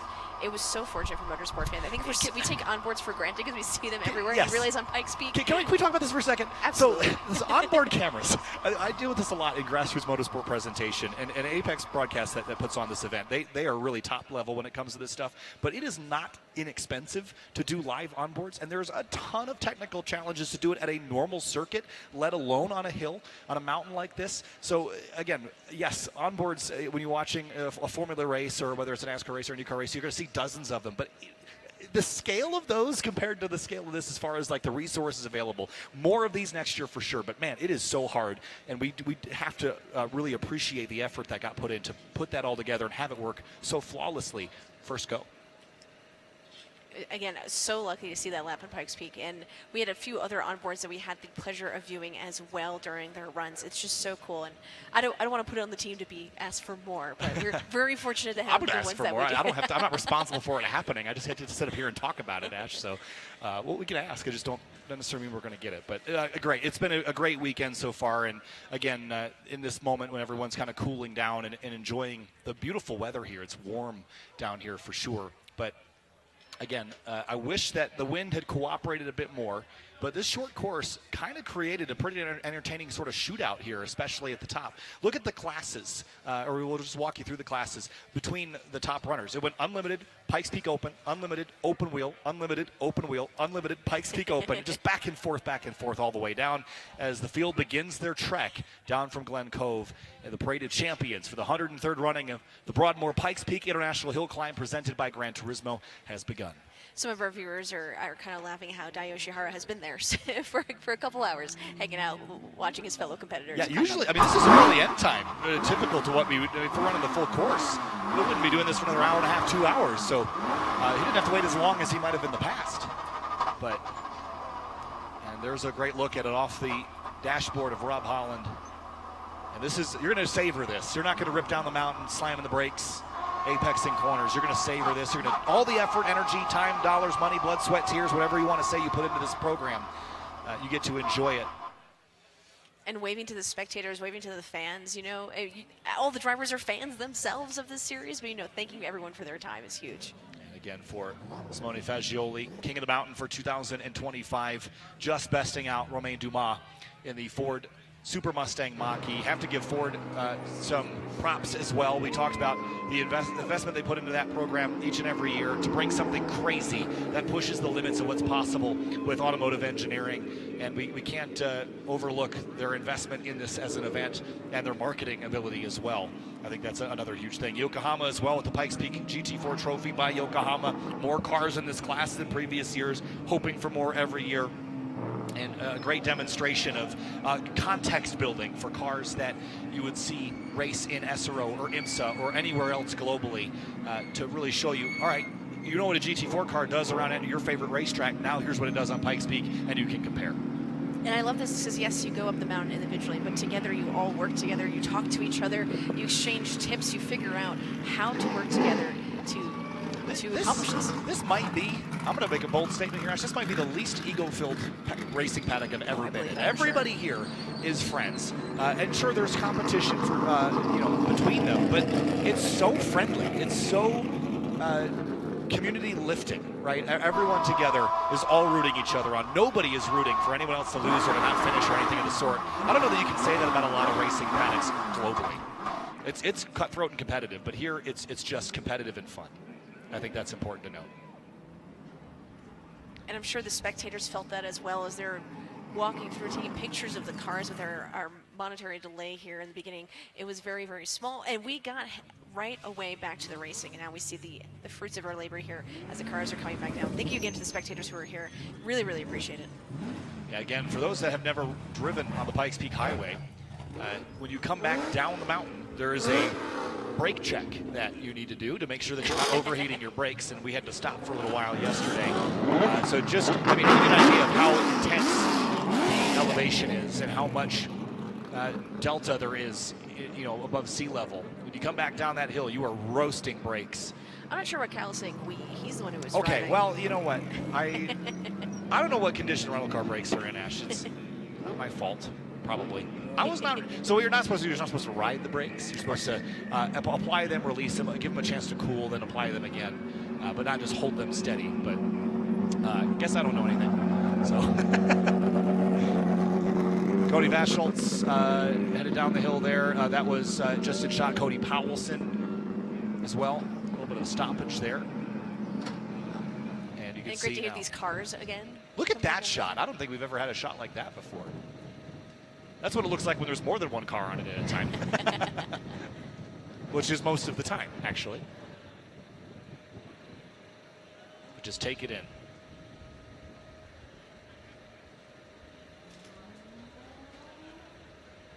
I think the other thing to consider is when these drivers head up the mountain, they're not paying attention to the scenery. They're not looking out for landmarks.